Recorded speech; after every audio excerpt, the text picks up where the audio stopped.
Yo Shinobi fam, welcome back to Just a Shinobi. Today, we're diving into one of the wildest what-ifs. What if Naruto Shinobi among the monsters? Part 3, haven't you previous 2 parts? So buckle up for some serious action and twists.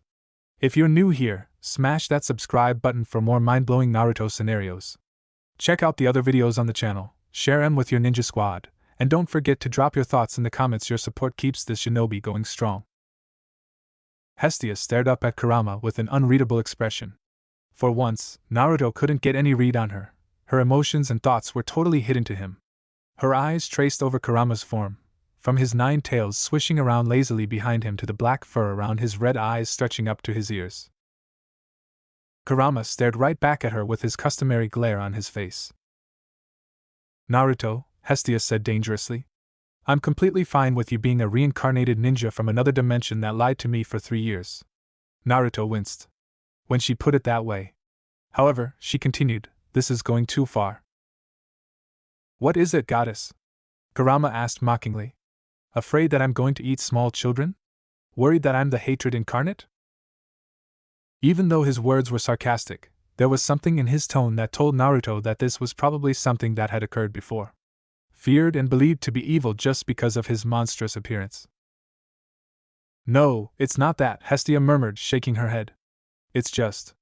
She fell silent for a moment before she whirled around to face Naruto, flames flickering wildly in her narrowed brown eyes. You've had something this cute living in your head all this time, and you never introduced him to me? Naruto blinked. One of Kurama's tails crashed down, crushing several trees underneath. Hey!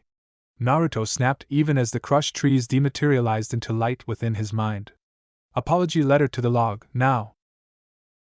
Quiet brat, Kurama growled before turning his attention to Hestia. You. He leaned in closer challengingly to Hestia. What did you just say?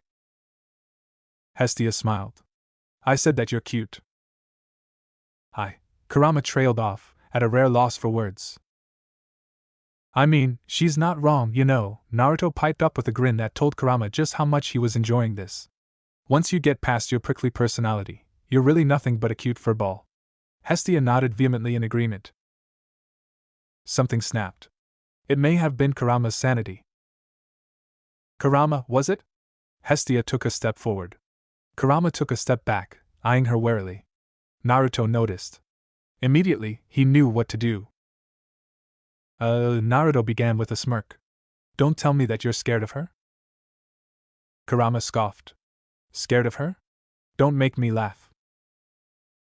A giant teddy bear, Hestia muttered under her breath, a fervent light in her eyes as she stalked towards Kurama. You're like a giant teddy bear just asking to be hugged into oblivion. Fear filled Kurama's eyes as he cautiously backed up until he reached the edge of the clearing, his tails just a few inches away from the trees. For a moment, he seemed to contemplate whether or not it was worth crushing the trees to escape, but one look at Naruto's suddenly scathing glare shot down that idea. And then Hestia was right in front of him, peering up at him without any fear. Then she sighed despondently. Whatever. Hugs aren't fun if the other person or kitsune doesn't want them. Kurama's sigh of relief sent a breeze throughout the clearing, rustling the grass and leaves. Hestia reappeared next to Naruto's side and smiled at Kurama warmly. I'm Hestia, the goddess of the hearth and family. It's a pleasure to meet you, Kurama. The pleasure is all mine. Naruto could see the visible effort it took Kurama to say those words, although to be fair, Kurama likely didn't have much practice in being polite. I take it that you were instrumental in Atlas's defeat? Hestia asked. At that, Kurama smirked. Of course. That battle was all me. Now that's a lie, Naruto immediately replied. Oh? Remind me again, who was it that landed the finishing blow on Atlas? You did that with my body, so technically it was a joint effort. Naruto countered. Therefore, I demand half the credit. You wish. He turned his attention back to Hestia. Why do you ask? Thank you, Hestia said, bowing her head. Kurama paused in confusion. What? Thank you, Hestia repeated, her tone completely sincere. Even after all these millennia, Atlas's power and brutality remains fresh in my mind. By defeating him, you saved the lives of everyone on that mountain. She beamed at him. Thank you for saving my family. Kurama scrutinized her for one long moment, blinking once when he sensed no deceit or falsehood. Incredibly enough, it appeared that she was being completely sincere. He chuckled in amusement, shaking his head slightly in disbelief and amazement. You're welcome, Hestia. In all his centuries of being alive, Kurama had only encountered a handful of people who were genuinely kind. Hagoromo, Ajura, Naruto. And now, he can add the first goddess to the list. Hestia. Still though, what were the odds of Naruto being related to someone as kind as he was? Practically zero, but then again, Naruto always did have a habit of defying the odds. After being teleported back to Olympus, Naruto quickly went to find his questmates. He located them at a quiet corner of the garden. Percy, Zoe, Talia, Bianca, and Annabeth were sitting on the soft grass, a pile of food around them. Percy spotted him first. Naruto! He shot up to his feet, concern in his eyes. Where were you? I went to go talk with Hestia, Naruto answered. Thank the gods, Percy breathed a sigh of relief. I was getting a little worried there. Naruto tilted his head. What for? He was afraid that Zeus had done something to you, Annabeth explained. Got all freaked out too. Naruto stared pointedly at the assorted food on the ground. You were definitely in a hurry, I see, he said dryly, taking a seat. Percy shrugged, sitting back down as well. I mean, gotta have dramatic timing and all that. Naruto chuckled. Of course, he suddenly whipped his head to stare at Percy incredulously. Hold up, you were worried about me? Dude, did you hear what you said to Zeus after your dad won the drinking contest? Balls of steel, by the way, Talia said admiringly. I can't believe you actually said that right to my father's face. Beyond stupid is more like it, Zoe said, wiping her mouth with a napkin. There was a very good chance that Zeus would have blasted you for the insult. It was a supremely foolish decision. Percy raised an eyebrow. Come on, guys. Seriously? Give me some credit here. At everyone's blank stares, he sighed. Look! With my dad right there was no way Zeus could risk blasting me. Not only would my dad have stopped him, but even if the blast did manage to go through, the consequences would be too dire for Zeus. He couldn't risk angering my dad like that, especially with the threat of the Titans. Moreover, you all saw how much Zeus was drinking. I doubt he would remember anything from this party, so any later punishment is unlikely. You don't know that, Bianca frowned. Alcohol might affect gods differently. He could barely walk a straight line, Percy snorted. And on top of that, judging by how he was winking at two nymphs during the drinking contest. Well, let's just say that the combined efforts of a boatload of alcohol, some happy time, and Hera's subsequent punishment of said happy time would wipe the memory of my insult from his mind. Hera knows already? Talia asked confusedly. I thought my dad would be smarter than that. Naruto noticed how she didn't even deny her father cheating on his wife. Percy paused. Well, she will know once I send her an anonymous message via sacrificial flame. I like him, Kurama immediately said. Unless. Naruto, please tell me that he's not a ball of angst that's obsessed with revenge. He's not. Kurama grinned. Perfect. Now this is a friendship that I can actually approve of. Hey, what's wrong with Sasuke? Naruto asked, offended. It would be faster to list what's not wrong with him. I saw the perfect opportunity and I took it, Percy continued. After all. He grinned deviously. How many people can say that they've insulted Zeus to his face and lived with no consequences? There was a moment of silence as they absorbed his words. Zoe broke the silence first. I did not expect that, she laughed. Dear gods, Talia chuckled.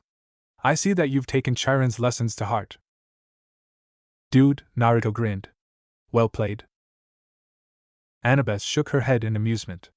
Now if only you could apply that level of thinking to your studies. Percy groaned. Don't remind me. I still have to get back to school once winter break is over. There were simultaneous sympathetic winces around the group. Wait, Zoe, Bianca suddenly spoke up worriedly. Do the Hunters of Artemis have to go to school? Definitely not, Zoe answered. although we do have our own lessons and curriculums taught in a non-traditional classroom setting. Talia snapped her fingers, her entire face brightening up. I just remembered. That means that I don't have to go to school anymore. Then she smirked at Percy. How does it feel to have to go back to the most mind-numbing, boring, and torturous place on earth? Percy's eyes glazed over in a 1,000-yard stare. Oh gods. He thought of something. At least Annabeth and Naruto have to suffer, that is, go to school too. But the thing is, I like school, seaweed brain. Annabeth smiled at him, amusement shining in her gaze. Percy sagged a little at her words. He turned to Naruto, desperate to have a fellow comrade in the hellish situation that could share his pain. Naruto simply laughed, crushing all of Percy's hopes. Nope, he grinned. I've never gone to school before, and I'm not planning to start. That's not fair, Percy exclaimed in outrage. Feels bad, man, Talia replied. Besides, you deserve school, Annabeth told him without a hint of sympathy. What? Why? Because you didn't even know the fundamental properties of domains? Why do I need to care about that? Because it's basic demigod knowledge? Percy shrugged. I'd never needed that information before to defeat monsters. You also didn't know anything about how the mist functioned. Nor did you know about essence combination, Zoe listed out. There is a startling amount of information that you are entirely ignorant of. What? Annabeth stared at Percy disbelievingly. Have you even been researching the Greek myths in your spare time? No. Percy said it as if it was obvious. Do I seem like the type to do that? Dude, what have you even been doing at camp for the last few years? Talia asked. Have you even taken a single academic course yet? Percy looked away sheepishly. Not exactly. There was a thud as Annabeth and Talia facepalmed simultaneously. Zoe just observed them with mild interest. Let me get something straight, Annabeth said in a tight voice. After 2 years, you haven't taken a single academic course at camp yet? Yup, Percy replied nonchalantly, popping the pea. The only non-practical course I've taken was Chiron's common sense class. I thought it was strange that I never saw Percy in my classes, Talia muttered. But seriously? You haven't taken history of the gods, analysis of monsters, secrets of the mist, applied science. She trailed off as Percy shook his head. That explains so much. I just care about the important stuff. Percy took a sip from his goblet of what appeared to be blue Coke. I don't see a point in spending hours learning and memorizing information that I'm never going to use. I'd much rather invest the time in training and honing my fighting skills. He's a lot like you, Kurama commented. Naruto agreed. He saw many parallels between Percy and himself when he was younger. When you were younger? Kurama laughed. Don't give me that. You're just as stupid now as you were 6 years ago, back when you were a fresh genin. Excuse me, Dash? Didn't you forget that only Senjutsu worked on Jubito? Kurama said amusedly. In the middle of a fight? Mere minutes after it was revealed that only Senjutsu would affect him. That's what I thought. To be fair, that was 3 years ago, back when I was just 17. And during those 3 years, I somehow highly doubt that you became a prodigious genius. Naruto grumbled in his mind, but in the end, he didn't really have anything to say. After all, even though he would never willingly admit it to Kurama, it was the truth. Naruto wasn't arrogant enough to think that he was perfect. In terms of academics, he was severely lacking. He still remembered the disaster that was the written portion of the Chunin exams.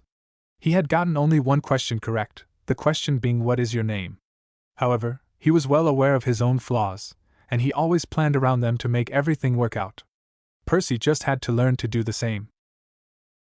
And if you do have to use the information one day? Annabeth asked, narrowing her eyes slightly. If there's an enemy that can't be defeated without a vital piece of information? Then what will you do? Percy shrugged. Then I'll just ask you. He smiled at her. Between the two of us, I'd say we can take on any enemy, wouldn't you say? Why, yeah. Annabeth stammered, slightly taken aback by the unwavering conviction in his tone. She looked down at her food, clearly not sure how to deal with the sheer amount of faith he had in her. Percy, for his part, just stared at her blankly. Then he shrugged and took another sip of blue Coke, dismissing it from his mind. There was no point in trying to understand girls, after all. Split personality, Bianca spoke up. Naruto, you mentioned a split personality during the meeting. Are you okay? Mentally? I still feel like you could have come up with a better excuse than that. Hey, shut it. I didn't hear you volunteering anything when we discussed the plan. Naruto grinned. Yup. His name's Kurama, by the way. We're friends. Living alone with Apollo for 3 years. Zoe muttered. Honestly, I'm surprised that your mental state isn't any worse. Just gaining a split personality is probably one of the best case scenarios. I barely even know Apollo, and I feel a little bad for him. Is his reputation even worse than mine? Depends on how you define worse. Well, demigods have a tendency to have dyslexia and ADHD, Annabeth said. So I guess having a split personality isn't too bad? They considered that for a moment. Talia shrugged. Let's go with that. Kurama, if you can hear us, it's nice to meet you. I couldn't care less, human. Naruto smiled. He says it's great to meet you guys, and that he wishes to be friends with all of you. I did not. The Apollo cabin would probably want to take a look at you, Percy remarked. Get prepared for a lengthy medical and psychological exam. Naruto shivered.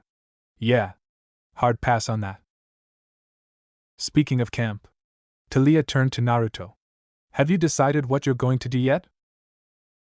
Naruto frowned. What do you mean? Are you going to stay at Camp Half-Blood? Or will you join the hunt?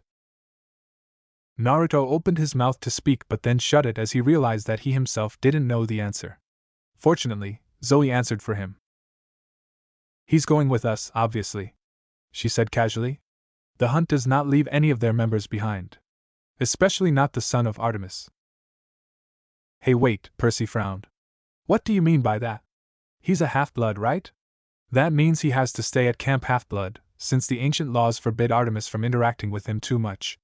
I know that Zeus favors Artemis and all, but even he can't give her that much leeway. Naruto noted with mild interest that even though Percy just learned of the ancient laws a few hours ago, he seemed to already have a solid grasp of the concepts. Zoe nodded.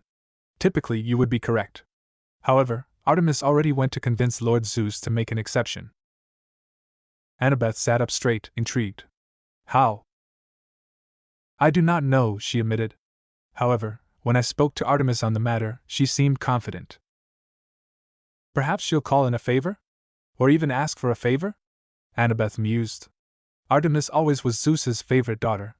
If Zeus ever did grant an exception, then it would be for her. Wasn't your mother Zeus's favorite daughter? Bianca inquired. She shook her head. No. At one point Athena was, but after the failed rebellion. Their relationship recovered eventually, but it never quite returned to what it once was. Even if Zeus did like Artemis enough, does he like Naruto enough? Talia contemplated. True, Annabeth said slowly. Talia turned to Naruto with a grin. Oh yeah, by the way, Naruto, you have my eternal respect for calling my dad Super Thunder Gramps. Naruto grinned. Thank you? It's not something to be proud of, Zoe sighed. We really need to talk about your tendency to antagonize the gods. Hold up. Naruto held up his hands in protest. I didn't call him Super Thunder Gramps to antagonize him or anything. It was a genuine nickname. Zoe stared at him incredulously. Are you serious? Well, yeah. Naruto shrugged. I give nicknames to everyone. And you're a blasphemous heathen for that. Excuse me? You called my father Hagoromo, the sage of 6 paths himself. Super Sage Gramps, Kurama growled. You're not fine with that? Of course I'm not fine with that. The only reason I'm able to somewhat tolerate it is because I've already been desensitized to your particular brand of insanity, and what a sad reality that is. Whatever you say, giant cuddly teddy bear. I'll fucking kill you. Naruto gave a mental chuckle. Love you too. I don't remember you calling Apollo by any nicknames though, Percy commented. A dark, haunted look passed over Naruto's face. I did once, he whispered. I called him Super Sunny Pervert. In his mind, Kurama roared with laughter. Zoe nodded approvingly. An apt nickname. I'll be sure to use it the next time I see him. No. Naruto coughed lightly. That is to say, no. You do not want to know what he will do. Punish me? Zoe tilted her head. I'd like to see him try. He could always curse you to talk only in rhyme, Percy mused. That did happen to me once. Really? Talia said, intrigued. What happened? I may or may not have accidentally ruptured the Apollo cabin's plumbing. Talia laughed. That was you? No, of course that was you. Hey, in my defense, we were having a basketball game, and things got really intense, okay? Percy scowled. I could only talk in rhyme for 3 days afterwards. He turned to Naruto. Was that what happened to you? Naruto shook his head. Worse, he said solemnly. Worse? Zoe asked concernedly. How did he punish you? He didn't punish me. He rewarded me. At their confused looks, he expanded. After he heard me call him that, he teared up before hugging me tightly, saying about how I had perfectly encapsulated all his best qualities into a single name before deciding that I needed a reward. Said reward involved retelling all of his conquests as a pervert, Naruto recounted with a haunted stare, lost in terrible memories.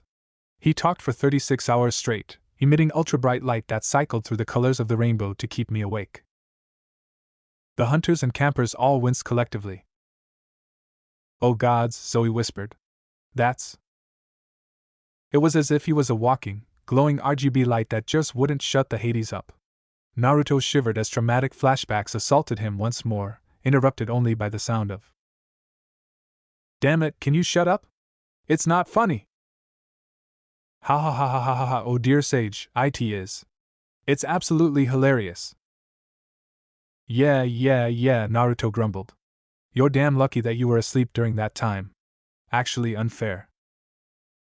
Given that I was forced to witness your conception firsthand, I say that this is just poetic justice, Kurama sniffed as Naruto gagged automatically.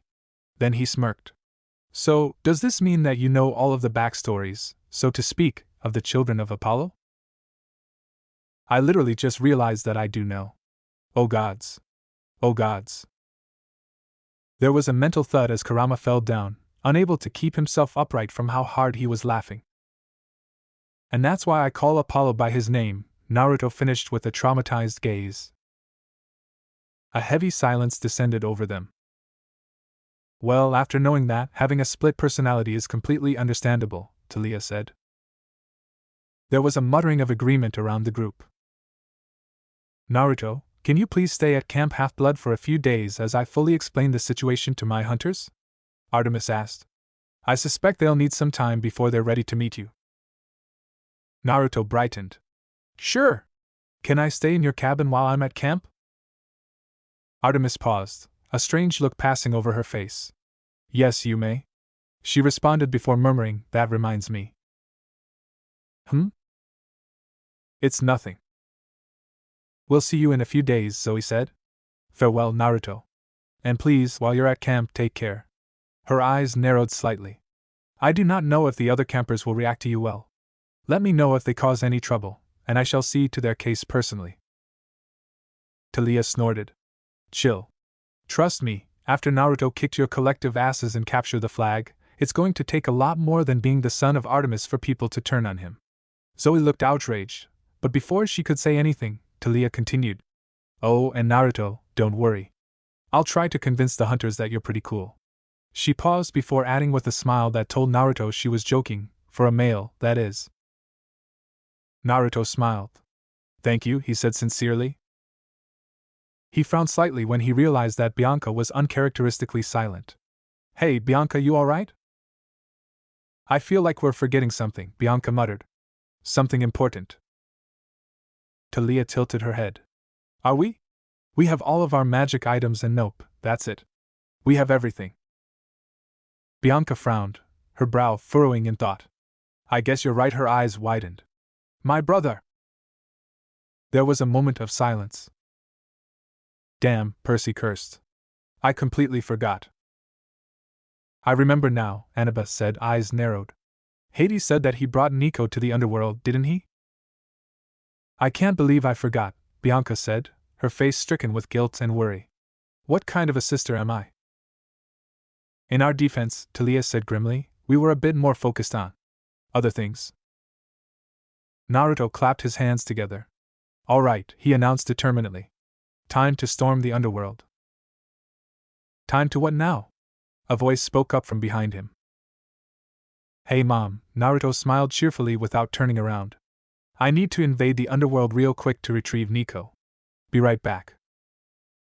Absolutely not, Artemis said dryly. You're going directly to Camp Half-Blood and staying there. Naruto's eyes flashed defiantly as he spun around, looking directly at Artemis, who had her arms crossed. I need to save Nico. From what? Artemis interrupted, raising an eyebrow. It's not as if Hades is going to torture him, or anything. You heard him, he brought Nico to the underworld to protect him from my father's lightning bolts. Damn, Hades is kinda paranoid, Percy muttered. Artemis turned to him with a detached expression. No, she said coolly. He's not. Percy paused before narrowing his eyes as the implications of her statement hit him. There's no way. There is, she responded simply. Naruto could have sworn that her eyes flitted to Bianca for a moment.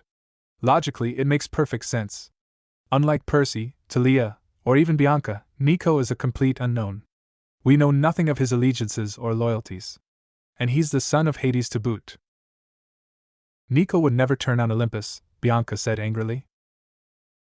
Artemis held up a hand placatingly. I know. However, when the fate of the world itself is at stake. While I may not necessarily agree with my father's decisions, I can understand where he's coming from. She sighed. As it stands, Nico is probably safer in the underworld right now than on Earth. She cast her gaze over to Naruto. So please, don't try to rescue him. Naruto nodded reluctantly. Understood. Bianca clenched her fists. That isn't fair. We're demigods, Percy murmured. Life rarely is.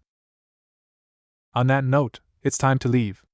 The moon chariot descended from the sky and landed behind Artemis. Zoe, Talia, Bianca, let's go. Naruto, her gaze softened. I'll see you later. With that, she entered her chariot and waited for her hunters. Talia hugged Annabeth goodbye as Zoe gave a single nod at them before they both got into the chariot as well. Bianca, however, hesitated. I'll make sure he's safe, Percy said.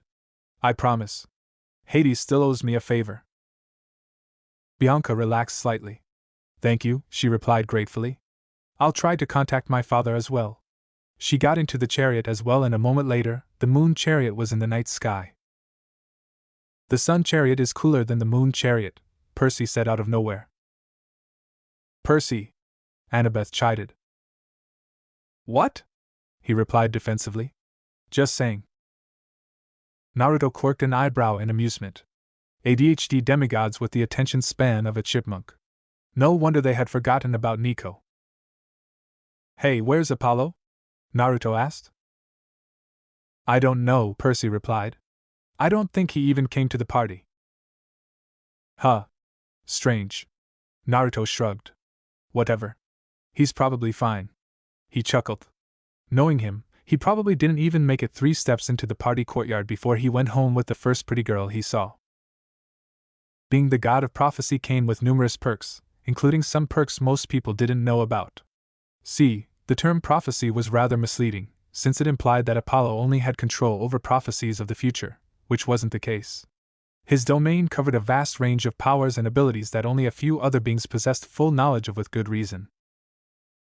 While Apollo often boasted of his music, poetry, and archery skills, rightfully so, since he was a complete beast, he almost rarely advertised his prophecy abilities. Primarily because nobody really cared. Prophecy powers were nowhere as flashy as hitting a flawless 360 blindfolded no-scope from 100 miles away or playing every single musical instrument ever invented telepathically at the same time.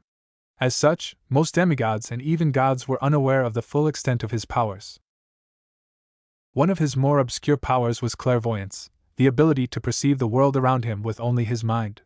With clairvoyance, it was nigh impossible for Apollo to lose a game of hide-and-seek, as Naruto had found out the hard way. More importantly, he could know the contents of a conversation in another room without actually being able to hear or see anything. Due to his clairvoyance flaring up randomly similar to his other prophecy powers, his clairvoyance would arbitrarily activate at the oddest times. Apollo knew with perfect clarity what Naruto had just said. His left eye twitched in annoyance. Going home with the first pretty girl he saw. He wished that was the case. Oh, how he wished. Because instead of going home with the first pretty girl he saw, Apollo had been accosted and practically kidnapped by 3 ancient, very not pretty but very much pissed off goddesses. Answer me, Apollo. What did you do? Oh gods, it wasn't me, I swear. Please, you have to believe me. It wasn't me. Apollo's pleas of innocence fell on deaf ears as the 3 fates advanced on him menacingly, each wielding a huge pair of scissors with long gold and silver blades that scared Apollo far more than any sword or spear could. Clotho, please, Apollo looked at the fate of birth imploringly. He winced at the withering glare he received in return. Lachesis? He tried again pleadingly, turning his gaze. The fate of life's cold, dead stare sent shivers down his immortal spine. There was no mercy in those eyes. With that, he turned over to the final fate. Atrophos? Et2? Strangely enough, she wasn't glaring at him, but rather she seemed intently focused on a lower part of him, a certain appendix he took great amounts of pride in. He whimpered when the fate of death snapped her scissors shut with an audible shlink, her gaze still focused on his manhood. The message sent was painfully clear. Enough games. We'll give you one last chance, Clotho began threateningly. Tell us what you did, and we shall let you leave painfully in one piece. Apollo frowned. Don't you mean you'll let me leave unharmed in one piece? Lachesis tilted her head. Better leaving painfully in one piece than leaving painfully in pieces. She absently twirled her scissors around in her hand, her eyes glinting with an unholy light. Apollo laughed nervously. Now, he held up his hands placatingly. I'm sure we can talk about this like calm, reasonable gods. His eyes widened suddenly as he pointed behind the fates. Hey, look! A distraction. Let's pay attention to it. Amazingly enough, they actually fell for it, spinning around. Probably because they had virtually no combat experience. Apollo immediately took advantage of the opportunity, wasting no time in entering his divine form and getting the Tartarus out of there. He breathed a sigh of relief. Holy Zeus, that was actually the most terrifying thing I've been through in the past few centuries. That is the worst knockoff of the Byakugan I have ever seen, Kurama remarked dryly. Naruto couldn't help but agree. In front of them stood Argus, the camp security chief who had come to pick them up and take them back to Camp Half-Blood. He would have looked like a typical athletic blonde if not for the countless eyes all over his body, on his arms, on his legs, on his face, on his neck. Naruto vaguely recalled reading about Argus once. Hera had created him with 100 eyes so he would have no blind spots and would be the perfect guard. It's like an evolved version of Danzo, Kurama muttered. Ironically enough, the gentle fist would probably be the most effective on Argus. Naruto winced at the thought. Oh gods! How did Argus even fight? It must hurt like hell every time he battled with someone. The security guard may not look like it, but he was undeniably tough as hell. And if Gaara fought him? I doubt he even needs to attack, just send a sandstorm in Argus's general direction and it'll be all over. Despite himself, Naruto snorted. Why are we taking a taxi? Percy wondered. Annabeth shrugged. No idea. Just be glad it's not the Grey Sisters, she smirked. Percy groaned. Ugh. Don't remind me. Argus stayed silent. Hey Chiron! Percy called out cheerfully. We're back. Chiron had been reclining in his wheelchair at the porch of the big house, a serene expression on his face as he gazed up at the night sky. The moment he heard Percy, however, he whipped his head around to stare at their approaching figures, looking at Percy blankly. Then he stepped forward slowly, reverting to horse form as he did so. Percy faltered slightly at the almost frightening intensity in Chiron's gaze. Chiron? Is everything alright? His puzzlement transformed into outright horror as Chiron charged at him with a wild look in his eyes. Sweet merciful Hades, please Chiron, we can talk about this. Ask anyone at Camp Half-Blood what they thought of Mr. D, and they would probably say something along the lines of he's an asshole. Or worse. Even his own sons, while they loved him dearly, would admit that he wasn't exactly the model example of a good person. And if anyone at Camp Half-Blood saw Dionysus as he was right now, they would likely stare slack-jawed, their image of him obliterated in their minds, before questioning everything they knew about the world and their sanity itself. You know, we really ought to do this more often. Ariadne smiled beatifically at him as she snuggled in closer. Dionysus chuckled. We should, he agreed, tightening his embrace around his wife. They were cuddling in one of his gardens, enjoying each other's presence. The sweet smell of grapes permeated the air, and although the stone bench they were sitting on looked uncomfortable, it was enchanted so that it was softer than feathers. Dionysus was rarely able to spend time with his wife like this, so whenever he got the chance, he made sure to enjoy the time to the fullest. Say, later tonight, how about we? He was interrupted by a flash of golden light. Dionysus snarled in annoyance as Apollo tumbled into the garden. Get the Hades out. Apollo shook his head, disoriented. Where am I? He looked at Dionysus and Ariadne. Ariadne looked amused while Dionysus had a death glare on his face. Oh. Dude, I am so sorry. I was kinda distracted trying to shake off my tail, and I really wasn't thinking of a specific destination when I teleported. My bad. Shake off your tail? Ariadne repeated curiously. Why? Who's after you? There was the sound of an explosion off in the distance. A look of fear passed over Apollo's face. Gotta go by. He turned around but then paused as he glanced downward, his eyes glowing gold for a moment. Oh, and Dionysus? What? The wine god snapped. You may want to check up on Chiron.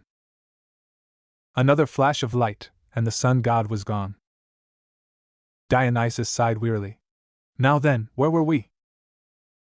Ariadne's lips quirked up into a smile. Aren't you going to check up on Chiron? Dionysus snorted. Not my problem. Dionysus, she said reproachfully. He held her stare for a moment before relenting. Fine, he said with a good-natured sigh. Ariadne always did manage to bring out the best in him. He tilted his head, purple light flaring to life in his eyes. Now let's see, he muttered. Chiron. Where are you? Dionysus's eyes widened. Wait, he can't possibly be shit. Shit. He turned to his wife. Gotta go, love you, he said hurriedly as he quickly planted a kiss on her cheek. What happened? She asked in concern. He finally snapped. With those words, Dionysus dematerialized. Ariadne paused for a moment. Then his words fully sunk in. She paled. Percy stumbled back in shock as Chiron stampeded towards him, freezing as a deep primal fear filled his eyes. Getting run down by an angry centaur was fucking terrifying. Before he could react, Chiron was already right in front of him, rearing up in his full majestic glory. In a flash of purple light, Dionysus materialized behind Chiron just as he was about to trample Percy, holding him back with both of his arms and all of his strength. Wait, Chiron, wait! The wine god shouted hastily. You can't mutilate Peter Johnson just yet. A sound of pure rage escaped Chiron as he was unable to articulate coherent words. Please, Chiron. You know that I want to see Peter Johnson suffer as much as you do, if not even more, Dionysus grunted as Chiron strained against his bonds. But you can't eviscerate him just yet. Yeah. Percy agreed, then blinked in shock as he realized he just agreed with Dionysus. Just think of all the paperwork. Dionysus continued desperately. Not the reason I would have gone with, but that works too. Mountains of paperwork, Chiron. Mountains. Is that what you want? Dionysus paled when he realized his words weren't getting through to the enraged centaur, whose thrashings only seemed to double in intensity. Please, Chiron. Even if you're willing to do it, think about me. This is the son of Poseidon here. If anything happens to him, I'll be the one called in to give a verbal report. Pain. Chiron snarled. He needs pain. Chiron's normal eloquent self seemed to have vanished completely. Monosyllabic words were all he could muster. And I concur completely. Dionysus's eyes widened as he was being overpowered by the immortal centaur. Great vines exploded out from the ground and wrapped around Chiron, further restraining him. But this isn't the way to do it. Subtlety, my old friend, subtlety. We can spike his drink, or something. I'll even pull out my top-tier blackmail material. I have many objections to that. Quiet, Patrick. Dionysus shot Percy a glare before returning his attention back to Chiron. Just calm yourself down, please. I don't even understand, Percy said helplessly. I did nothing wrong. Why are you even mad at me? Percy immediately knew that was the wrong thing to say. Chiron calmed down immediately, regaining his composure in record speed. A dark look entered his eyes. You did nothing wrong? He asked dangerously. There was a moment of silence as Percy reviewed his memories to make sure he was actually in the clear. Yup, Percy answered confidently when he couldn't find any catastrophic offenses he had allegedly committed. I'm 100% innocent. Where's my van, Percy? Chiron suddenly said in a deceptively calm tone. Percy froze. Where is my Kronos be-damned van? The temperature around them seemed to drop by 20 degrees as an ominous presence suddenly weighed down on them all. Dionysus, Percy, and Annabeth shivered, and even Naruto was slightly disconcerted. Kronos, get your ass out of my camp, Chiron said, not even missing a beat. The presence drew back in shock. Chiron snorted. Don't give me that, father. You were somehow completely outmaneuvered by a kid who hasn't even reached double digits in age yet. That time stop was an asshole move, by the way, Naruto added. Face it. You're past your prime, old man, Chiron said. It's time to retire. Naruto could practically sense Kronos' seething outrage. However, the Titan Lord was obviously unable to do anything besides observe.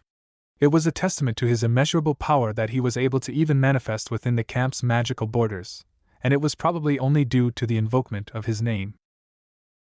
Now begone. Chiron made a three-fingered claw over his heart before pushing outward while the camp's magical border flared at the same time. And then the presence was gone. Whoa, Dionysus looked admiringly at Chiron. That was legitimately the most suicidal thing I've ever seen in, well, ever. Respect. Thank you, Chiron smiled. Now that that's been taken care of. He turned back to Percy, his eyes narrowing once more. Where is my van? Perseus Jackson? Percy laughed nervously as he began slowly backing away. Haha, funny thing, really. That's what I thought. You have chosen death. Now face it like a man. Wait. Percy protested as Chiron renewed his struggles to break free from Dionysus. That's not even my fault. Why are you blaming me? What about Talia? Or Zoe? Hades, even Naruto and Bianca. They were all there too. Don't drag me into this, Naruto said from off to the side where he and Annabeth stood. Annabeth was currently observing the proceedings with great interest, her gray eyes filled with amusement, while Naruto had started outright snickering at the situation once he realized what was going on.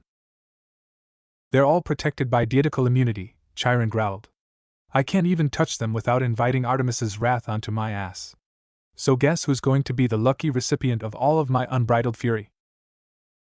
Not me? Percy tried hopefully. Chiron reared up before slamming his front hooves down into the ground. A tremor rippled through the ground as the earth underneath cracked from the sheer force. I see your point. Good. Now stay still so I can disembowel you. Dionysus, if you would please remove my restraints? Dionysus was silent for a moment as he deliberated over something. Chiron, he finally said. You'll let me do it? Chiron asked, hope and optimism shining in his eyes. Dionysus shook his head. Not that. If you don't do it, then I'll. It seemed to be taking all of Dionysus's willpower to get those words out. I'll let you have my specialty wine. Chiron's eyes widened in shock. Your specialty wine, you mean the bottle of wine that's over 2,000 years old? The bottle you had been saving to drink the moment your punishment at Camp Half-Blood was over? That bottle of wine? Yes. If you don't deliver your retribution on Parker, then I'll give you the bottle, no strings attached. Saying those words seemed to physically pain Dionysus. It's a deal, Chiron said immediately. The grapevines receded back into the ground as Dionysus tentatively stepped away from the centaur, who had a serene expression on his face once more. Please leave the wine in my office, he smiled. And thank you, Lord Dionysus, for your generosity. Dionysus choked back a sob as he dematerialized, leaving only the scent of grapes behind. Now then, Chiron turned to Naruto and Annabeth, completely ignoring Percy. Annabeth, it's wonderful to see you safe and sound. I admit I had feared for the worst, and you have no idea how relieved I am to see you alive and well. Indeed, his eyes were oddly bright, although his voice remained steady. He cares, Naruto realized in a sudden revelation as he looked at Chiron in a new light. Despite his words, he truly cares for the campers. It's great to be back, Annabeth smiled, stepping in close and giving the centaur a big hug which he returned. Once she stepped back, Chiron looked at Naruto. The son of Artemis, he said before pausing. Wow. I had never expected to utter those words in conjunction in my lifetime. Anyway, you managed to survive your first quest and a battle against Atlas himself, no less. Well done. Naruto grinned. Thanks. And he continued guiltily, sorry for deceiving you and everything. For what it's worth, it left a bad taste in my mouth. No hard feelings, Chiron smiled reassuringly. Hey, by the way, where are the hunters? Naruto asked. They're gone already, Chiron responded. Artemis picked them up. They even beat their old record in how fast they packed up and left. Ah, yes, that reminds me. Now that Talia is a hunter, you are undoubtedly the child of the prophecy, Percy. Make sure to train hard. I will, Percy said determinedly. Good. Now then, there are still a few hours left until morning. I suggest you all rest. Have a good night. With that, the conversation came to an end. They said their good nights and began walking back to their respective cabins. Oh, and Naruto? Chiron called. Naruto looked back. Yeah? Chiron suddenly looked very sheepish. Apologize for question 3 of my pop quiz. At the time, it seemed prudent to ask, but in retrospect, it was in very bad taste. Naruto laughed. No worries. Good night, Chiron. Chiron smiled. Good night, Naruto. What question? Kurama suddenly asked. Nothing. Absolutely nothing. As he walked towards the Artemis cabin, Naruto's thoughts turned over to Nico. He really hoped Nico was alright and well. In the short time he had known him, Nico had grown on him. Tomorrow, Naruto decided. Tomorrow he'll make sure that Hades wasn't mistreating Nico. Even if he had to storm the underworld himself. Now I know you're probably scared, the god of the dead said soothingly. But I promise you, I'm nowhere as terrible as I'm made out to be. Hell, I barely even interacted with demigods back in the old days. I did nothing to warrant my name being made into a curse word. Nico just continued screaming. Hades sighed. Would you kindly cease your infernal screaming? Gods, I know souls suffering through the worst pain imaginable who don't scream as loudly as you do. No, seriously, shut up. And suddenly, Nico shut up. He didn't make the conscious decision to. It simply happened. Hades told him to shut up, and so he shut up. In his stunned state, Nico blurted out the first thing that came to mind. That's so cool. Hades blinked genially. Pardon me? You have mind control, Nico exclaimed. It's not exactly mind control, per se. Subjugation of will then. Your card never mentioned any of this. Hades tilted his head. My card? In Mythomagic, Nico explained enthusiastically. Hades, the living shadow, the lord of the dead. Defense 3000, magic 5300, physical attack 4000. Full resistance to all undead. Passive, Revenge of the Shadows. If the enemy attacks first, then gain 1000 attack damage on the next attack. Ultimate ability, at one with the shadows. Sacrifice all actions during one turn to turn into a shadow to negate all physical and magical damage. He paused. Wait. What is it? Hades inquired. If you're my dad. Nico looked as if Christmas had come early. Does that mean that I have access to all those abilities as well? He asked with hope shining in his eyes. Hades scoffed. What? Of course not. Nico deflated immediately. You'll have far more than that, Hades continued. I don't know who created my card, but clearly they didn't do a good job of it. More? No way. Nico breathed. What else can I do? Hades smiled. We'll get to that later. For now, let's establish some ground rules. Rule number 1. You will have no contact with anyone besides your sister. What? You heard me. Rule number 2. No, Nico said vehemently. You can't do that. I absolutely can. Well, okay, technically you can, Nico conceded. But you shouldn't. Why not? Because I have friends. And dang, it felt good to be able to finally say that. Nico couldn't help but smile at the reminder that he had finally made friends. I have friends I want to talk to, and play Mythomagic with, and other stuff, he finished lamely, having realized that no, he didn't know what friends normally did with each other. Friends? Hades raised an eyebrow. Who? Naruto, the son of Artemis Dash? Wait, the son of who? Persis Jackson, the son of Poseidon?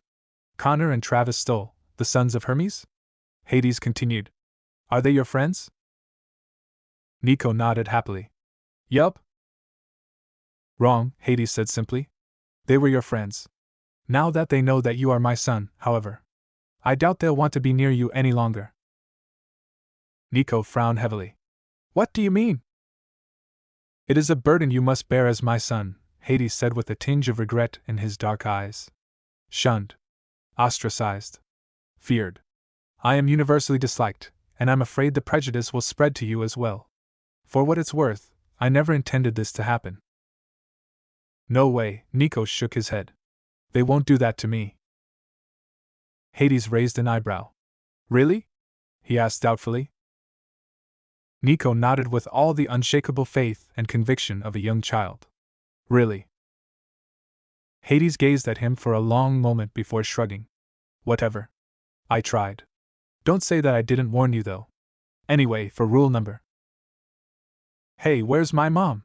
Nico suddenly asked, the thought having just occurred to him. Hades froze mid-word, his composure briefly slipping as a dark look entered his eyes that caused Nico to instinctively draw back in fear. Ah. That. She's dead. Nico flinched. You couldn't have delivered that news in a harsher way? Maybe try rubbing some salt in next time? Such a sassy child, Hades mused absently, the dark look still present in his eyes. Perhaps some time in the fields of punishment will mellow you out a bit. Nico instantly fell silent. Defaulting to sarcasm was his natural instinct whenever he felt pain or sadness, but apparently it wasn't the smart thing to do with his dad. How did she die? He ventured. Call him morbid, but he had to know. He had to know what happened to the woman who gave birth to him, the woman who taught him Italian, the woman whose voice he can still hear sometimes in his dreams in the form of a comforting lullaby. How did she die? Hades repeated in a low voice. You want to know how she died? His face twisted in pain. Your mother, Maria D'Angelo, was one of the kindest women I've ever met. Whenever she smiled, she would brighten up the entire room. She never said a bad thing about anyone or anything. She loved both you and Bianca dearly, more than anything else in the world. Did she die protecting me and Bianca from monsters? Instantly, Nico knew that was the wrong thing to say as a suffocating aura exploded out from his father. The room shook as the earth itself resonated with Hades's fury. Monsters? Hades laughed darkly. No. No, she died when our great and esteemed king of Olympus tried to kill you and your sister, and she was caught in the crossfire. Because of course destroying an entire hotel with a lightning bolt is the most effective way in killing just 2 children. Damn the casualties, am I right? Though I confess, I'm not even surprised, he said with a bitter smile. His modus operandi does reflect himself. After all, loud, flashy, idiotic, and in the end, completely useless because I managed to save you too. As Hades spoke, Nico's expression grew progressively blanker and blanker until it resembled a porcelain mask. It took him a moment to realize that he was clenching his fists tightly enough to draw blood. There was a faint ringing noise in his ears as a foreign emotion welled up within him. He didn't recognize it at first, but once he identified it, he welcomed it with open arms, letting it wash over his mind. Hatred. Not the dislike he had for the bullies at Westover Hall. Not the annoyance he had with the teachers. Not the irritation he had with the general student population. Pure, unadulterated hatred aimed towards the king of the gods. The inside of the Artemis cabin smelled like nature, the crisp morning air of a forest and the fresh scent of. Naruto sniffed the air. At least 18 different species of trees. Wait, no, 19. I swear. You, Yamato, and Kakashi are obsessed. And underneath the smell of nature was the distinct girl smelled the lingering fragrance of perfume and soap as well as the particular scent that Naruto associated with girls. After living in Apollo's mansion for years, being in the Artemis cabin just felt fundamentally different. Not bad, just different. Naruto shrugged. Whatever. After taking a quick shower, needless to say, the hunters had private showers in their cabin. He picked a random bed and collapsed, immediately falling asleep. Naruto, a voice murmured. Wake up. Naruto woke up immediately, sitting up and yawning. It took him a moment to register who had spoken. Morning, Mom, he grinned. Artemis smiled back. Good morning. I'm sorry for interrupting your sleep, but we need to go. Naruto frowned. What? Zeus wishes to meet with you. At those words, all traces of sleep vanished from Naruto's form as his eyes widened. Wait, what? What does he want? I do not know. Huh. Naruto shrugged. Alright, let's go. With a snap of her fingers, Naruto found himself in an unfamiliar room. Well, room wasn't the correct word. Palace was more apartment, judging by the white marble pillars and gleaming quartz floor as well as the lightning bolts crackling in the air and the distinct scent of ozone. This was Zeus's personal palace. Zeus was standing in front of them, an indecipherable expression on his face. Outwardly, Naruto was calm. Inwardly, however. Yo, what's happening? Why I'm here? What's going on? Kurama, help! You asked me as if I know the answer? Naruto stilled when he realized that Zeus was standing directly in front of him. Curse his height, damn it! Why did Zeus have to be so tall? Zeus leaned down, scrutinizing him intently with unforgiving electric blue eyes. Static electricity sparked in the air around them, crackling and arcing through invisible points in the air. The air itself smelled fresher as the king of Olympus began radiating his divine power, a heavy, commanding aura that could only be described as powerful. Is he alright? He's on. Naruto, killing intent, now. Kurama growled. He thinks he can assert dominance over us? Think again, puny god. You can have your dick measuring contest later.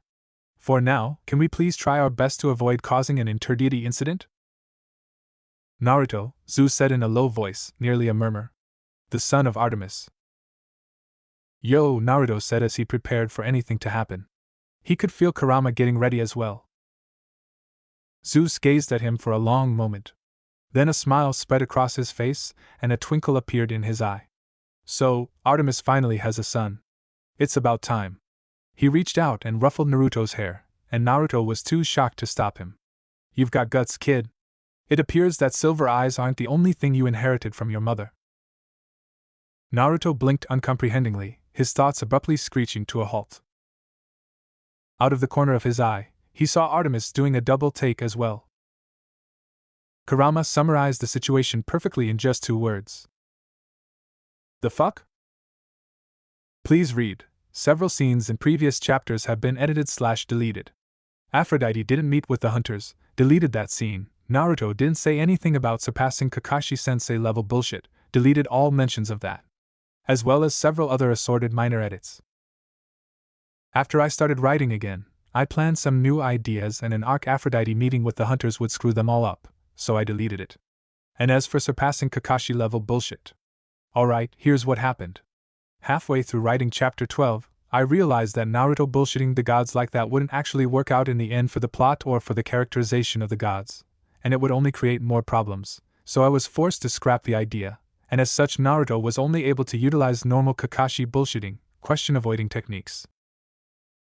However, I had been wanting to write a Kakashi in PJO for quite some time now.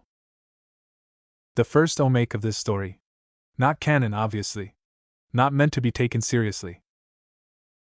Naruto whirled around in surprise as the world shifted and suddenly Kakashi was standing in front of him, exiting a crack in the world. Beyond the crack, Naruto caught sight of a kaleidoscope of colors and dimensions. The portal quickly closed up. Kakashi-sensei? Naruto exclaimed in surprise. What? How did you get here? It's good to see you too, Kakashi replied with an eye smile. And as to how I got here, well, a certain wizard helped me out. Naruto's eyes widened. A wizard? With real magic? Whoa. He paused. Why would he help you? Kakashi shrugged. To be honest, I don't even know. He just said something about interdimensional trolls having to stick together, and that he loved what I did to something called the CCG.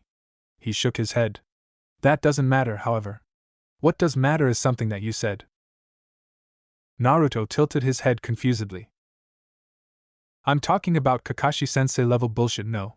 To make this work, we'll have to surpass Kakashi-sensei. Kakashi quoted. Naruto frowned. That didn't happen. It didn't, Kakashi agreed, but in another timeline it did. I don't know what you just said. That's fine, I didn't expect you to. However, here is my response. Kakashi closed his eyes and took a deep breath. Then he opened them again and spoke. Surpassing me? Kakashi raised an eyebrow. Bitch, please. If you think that you can somehow manage to surpass my level of bullshit, then you're high. He smiled. Let me show you how it's supposed to be done. Presenting an AU in which instead of Naruto getting sent to the PJO verse, it was Kakashi. Heavens help them all. Let the annual council meeting begin. Hey, where's Kakashi? Zeus frowned. I don't know, Apollo said with a frown. His eyes glowed golden briefly before his frown deepened. I actually can't find him. At all. The gods frowned at that. Let's wait until he gets here, Athena suggested. The gods nodded. 3 hours later. Kakashi strolled into the throne room with a slight slouch, his hands in his pockets. Hello? He greeted with a two-fingered salute. Thunder boomed overhead. You're late, Zeus growled. Kakashi smiled. Ma, sorry I'm late. I got lost on the road of life, and while on the road, a black cat crossed my path so I had to turn back around, and then I saw a grandmother crossing the road, so I had to help her out.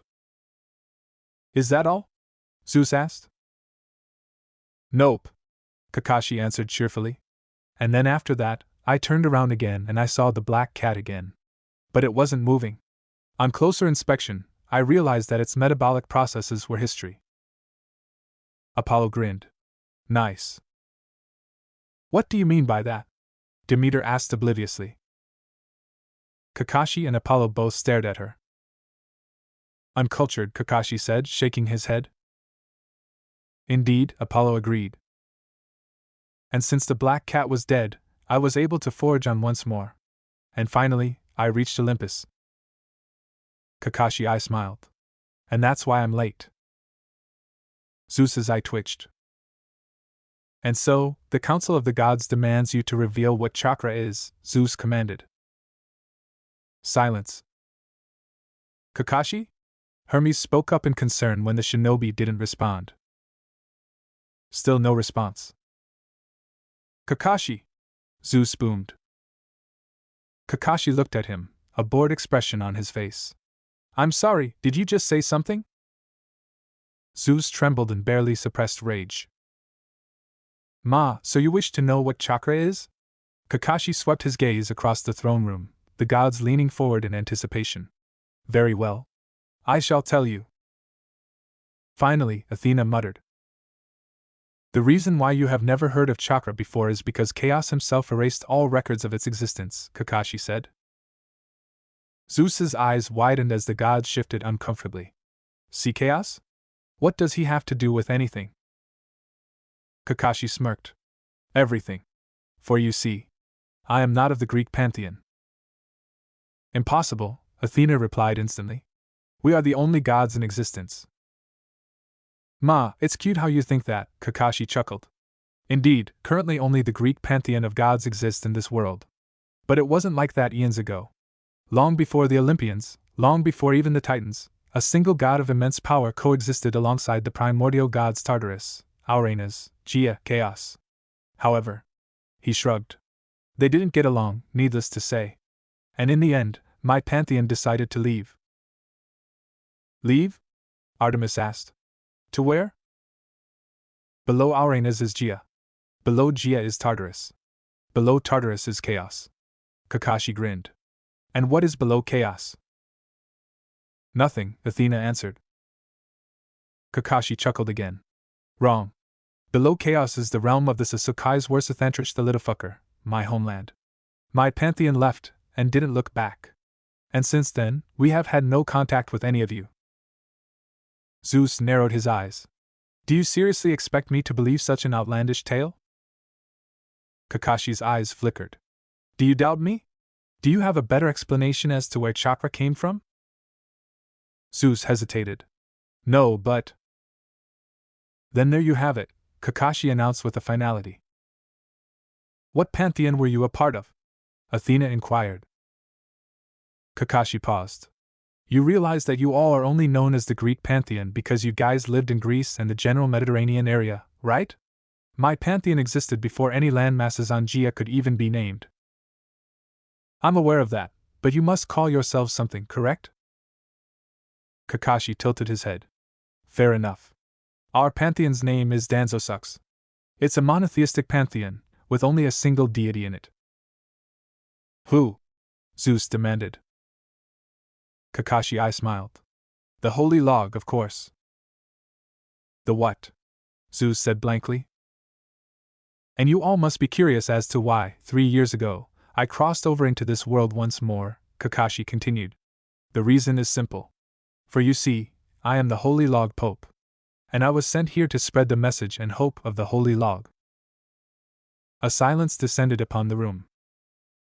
And that's what chakra is, Kakashi finished with a shit-eating grin underneath his mask. I see, Athena said uncomprehendingly. Thank you? It's time to debate on whether or not to blast him. Artemis's hands shot up. What are your opinions of trees and forests? She asked, her silver eyes focusing intently on him. They're the greatest thing in the world, Kakashi replied without missing a beat. I vouch for him, Artemis immediately said. Now hold on a minute, Ares began angrily. And so the great debate began. Centuries later, minor gods and demigods would speak of this event only in whispers, their voices filled with awe and fear. The argument had practically torn the world apart as the elements itself battled against each other. Kakashi watched the gods argue amongst themselves with great amusement. Ah, well. Looks like they had forgotten about him. He reached into his kunai pouch, pulled out a familiar orange book, and began to read. Unsurprisingly, Athena noticed him first. Are you reading while the council is talking? She asked incredulously. Kakashi glanced up. Of course. He beamed. What could possibly be so important that you would read it in front of the Olympians? Zeus demanded. I had just reached the part where... Kakashi glanced over at Percy, Bianca, Zoe, and Talia. Well, let's just say that it was a really good part, and I wanted to find out what's next. What is that book? Hermes asked. Pure art, Kakashi answered. It's porn, Aphrodite breathed in awe. You're reading porn during a council meeting. What? Is your domain malfunctioning? Athena frowned at Aphrodite. There's no way he's actually reading porn. Nah, she's totally right, Kakashi smiled. It's erotica literature. Silence. Blast him? Zeus suggested. Blast him, came the voices of agreement of everyone, even Artemis, who was looking at him disdainfully. Kakashi simply chuckled as he lifted his headband before both his eyes morphed into Manjiki Sharingans. He only kept his eye covered as a tribute to Obito. Bring it, Kakashi smirked. It's been a while since I've gone all out. The battle that took place that day was one straight out of a legend. What the fuck? Naruto said blankly. Kakashi smirked. Exactly. It appears I still have a lot to learn. Naruto looked at Kakashi in awe. Teach me, sensei, in the art of bullshit. With pleasure. The first time Zeus ever heard of Naruto was when Apollo had inexplicably burst into laughter. Typically, this wouldn't be anything out of ordinary. Zeus knew that Apollo randomly received some rather hilarious visions sometimes, but considering how they were in the middle of a meeting discussing Artemis's capture, it definitely brought some cause for concern. Perhaps Apollo had finally cracked under the strain of losing his sister. And, well, nothing good comes from a god going onto a rampage. Zeus would know. Fortunately, Apollo hadn't descended into madness. When asked about it by Athena, the sun god had gleefully informed them that for the first time in 56 games, the campers finally won a game of capture the flag against the hunters. Zeus initially thought that they won because of Talia. He was wrong. Rather, Naruto, the new undetermined kid that arrived at camp the very day, had single-handedly carried the game. Taking one glance at Naruto, Zeus immediately thought that Naruto was the son of Apollo. Blonde hair, blue eyes, a cheerful and exuberant personality, the resemblance was obvious. He observed Naruto with slight interest. After all, the kid had kicked Zoe herself to the ground. His interest slowly grew as it was revealed during the subsequent camp counselor meeting that Naruto possessed a power called chakra. Zeus admitted he knew nothing of chakra, and neither did any of the other gods. It appeared that it was either a new power or a really, really ancient one. Zeus was intrigued. All the gods were. This quest was even more interesting than the ones Percy Jackson had gone on. The Nemean lion, the manticore, even the Sparta. They were all taken down with ease by Naruto. Zeus was immensely reassured by that. After all, the stronger Naruto was, the higher the chance of Talia surviving the quest. Zeus had almost lost his daughter once before. He wasn't willing to again. Not to mention the sheer amount of backlash he'd received for turning Talia into a tree. You'd think that the other gods would have been happy that Camp Half-Blood gained another layer of magical defenses, but no. They were more focused on favoritism, and for Tartarus's sake, Zeus, you already blasted my innocent wife and children, now let me kill yours too, damn it. Then Naruto met up with Aphrodite, and it was revealed that he was the son of Artemis. It was as if the Titans, giants, and primordials invaded all at once. Absolute pandemonium broke out on Olympus. Hermes was scrambling around, delivering the news to everyone as well as taking bets on who the father was or if there even was a father. The nymphs, nature spirits, and minor gods were all in an uproar, crowding the streets of Olympus and gossiping madly about the new development. Athena's unflappable composure was gone for once, replaced by a manic look of pure desire to know more. It was no surprise to anyone that she immediately left to go down to the mortal world and interrogate Naruto. Hera was observing all the Olympians with a critical eye, trying to see how Naruto would affect her family. Zeus didn't miss Apollo's pale face at the discovery, or the worried glance he exchanged with Hestia. Apparently, those two had been holding out on him. His mind reeling at the revelation that Artemis had a son, Zeus then observed Ares and Percy Jackson's reactions. Predictably, Ares had challenged Naruto to a fight and Percy Jackson took it all in stride, not treating Naruto any differently at all. Zeus was already looking forward to seeing the hunters' reactions to Naruto being the son of Artemis, since there was no way Naruto could hide his parentage due to Aphrodite's spell other than running away. He had poured himself a glass of ice-cold nectar with a twist of lemon to fully enjoy the upcoming show, chuckling lightly when he saw Naruto trying to break the spell. It was futile. There was no possible way for him to. Zeus promptly choked on his drink, his eyes widening in shock. Somehow, someway, Naruto broke Aphrodite's spell. What the fuck? Aphrodite had absolute control over her domain, and only a select few other beings could negate her control. Naruto certainly wasn't one of them. Even Zeus couldn't break one of her spells. And that wasn't the end of it. As the quest progressed, Naruto managed to enter the Garden of the Hesperides. The very same garden lifted out of the normal space-time. By that point, Zeus doubted that Naruto was even human. Zeus had no idea what happened on Mount Othrys. The strong magic of the Titan's stronghold obscured his vision. Looking through Talia's memories, however, Zeus felt the faintest flickers of apprehension. Naruto had single-handedly beat the absolute shit out of Atlas. Sure, Atlas wasn't taking him seriously, but even in his mortal form, the general was a formidable opponent. Zeus knew of gods who couldn't fight Atlas in his mortal form, and yet Naruto was doing it with ease. He showcased new abilities with his chakra. A golden cloak that surrounded him, boosting his speed, reflexes, and strength to a literal godlike level. Numerous variants of his Rasengan. The Bijudama, which even made Zeus wary. Naruto was powerful, extremely so. If he ever turned on Olympus. While Zeus didn't think Naruto could actually defeat any of the Olympians in battle, the minor gods and nymphs were a different matter. Naruto could do a lot of damage before Zeus or one of the other Olympians managed to stop him. Even worse, if Naruto attacked Camp Half-Blood. With his speed and clones, he could probably kill every demigod in the camp in mere seconds before Dionysus or Chiron could stop him. Such a thing could never be allowed to happen. Zeus expressed his worries and concerns about Naruto at the council meeting. After all, they'd had a frankly disturbing amount of traitors lately. And then 5 Olympians vouched for him. 1 vouch was enough to sway the council.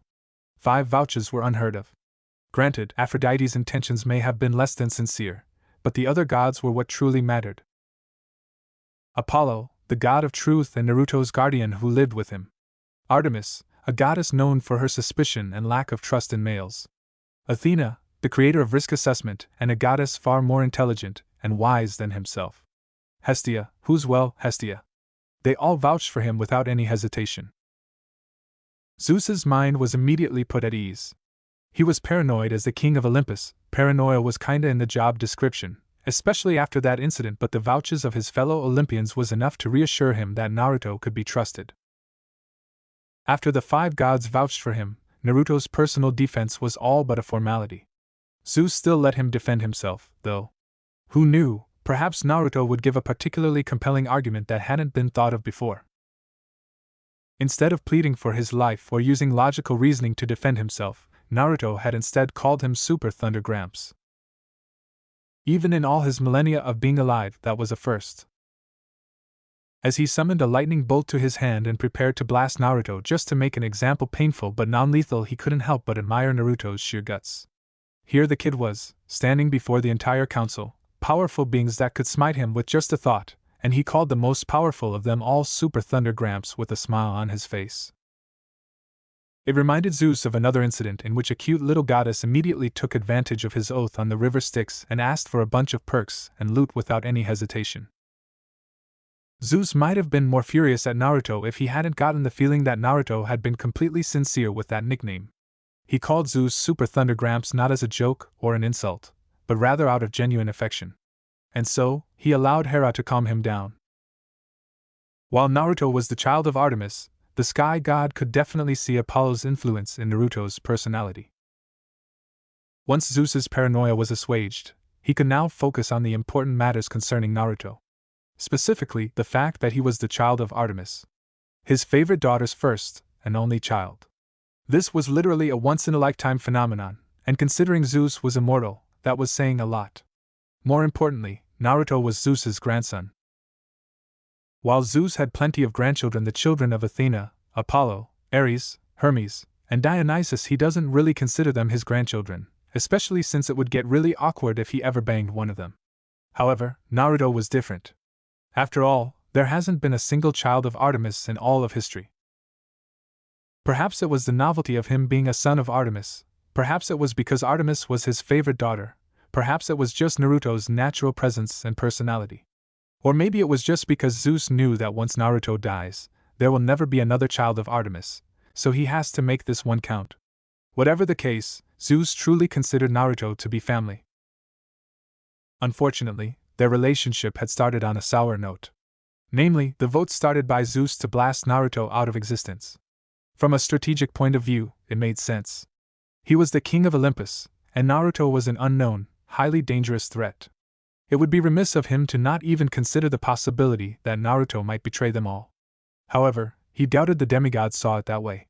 Heroes always did get hung up on the smallest things. On top of that, Zeus didn't exactly know how to act around Naruto. His typical stern persona was out of the question. After all, as the father of Hermes, Zeus recognized a prankster when he saw one, and Naruto gave off a positively foxy air. He felt bad for Chiron, he really did. Being his usual strict, prim, and serious self, in other words, acting like he has a 10-foot pole stuck up his ass, was practically asking Naruto to try to dislodge it with the application of explosives, paint, and sparkles. With his clones and illusions, Naruto actually had a chance of getting away with it. He certainly had enough guts, or suicidal bravery, to actually prank the king of Olympus. Worst part was, if Naruto did successfully prank Zeus, Hermes would probably take it as a challenge. Zeus did not want another prank war to be started on Olympus with him right in the middle. Zeus needed a plan. And to create a plan, he needed information. And so, it was with a heavy heart that Zeus turned away from the two gorgeous nymphs he was flirting with, got Dionysus to magically sober him up, excused himself from the party, and went to find his elder sister Hestia. She would know what to do. Hestia looked pleasantly surprised that Zeus actually wanted to get to know Naruto, that he considered him to be family. She had laughed when Zeus confessed that it's been so long since he's interacted with a demigod. Aside from being stern and scary, he'd forgotten how to act. She then said just 3 words of advice. Just be nice. Zeus blinked at her suggestion. Just be nice? Seeing his reluctance, Hestia then offered to bake him some cookies. Zeus accepted her offer, obviously. Not even monsters would turn down her cookies. Zeus's palace was large, grand, and lavish. Like his cabin at Camp Half-Blood, he prioritized image over function. Deeper inside, however, there was a living room, a kitchen, and a television. They settled down on the couch, eating the baked goods and discussing everything that's happened in the last few days. Strangely enough, while they had been in the middle of discussing Percy's fight against Aaliyah during the Capture the Flag game, the doors had been blasted off its hinges and Hera stormed into the room, power and anger radiating off her in waves. Zeus spotted a piece of paper in her clenched fist. After looking around the room confusedly and muttering something about false alarm and stupid anonymous tips, she had left, but not before taking a few cookies. Zeus and Hestia looked at each other in bewilderment before shrugging. They talked all throughout the night. Gods didn't need to sleep, and before they knew it, it was already dawn. It was showtime. Zeus sent a message to Artemis telling her to bring Naruto and meet him here. Hestia left, but not before giving him one last bit of help, which Zeus was eternally grateful for. However, he failed to hear Hestia's whispered words to herself. I put him in a good mood. Everything is up to you now, Naruto. Good luck. Artemis and Naruto appeared in a flash of silver light, both of them looking nervous, though they hid it well. Zeus stood in front of them, letting a trickle of his power leak out just for dramatic effect. He leaned down and looked Naruto in the eyes. Silver eyes the same color as the moon. Hestia's words echoed in his head as he deliberated on what to do. Just be nice. It was an inconceivable notion. He was the king of Olympus, the god that had to set an example for everyone else. Openly displaying affection wasn't his style. And yet, just be nice. The Titans were returning. If they managed to actually overthrow Olympus, then Zeus may never get a chance again.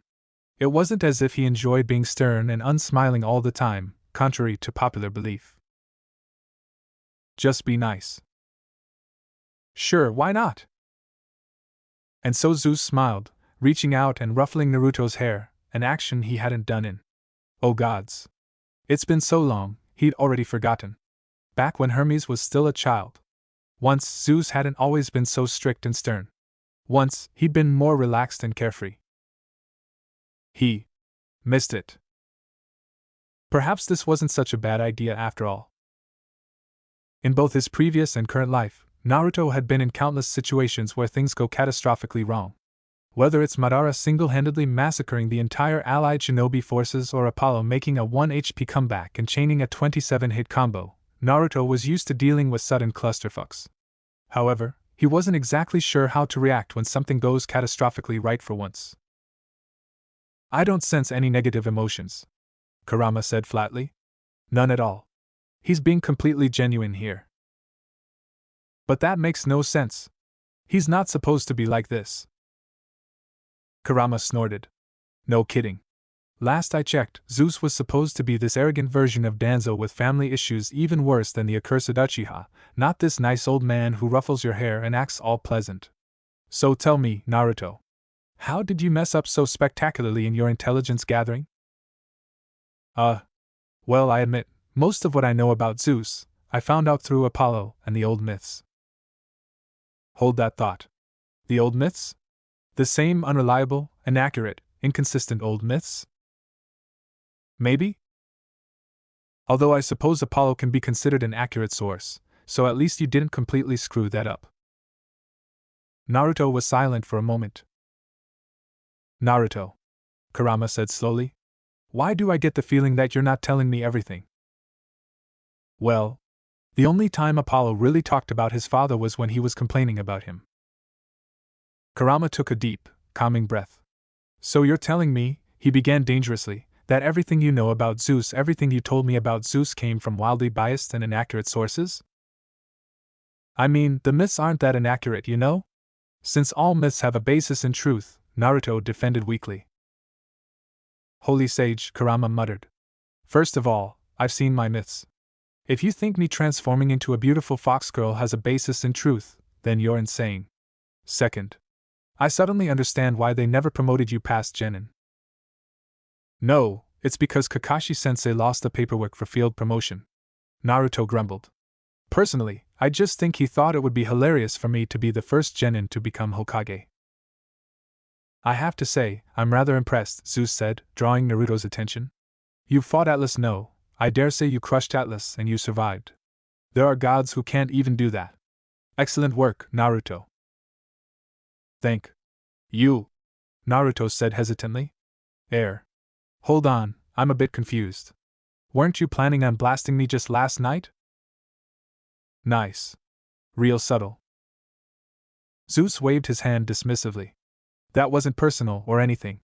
Just had to make sure that you wouldn't actually turn on Olympus. However, for vouchers from Hestia, Apollo, Athena, and Artemis, he inclined his head at her as more than enough to convince me that you're loyal. Naruto blinked. Oh. And what about Aphrodite? Zeus snorted. You and I both know she just wanted to keep you alive so you could suffer more. Naruto winced. Right. I do hope you won't hold it against me though, the sky god added. Please try to understand. You were an unknown, highly dangerous entity. If you ever did betray us, well, while at most you might be able to land light scratches on the Olympians. Was that a challenge? That sounded like a challenge. If you attacked Camp Half-Blood, then things would have been bloody. I had to be absolutely certain. Father, Artemis interjected exasperatedly. I already told you before the council meeting that Naruto would never betray us. Zeus shrugged. Had to check with the council. You know how it is. Artemis sighed at that but accepted it. Naruto nodded slowly. That made a surprising amount of sense. Granted, starting a vote to blast someone because they might betray Olympus was overkill, but then again, they were gods. He still regarded Zeus with slight mistrust though. Good reason or not, Zeus had still started a vote to blast Naruto out of existence. The king of Olympus had to do a lot in order to get back into Naruto's good graces. You must be hungry, Zeus said suddenly. I have some ramen cooking in the kitchen. Breakfast? Naruto froze, his thoughts screeching to a halt in his head. Ramen? Brat. Don't you fucking dare. Naruto beamed brightly at Zeus. I knew there was a reason you were my favorite grandfather, he said happily. Let's eat. Kurama sighed. Gods damn it. This is Hestia's cooking, Naruto said in surprise after he took a single bite. Zeus blinked. You can tell from the taste alone? Naruto looked at Zeus incredulously. You can't? Zeus shrugged. I don't eat ramen often, so I can't really tell a difference. Horror filled Naruto's gaze. No wonder he's grumpy all the time. Naruto paused mid-bite, suddenly remembering something. Lord Zeus, do you have a sacrificial flame anywhere? Zeus tilted his head before waving his hand. A fire roared to life in the fireplace. Naruto grinned. Thank you? As he made his way over and scooped some ramen into the flames, Zeus spoke up. It's rare to see a demigod sacrifice portions of their meals to the gods when they're not at Camp Half-Blood, he remarked, sounding pleased. I'm glad to see at least some demigods still hold the proper respect and reverence for the gods, even when they're not being peer-pressured into doing it. Naruto snorted. What? Nah, I'm just rubbing it in Apollo's face that his ramen ban didn't even last for a week before I broke it. Zeus blinked. Although you do raise a good point, Naruto said thoughtfully. He scooped in some more ramen. A small, barely perceptible smile spread across Zeus's lips as he received the warmth and pleasant feeling that came along with receiving a sacrifice, along with the message. You're actually pretty cool, Gramps. Then he frowned when he fully registered Naruto's words. Gramps? Zeus had only eaten a single bowl of ramen amateur, whereas Artemis hadn't even touched any of hers. According to her, ramen was too greasy, too salty, and too lacking in nutrition. It was pure blasphemy, but she was his mother, so Naruto let it slide. Naruto finished his 15th bowl of ramen before setting it down on the pinewood table with a contented sigh. Father, I have a request to ask of you, Artemis suddenly said as the bowl shimmered and dematerialized. A request? Zeus raised his eyebrows interestedly. What is it? Artemis hesitated for a moment before saying, I wish to make Naruto one of my hunters. Zeus immediately shook his head. You know I can't allow you to do that. Father, please. Zeus remained firm. Rules are rules, Artemis. Artemis and Zeus stared at each other, an unstoppable force against an immovable object. Naruto observed them silently with a bated breath. Then Artemis brought out the big guns. You know I can never have another child, Father. Her silver eyes were oddly bright, and there was a pleading note in her voice. Naruto stared at her, stunned. He's the only one I have, she whispered softly. Father, please. I have not asked anything from you in millennia. Just grant me this one request. There was a long moment of silence as a battle of wills broke out, Zeus attempting to resist Artemis's pleading gaze. Operative word being attempting. He caved. Fine, Zeus said grudgingly. Then he paused as a contemplative expression passed over his face. Wait, but isn't he a boy? Well, yes, Artemis nodded before frowning thoughtfully. If that's a problem for you, then I can make him a girl. Zeus and Naruto simultaneously blanched in horror. That won't be necessary, Zeus said hurriedly. Go ahead, make him a hunter. Naruto nodded in agreement quickly, shooting Zeus a grateful look. I'm sorry, but did she just say she can make you a girl? Is she saying what I think she is? She's not talking about your sexy no jutsu, is she? Naruto? Hey. I'm talking to you. Don't ignore me. Hey. Hey. Thank you, Father, Artemis smiled joyfully. I appreciate you granting my request. I won't forget this. The king of Olympus merely sighed when he realized that this would probably be construed by the other gods as favoritism. Heavy favoritism. Oh well. If anyone complained, he'll just say that it was a reward for Naruto's instrumental contribution to Atlas's defeat. Besides, there was also the fact that Zeus had never really mastered the art of saying no to Artemis. Lord Zeus, can I level with you for a moment? Naruto spoke up, his silver eyes uncharacteristically serious. Zeus inclined his head, furrowing his brows slightly when he realized Naruto actually called him Lord Zeus. Go ahead. Naruto hesitated for just a moment before a steely look entered his eyes. Please be a better father to Talia, he said bluntly. An absolute silence descended over them. Zeus blinked slowly. What did you just say? Why do I even try? Kurama bemoaned. I give you my chakra, I use all my knowledge and power to keep us alive, and well, then you go ahead and pull suicidal shit like this.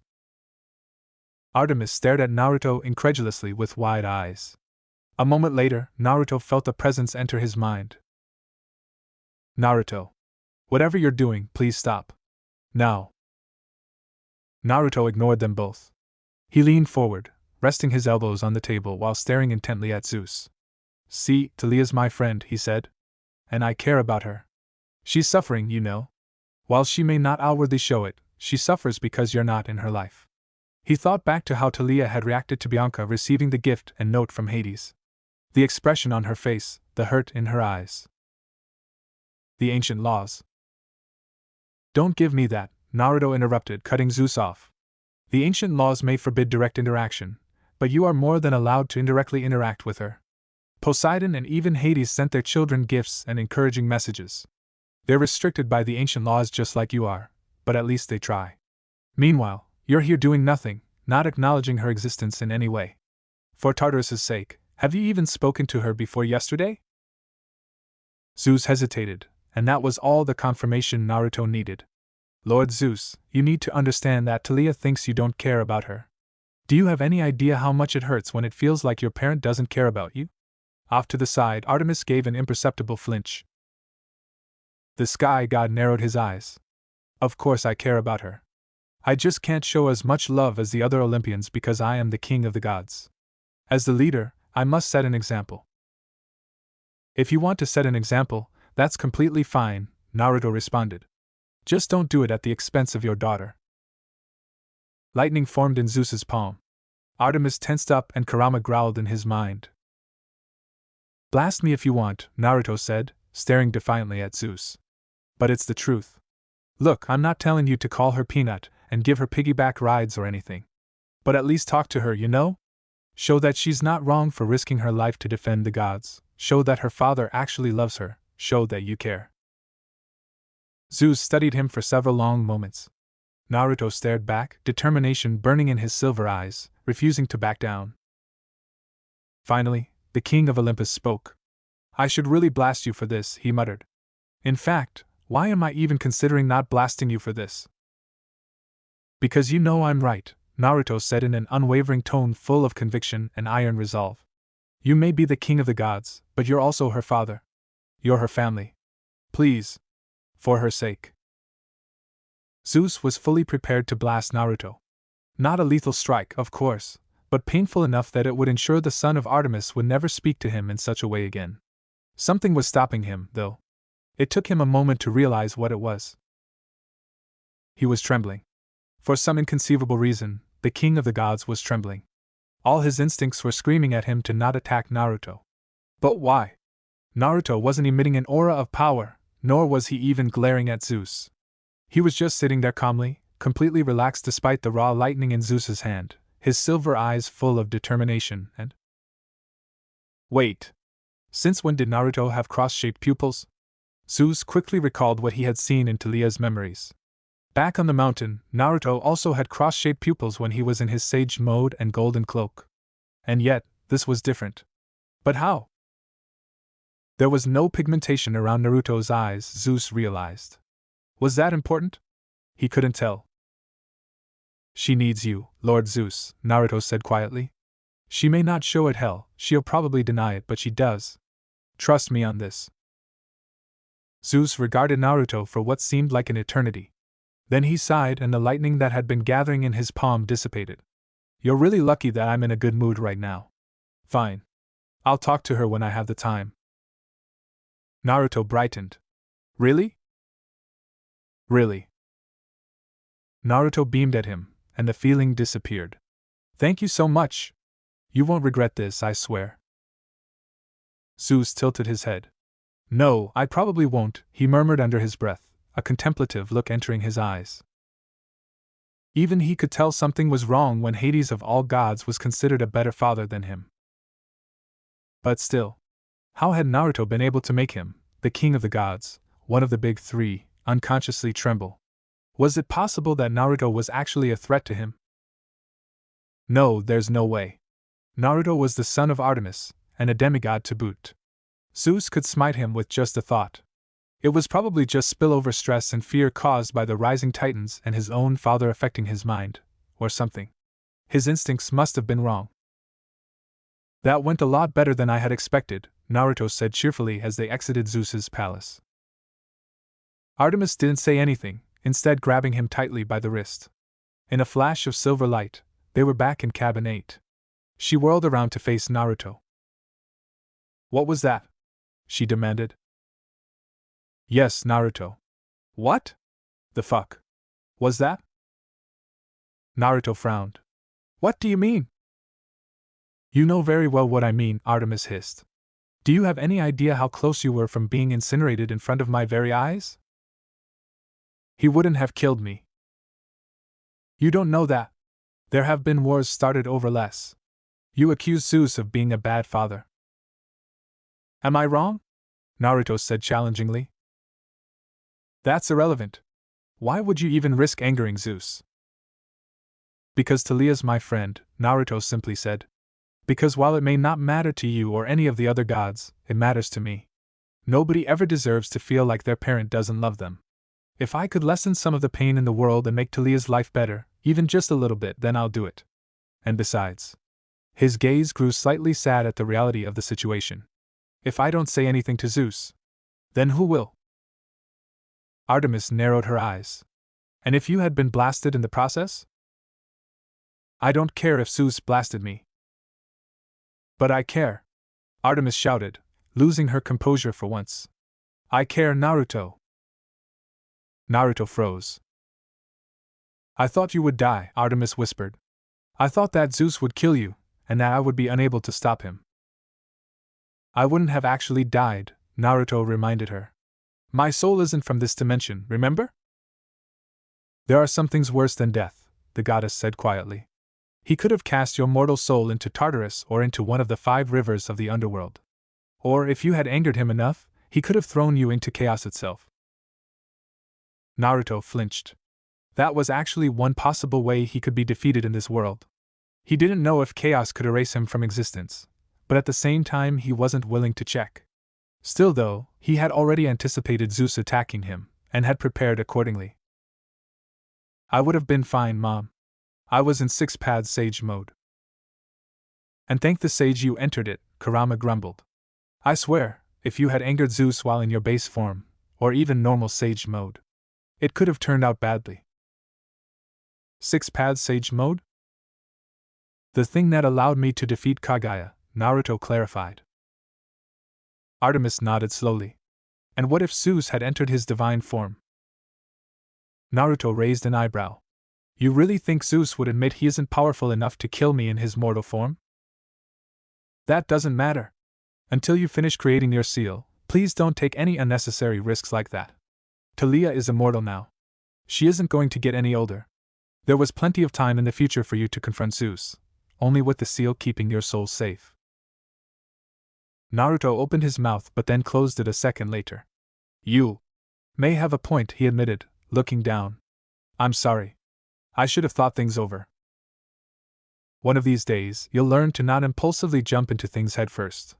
And on that day, I will rejoice. Artemis sighed, sitting down on the bed behind her. It's fine, she said, suddenly looking very tired. Just don't do it again. She paused. Is this the part where I ground you? I admit I'm not familiar with the norms of this situation. Naruto coughed, sitting down as well on the bed across from her. Please don't. Artemis tilted her head. I don't know. It seems like a pretty good idea.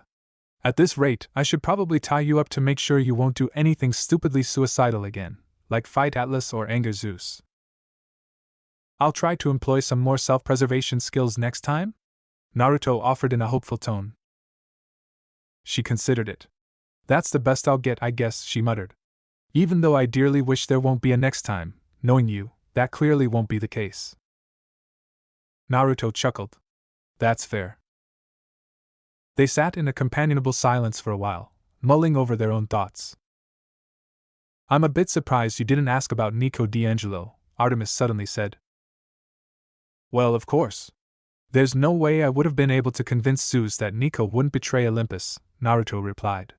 I mean, the only reason why he let Bianca live was because she proved herself on this quest, right? But Nico didn't do anything. Artemis tensed up. That's not entirely correct. Nico D'Angelo actually saved my hunters. Naruto's head whipped around to stare at her. He did what? He asked disbelievingly. Artemis nodded. Pan and Hecate incapacitated my hunters and was going to kidnap and bring them over to Mount Othries, where they'll then be forced to hold up the sky. But the son of Hades managed to stab Hecate and release the mist illusion, saving my hunters. He did remarkably well. Wait, he managed to do what now? He stared at her incredulously. He stabbed Hecate? The goddess of the mist? How? According to Chiron, and I quote, against all odds, Nico managed to get Hecate to lower her guard and stab her through a combination of trickery, acting, and mythomagic. Artemis recalled. Naruto grinned widely. That's awesome. Indeed. He tilted his head confusedly. Wait, then why doesn't Zeus trust him? The goddess shrugged. My father believes that Nico saved the hunters not out of loyalty to Olympus but rather because he wished to get onto my good side, so I'll allow him to see his sister. Even though Nico saved my hunters, there's no guarantee that he won't turn traitor in the future. And besides, all we have is Nico's word for what happened. My hunters were all under an illusion and none of the gods could see past Hecate's mist. As such, despite what Nico did, my father still doesn't trust him. Naruto blinked. Seriously? Seriously. Naruto scowled. I don't get it. Why is he so paranoid about Nico but not about me? I mean, I'm a way bigger threat than Nico, no offense to him. What? Artemis looked confused. No, you're not. Mom? Have you, forgotten about my chakra? I know Nico's the son of the big three and all, but… That has nothing to do with it, Artemis shook her head. Nico is a bigger threat to the world than you are because of the great prophecy. Not to mention how he's the son of Hades, and you know how Olympus feels about Hades. It is literally prophesied, written in fate, that a child of the big three would either save Olympus, or destroy it. Olympus to preserve or raise. I see, Naruto said with dawning realization. To Zeus, I'm just a normal demigod. A powerful demigod, but a demigod nonetheless. It wouldn't even occur to him that I might be able to defeat the Olympians in battle. But Nico is someone who has the potential to end Olympus itself. Artemis nodded. Exactly. Damn it. I can't even blame Zeus for being as paranoid as he is if the fate of the world itself is at stake. Naruto sighed miserably. This sucks. This really sucks. I don't even know what to do now, since if Nico even steps out into the mortal world and Zeus sees him, he'll just get blasted. Letting him stay in the underworld may also be a valid option. They considered it briefly before shuddering in unison. Underground, Artemis said, a look of aversion on her face. Don't like it. Naruto suppressed a shiver at the thought. They shared a nod of mutual agreement. Then you're going to have to figure out a way to change Zeus's mind, the goddess said. Preferably after you've finished creating your seal. Speaking of which, how is the progress going on that? She inquired. Naruto winced. It's going pretty well, he said unconvincingly. Artemis raised an eyebrow. Kurama? Do you agree with Naruto's assessment? Naruto felt her presence enter his mind again, presumably so she could hear Kurama. Kurama snorted. Hell no. See, when he came up with his genius plan of sealing his soul into his body, he failed to take into account the small, unimportant fact that we don't know how to create seals. We do, Naruto protested. A vague idea does not count, Kurama snapped. At this point, we're just blindly fumbling along and hoping for the best. Hey, we already decided to reverse engineer the 8-trigram seal and extract the parts that involve sealing the soul. We did, but that requires time and lots of experimentation. So far, we've made minimal progress. So to answer your question, goddess, things are not going pretty well, Kurama growled.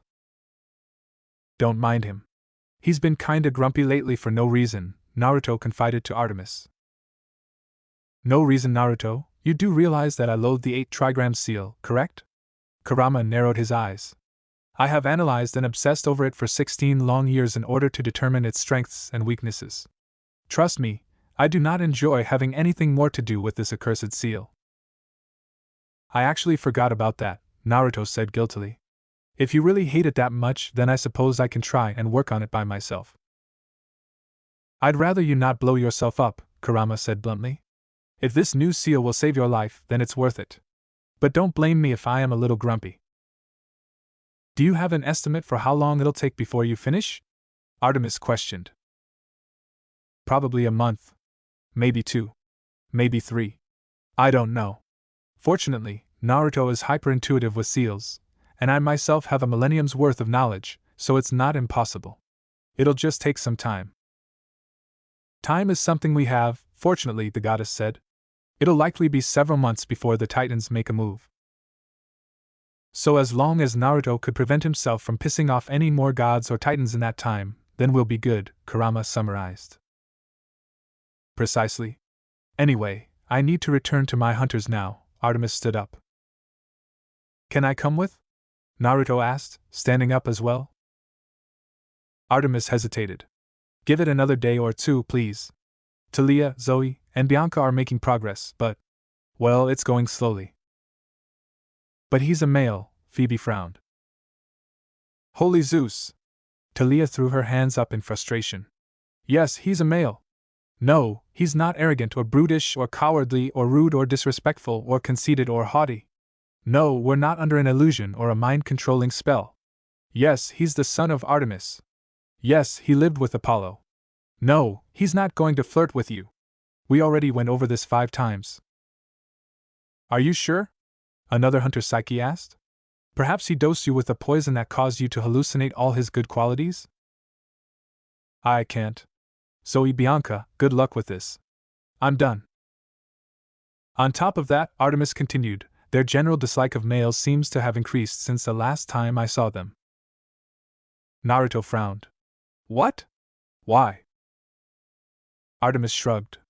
They refused to say, although they did heavily imply it was Nico D'Angelo's fault. Much to Bianca's confusion. Naruto's frown deepened. What exactly did Nico do to them? But don't worry, the goddess asked hastily. They'll come around soon once they get over their initial shock and disbelief. You know, you could always just let me talk to them, Naruto offered. I'm pretty good at making friends. Artemis frowned. Naruto, my hunters aren't exactly the friendly sort. I doubt even you can become friends with them. Kurama began laughing hysterically in Naruto's mind at that. She thinks, he gasped, she thinks being unfriendly is enough to stop you from making friends? Artemis looked confused, but before she could ask him to elaborate, Naruto spoke. All right then, he said, shrugging, easily accepting Artemis's decision. I did want to talk to the campers and Chiron again. A mischievous glint appeared in his eyes. Besides, I still have some unfinished business with the Stoll twins. Artemis took one look at his devious grin and gave a mental shudder, silently sending an apology to Chiron. Just don't do any permanent damage to the camp, please, she requested. You will not believe how passive-aggressive the centaur can get. When the camp burned down last time. Well, let's just say I did not have a fun few months. Naruto snickered. You know, Chiron actually snapped last night. He really needs a vacation. That I agree with. But the thing is, Artemis's gaze softened as respect flickered in her eyes. He cares too much about the campers to take a break. After all, every minute he spends sunbathing in Hawaii is a minute he could be using to train a demigod to ensure that they won't die. He might complain about paperwork and the stupidity of heroes, but in the end, all that truly matters to the teacher of heroes is his students returning to him alive and well. Naruto was silent for a moment. You say that as if you know him very well, he noted. Artemis chuckled. It's a well-known fact that Chiron is the teacher of heroes. But have you ever wondered who had taught him? Naruto's eyes widened in revelation. Wait, you were Chiron's teacher? My brother and I were, she confirmed, amusement in her gaze. Apollo and I taught him everything he knows about combat, mostly archery, with some swordsmanship, hunting, and medicine. We still remain in correspondence with him. Wow. Naruto blinked. Artemis nodded. Indeed. She began to glow a bright silver light. One more thing, he called, his brow furrowing in thought. She paused, waiting for him to speak. Why didn't you just tell Zeus that I don't possess a single drop of mortal blood, and therefore the ancient laws don't apply to me. Artemis's lips quirked up into an amused smile. To tell you the truth, I just wanted to see if I could still manage to persuade my father. And, well, her smile widened. It looks like I've still got it. Naruto laughed. Naruto, there you are! Naruto turned around to see Annabeth running up to him. Hey Annabeth, he greeted with a smile. What's up? There's a post-quest counselor meeting. We've been looking for you, she told him. Come on, let's go. Have you had breakfast yet?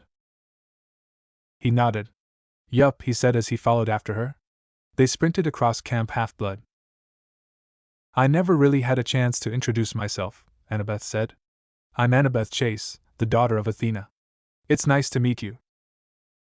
Naruto, the son of Artemis, Naruto returned. It's nice to meet you too. Hey, are you okay? Annabeth frowned. What do you mean? You know. The quest. They didn't hurt me while I was kidnapped. I wasn't talking about that. It took Annabeth a moment to understand, but when she did, her expression immediately became guarded. I'm fine, she said shortly. Naruto was silent for a moment. For what it's worth, he finally said, so quiet that she could barely hear him over the rushing wind, I'm sorry Luke died. Despite what the gods and other demigods may have thought, I really hoped that we would be able to capture him alive. I'm sorry. She didn't reply. Even though they were sprinting just a few feet next to each other, it felt like there was a chasm a mile long between them. We're here, Annabeth announced. They stopped in front of the big house, neither of them out of breath. She quickly went inside, not bothering to wait for him. You definitely have a way with girls, Kurama commented amusedly. Yeah, well, I know how it feels when everyone wants a traitor dead except for you. I won't pretend to know how she feels right now, but I know that if Sasuke had died and everyone was rejoicing, I would be absolutely miserable. You do realize that I would have been one of the ones celebrating the Uchiha's death, right? So you've told me. Naruto, you're here, Chiron greeted warmly as Naruto stepped inside the room. Everyone else was already there, sitting around the ping-pong table. You're also late. Naruto blinked and automatically said the first thing that came to his mind. Sorry I'm late, I got lost on the road of life. There was a moment of silence as they absorbed his words. Chiron must have decided it wasn't worth the effort, because he continued talking, completely ignoring Naruto's excuse. Anyway, I presume Lord Apollo already took care of the post-quest debriefing? Yes, Percy instantly replied. Good. I'll have Lord Apollo send me a copy of the debriefing later, but for now, we can discuss the important things. What important things? A new girl spoke up. Dark eyes, stringy brown hair, a scar on her chin. She looked like Ares. His daughter, probably. Important things like Pan. Grover cried out. Pan betrayed us. He then broke down into tears, Percy awkwardly patting his back. All this time, we satyrs never gave up on him, he sobbed. We looked for him, never giving up no matter what. And then it turns out that he was alive all along, and he's a traitor to Olympus. Yes, that was indeed an unpleasant surprise, Chiron said, looking at the young satyr sadly. With Pan joining the Titans, many nymphs, nature spirits, and satyrs may join as well. Especially if the Titans promise to thin down the population of mortals so they wouldn't further damage the environment. I'll never betray Olympus, and neither will any of the satyrs I know, Grover bleated in outrage, looking offended that Chiron would even suggest a thing. Chiron held up a calming hand. I know, but not everyone is as loyal as you. He sighed, looking around the room. This is catastrophic, by the way, for those of you who are unaware. A satyr's nose is unparalleled, allowing them to easily sniff out demigods. If the satyrs join the Titans, even just some of them, then they'll be able to find more demigods and recruit them to the Titan army. We need incentives for the satyrs to stay on our side then, Annabeth said with an analytical gaze.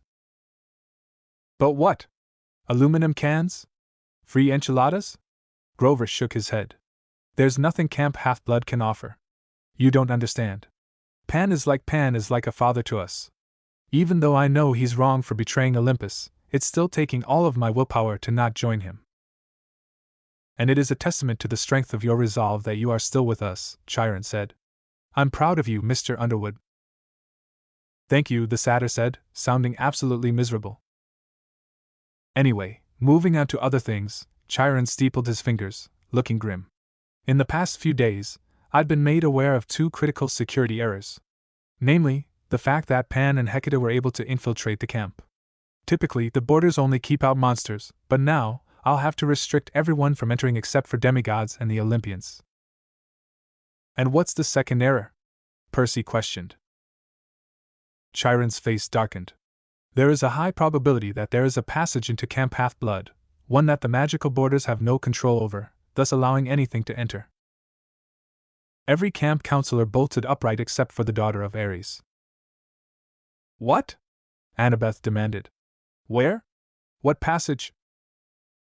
The labyrinth, Chiron answered grimly. The creation of the genius inventor Daedalus. Unfortunately, I do not know if this passage even exists, much less where to look for it. It could be in the forest, it could be in the cabin area, it could even be here, in the big house. I sent Clarice onto a mission to explore it, but, well, it wasn't a success. Naruto blinked. Oh. Chiron? Everyone turned to him. What is it? Chiron asked. Naruto scratched the back of his head. I, may know where it is. You do? Chiron said in surprise. How? Nico and I found it when we were exploring the forest, Naruto explained. It's at the big cluster of boulders. Zeus's fist? Yeah, that. I see. You'll have to show us later. However, if it is truly there, then you'll have lifted a huge weight off my back, prevented many sleepless nights, and saved me from filling out mountains of paperwork. Chiron shot Naruto a grateful smile. Thank you? Oh, and that reminds me. Congratulations, Naruto. You're now the head counselor of Cabin 8. Are you really the son of Artemis? The new girl asked. I'm Clarice, by the way, head counselor of the Ares cabin. I am, Naruto nodded. Before anyone asks, I was born through essence combination. You really pissed off my mom, Silena, the head counselor of the Aphrodite cabin, commented, eyeing Naruto with an indecipherable gaze. Ah. Naruto paused. Is this the part where the Aphrodite cabin declares war on the Artemis cabin? Silena snorted. We've been at war with the hunters for millennia. You're just the newest addition. She paused. But for what it's worth, I don't really have anything against you personally. It's just that my mom really wants us to make your life hell. Naruto chuckled. Fair enough. I'll be gone in a few days though, so you don't have to worry too much. Lord Zeus allowed you to travel with Lady Artemis and her hunters? Chiron asked in surprise. Not exactly? At Chiron's questioning look, Naruto elaborated. He gave Artemis permission to make me a hunter. Every demigod in the room suddenly refused to meet Naruto's eyes. That's kind of unfair, Connor muttered. Let me get this straight, Clarice said, looking at Chiron angrily. We're here, lucky if we even get to speak to our parents once a year, and Naruto is going to be gallivanting around with the hunters and Lady Artemis for the rest of his immortal life? Wow. For once, people are jealous of you. I genuinely don't know how to react. Oh, would you all stop angsting already? Dionysus spoke up in a bored voice. If it makes you all feel any better, I highly doubt Naruto even is immortal, so the ancient laws don't apply to him. What? Percy whirled on Naruto. Are you immortal? Naruto hesitated for just a moment before answering, no. Although Apollo isn't exactly sure what I am. I'm half god, half something. Percy blinked, at a loss for words. Annabeth was scrutinizing him with a calculating gaze that reminded Naruto of her mother, as if she was trying to pierce into his soul itself. The rest of the head counselors, however, didn't look fazed at all. For a moment, Naruto was a bit confused by their lack of reactions, but everything became clear as his gaze landed on Grover, who was sadly munching on an aluminum can, not paying any attention to them at all. The demigods at this camp were used to non-mortals. Hades, Chiron himself, was a centaur. There you have it, Dionysus yawned. Not immortal, so the ancient laws don't apply to him. Feel better now? You know, that actually does make me feel better, Clarice said thoughtfully. Thanks, Mr. D. Instead of giving me your gratitude, please just end this useless meeting. Chiron coughed. Very well. We've finished discussing everything. This meeting is now over. You're all free to leave. Naruto, Connor said, smiling as he slung an arm around Naruto's shoulders. Do you still remember our conversation before you left for the quest? A devious grin spread across Naruto's face. Of course. I believe my exact words were Camp Half-Blood will never forget our names. Identical grins spread on the Stoll brothers' faces. Brilliant, they chorused. Shall we start? Naruto suggested. Way ahead of you, Travis said. I already gathered the supplies, and Connor already made the plans. Now we just need you to execute them. Naruto smiled. Fill me in. All right. First things first. It had been an interesting day at Camp Half-Blood, Chiron reflected. Interesting. There hadn't been as much chaos at Camp Half-Blood since it burned down. The normal, everyday activities were interspersed with pure mayhem.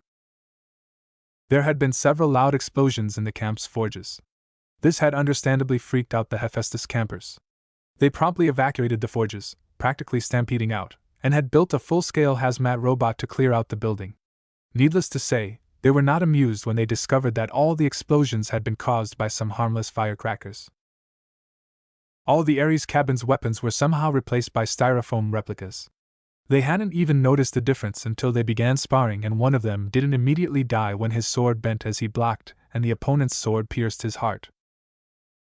Of course, it wouldn't have been so bad if the stabbed individual hadn't loudly confessed that he actually loved all his siblings, and that he would miss them dearly before he realized he was still alive. Chiron doubted he would ever recover from that. The Aphrodite cabin was met with an unpleasant surprise when they were ambushed by paint bombs that ruined their hair, their clothes, and their makeup. A preemptive attack, Naruto had whispered to the Stoll brothers. Although Chiron did have to admit that the Aphrodite campers screaming and racing for the showers was objectively hilarious. Strangely enough, the Athena and Poseidon cabins were left untouched, though that was probably because 1. Annabeth had been kidnapped and deserved a rest, and 2. Percy had just gone onto a quest and deserved a rest. The same didn't apply to Clarice, though. A pound of glitter had been tossed onto her, and she positively sparkled wherever she walked. Connor and Travis had begun calling her princess whenever they saw her, whereas Naruto had called her a vampire. Chiron wasn't sure which one pissed her off more, being called a princess, who are notorious for needing saving, or being called a vampire from Twilight. Probably the latter, judging by how she had tried to strangle Naruto. Though it was news to Chiron that Clarice had even read Twilight. Needless to say, once Travis, Connor, and Naruto realized it too, they'll never let her live it down. Worst part was, Chiron couldn't even prove it was them because Connor, Travis, and Naruto had remained by his side the whole day. After Naruto had shown him the entrance to the labyrinth, the other two had joined him and they accompanied Chiron as he went about his day-to-day duties. And they hadn't stopped smiling the entire time. The entire day they were just giving him knowing grins, even as explosions and screams sounded in the background, and Chiron couldn't do anything about it. Of course, once he tricked Percy into giving him a written testimony that Naruto could create solid clones, Chiron was free to bust the son of Artemis's ass. But Naruto had already left the camp with Dionysus's permission, presumably to join the hunters, so Chiron couldn't even punish him.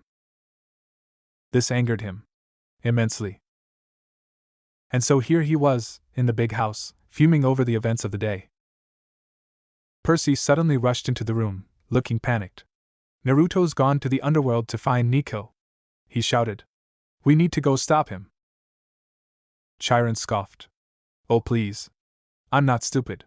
I know he already left. There's no need to rub it in any further. I'm serious. Tell me, Mr. Jackson. How much did he pay you to tell me that frankly ridiculous lie?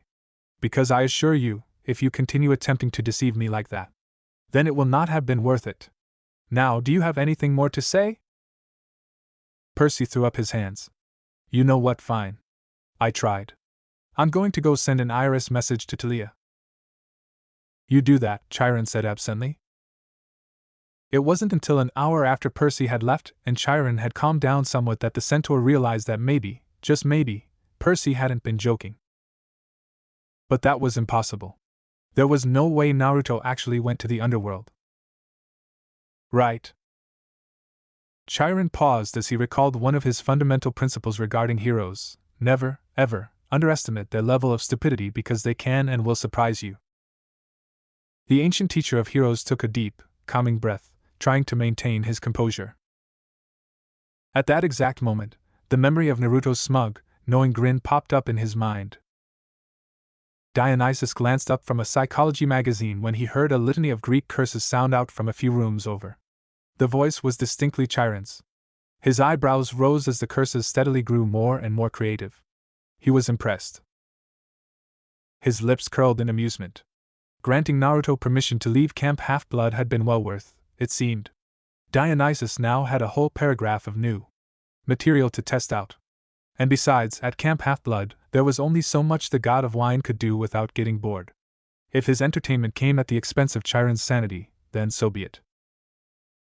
Then he resumed reading the magazine, slowly getting absorbed into the passage where it detailed how to survive your coworker's inevitable mental boom. It was some really fascinating stuff.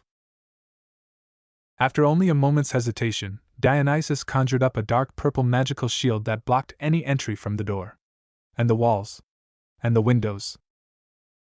Just in case. Can I borrow one of your love arrows? For what? Oh, you know. Gotta make these two people fall in love with each other. Eros blinked. I don't get it, Mother. You can literally just wave your hand and they'll fall in love with each other. Why do you need my arrow? Why? For the delicious irony, of course. After all, she is a huntress, and he is the son of a huntress, and yet both of them will be hunted by me. Aphrodite smiled. It was a beautiful smile. Oh, this will be so entertaining to watch. The ultimate forbidden love. It was only a pity that Artemis was completely immune to all her spells due to being the goddess of maidenhood. Now that would have been a perfect tragedy. Eros shrugged at her cryptic words. All right, whatever. When are you going to use the arrow? Does it matter?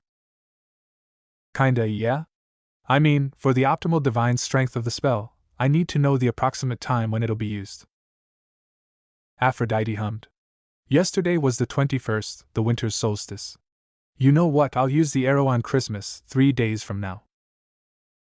She smiled sweetly. It'll be my Christmas present to the two of them. Naruto looked up at the gold letters etched in black marble, DOA Recording Studios. It was beautiful calligraphy, elegant handwriting that could only be described as perfect. Underneath, stenciled on the glass doors in the same font, no solicitors. No loitering. No living. Underneath that, stenciled in really bad handwriting, no Hephaestus. No musicians. No Apollo. No Hera. No Hermes unless on legitimate business. And so on. There seemed to be hundreds of names, Naruto not recognizing most of them. The etches appeared to have been added on over time, some looking older than the others. The most recent one appeared to be, Children of Zeus, welcome. Special arrangements shall be made. That wasn't ominous at all. He then gazed inside the building. The lobby was brightly lit and full of people. A man sat behind a desk. The mist was strong around this building, and the few mortals still on the streets didn't seem to be able to see this building at all. Thanks for dropping me off, Apollo. Yeah, no problem, Apollo grinned. Anything to get me far, far away from Olympus. Why are you banned from the underworld? Naruto asked curiously. Apollo's face darkened. Hades and I had a minor disagreement several millennia ago. I got a little mad. Things got a little heated. What did you dash? Naruto trailed off as he caught sight of something oddly familiar. Apollo. He began slowly. Is that a scorch mark I see on that marble column inside? He'd sparred with Apollo too many times to not recognize the marks of Apollo's powers. What scorch mark? Apollo asked innocently. Anyways, he cleared his throat. I gotta go. Can't stay in one location for too long. Naruto looked at him weirdly, but Apollo didn't elaborate. Stay safe, Naruto. I'll give you about 15 minutes before my little sister realizes I lied to her about where I took you and she comes looking for you. Oh, and good luck with the hunters. He winked. Tell them I said hi. Naruto smirked. Sorry, but I'd rather not. I'm trying to make a good first impression here. Apollo didn't respond, instead simply giving Naruto a head slap.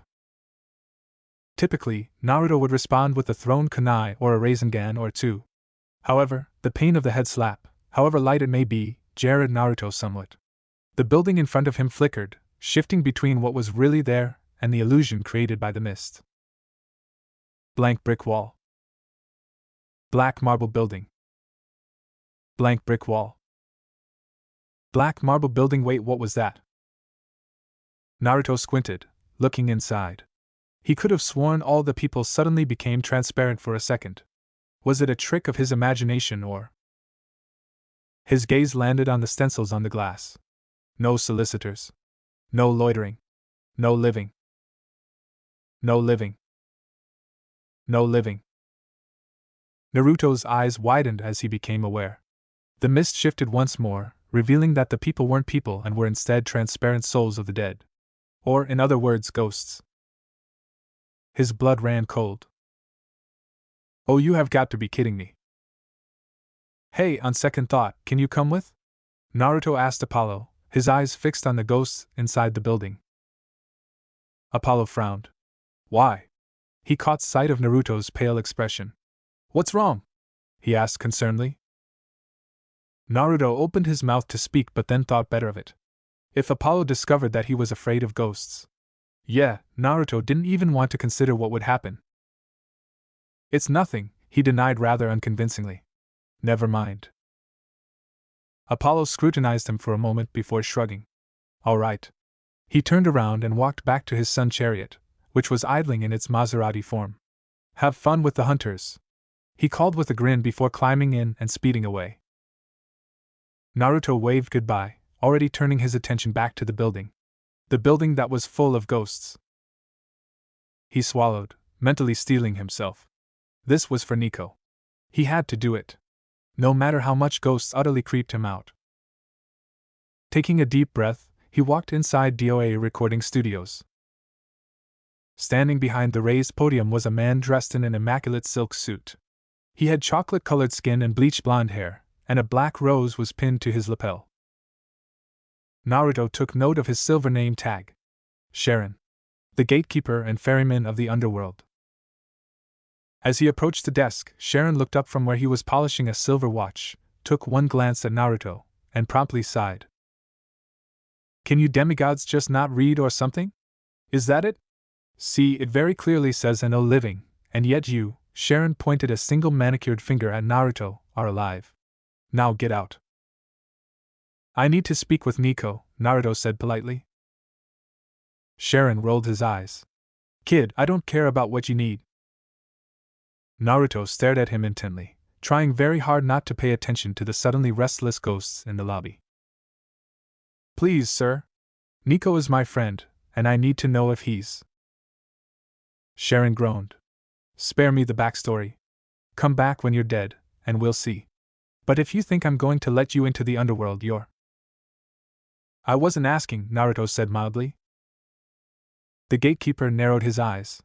The room suddenly chilled, the temperature lowering to freezing, and the ghosts became agitated, pacing around, running hands through their hair, fiddling with wristwatches. Naruto ignored them all, though he wasn't able to stop the chills from running down his spine. Was that a threat? Sharon asked dangerously. For a few seconds, Naruto actually considered it. He wasn't kidding when he said that he was willing to storm the underworld. However, did he really want to piss Hades off? He didn't want to make one of the big three his enemy before even meeting him.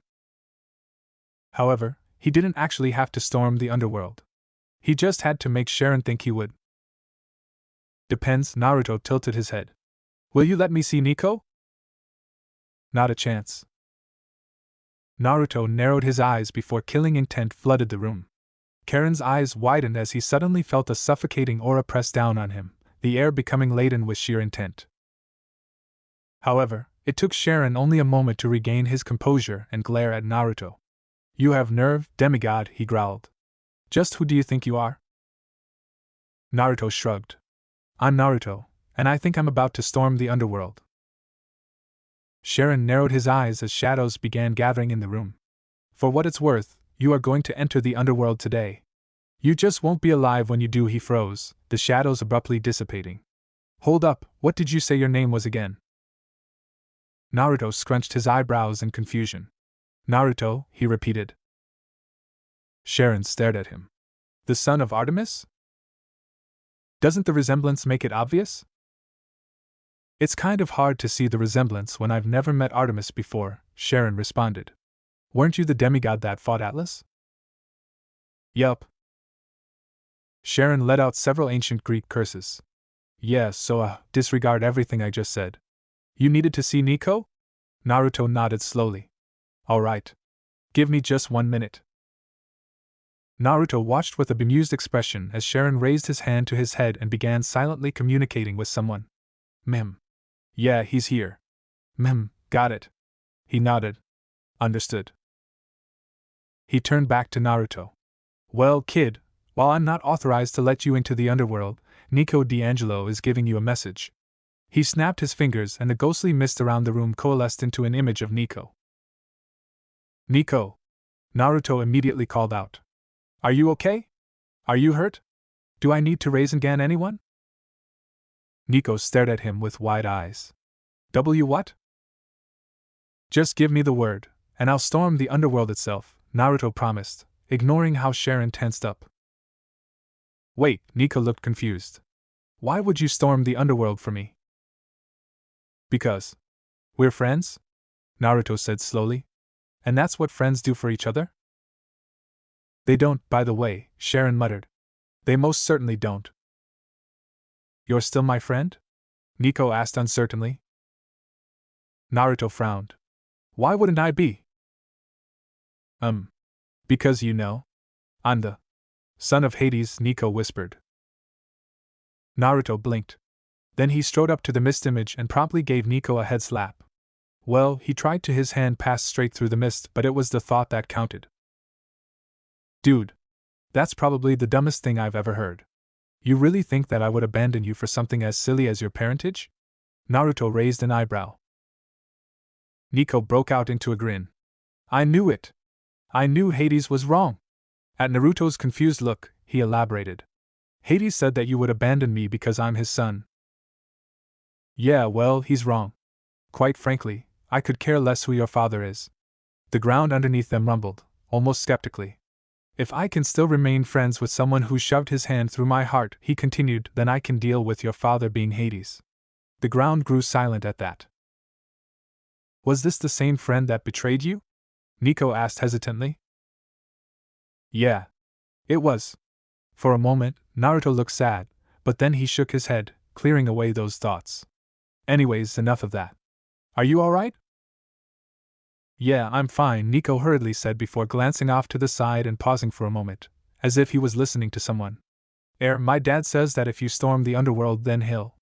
Yeah, I won't repeat that. Just don't, Naruto. There's no need.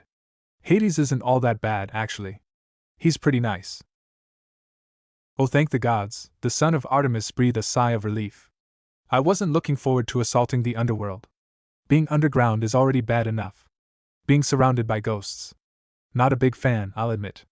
He suddenly brightened. Hey, by the way, I heard about how you saved the hunters. He grinned. You were awesome. Nico grinned back. I know, right? My entire victory was owed to Mythomagic. Clearly, it's the superior card game by far. Naruto chuckled. I don't have much time right now, but later you'll have to tell me all about it. Why don't you have time right now? Nico frowned. Naruto scratched the back of his head. I'm not exactly supposed to be here, you see. I'll give it maybe 2 minutes before Artemis arrives and drags me away. What? Nico and Sharon exclaimed in unison, the former looking worried and the latter looking flat-out terrified. Naruto waved away their concerns. Nah, it'll be fine. She just doesn't want me accidentally pissing off Hades and making an enemy of the big three. He paused. Speaking of which, Thank you, Lord Hades, for taking care of Nico. The ground rumbled appreciatively. Anyways, I should get going now. I don't want to get my mother banned from DOA recording studios as well, Naruto chuckled amusedly. I'll try to get the situation resolved with Zeus as fast as I can so you can come out of the underworld again. Oddly enough, Nico's face darkened at the mention of Zeus's name. Yeah. Naruto furrowed his brows in concern. Everything all right? Yeah, I'm fine. Nico was clearly not fine. He was trying to hide his emotions, but he was an untrained civilian, not a seasoned shinobi, and so Naruto could easily see through his facade. The son of Hades was furious. For some reason, just mentioning Zeus's name seemed to send him into a rage. It made sense though. Naruto would be mad too if he was in Nico's position. If you ever need to talk, I'm here for you, Naruto offered sincerely. Nico gave a small smile. Thanks, Naruto. He paused. Hey, you're joining the hunters now, right? At Naruto's nod, he continued. Can you please keep Bianca safe? Of course, Naruto smiled. Don't worry, Nico. I won't let anything happen to her. I promise. Good. Nico nodded, looking reassured. Bye, Naruto. See ya. The ghostly mist dissipated. Anything else you need, kid? Because if not, scram. I do not want an angry goddess rampaging in my lobby. Naruto snickered. Alright, alright. As he made his way over to the exit, Naruto jumped slightly when two ghosts materialized at the door. Newly deceased. They were accompanied by a man who practically radiated power. He had dark skin with gold eyes, but what drew Naruto's attention was the pair of large, black wings on his back. Belatedly, Naruto realized the man was staring directly at him, examining him with a frown that was simultaneously thoughtful and confused. Excuse me, the man called out in a deep, cultured voice as Naruto walked past him. Naruto stopped, turning to face the man. Yeah? Golden eyes met silver, and Naruto couldn't help but feel slight unease. All his instincts were on high alert, and the hairs on the back of his neck were standing up.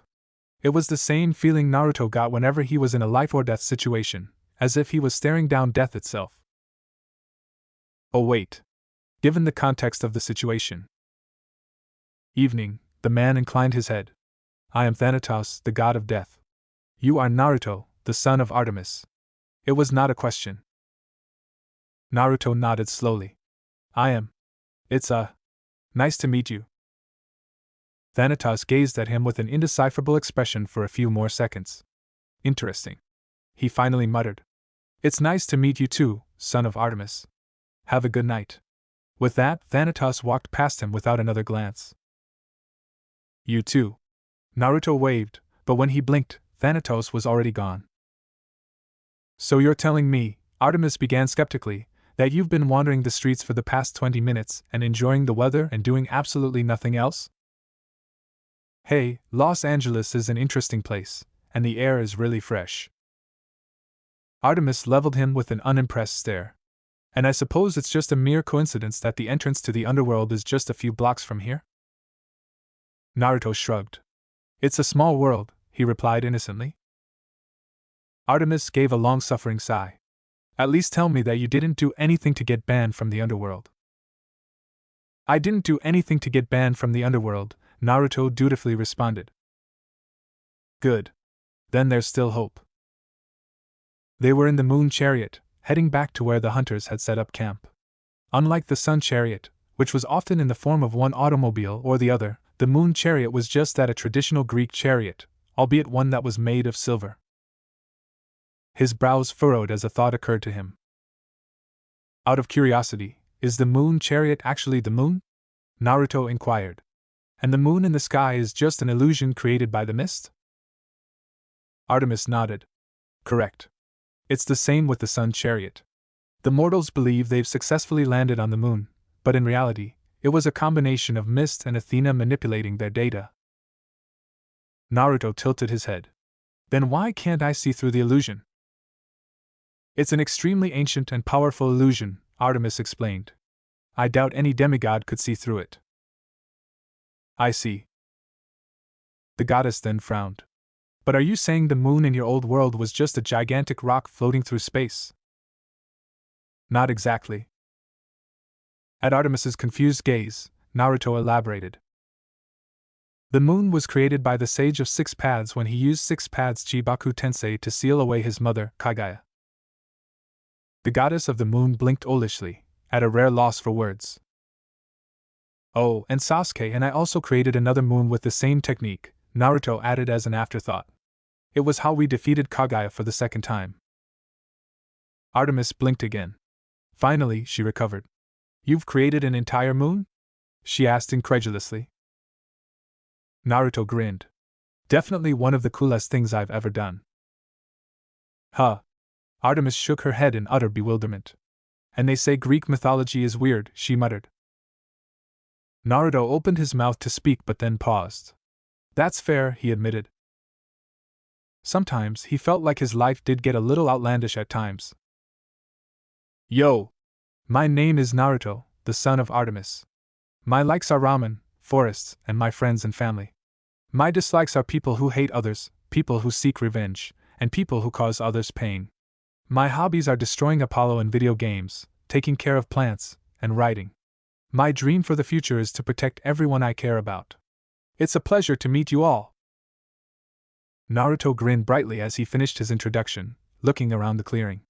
Not that he actually needed to physically look to see their reactions, since he was in a forest and had perfect awareness, but there was a difference between his intuition telling him their expressions and him seeing it for himself.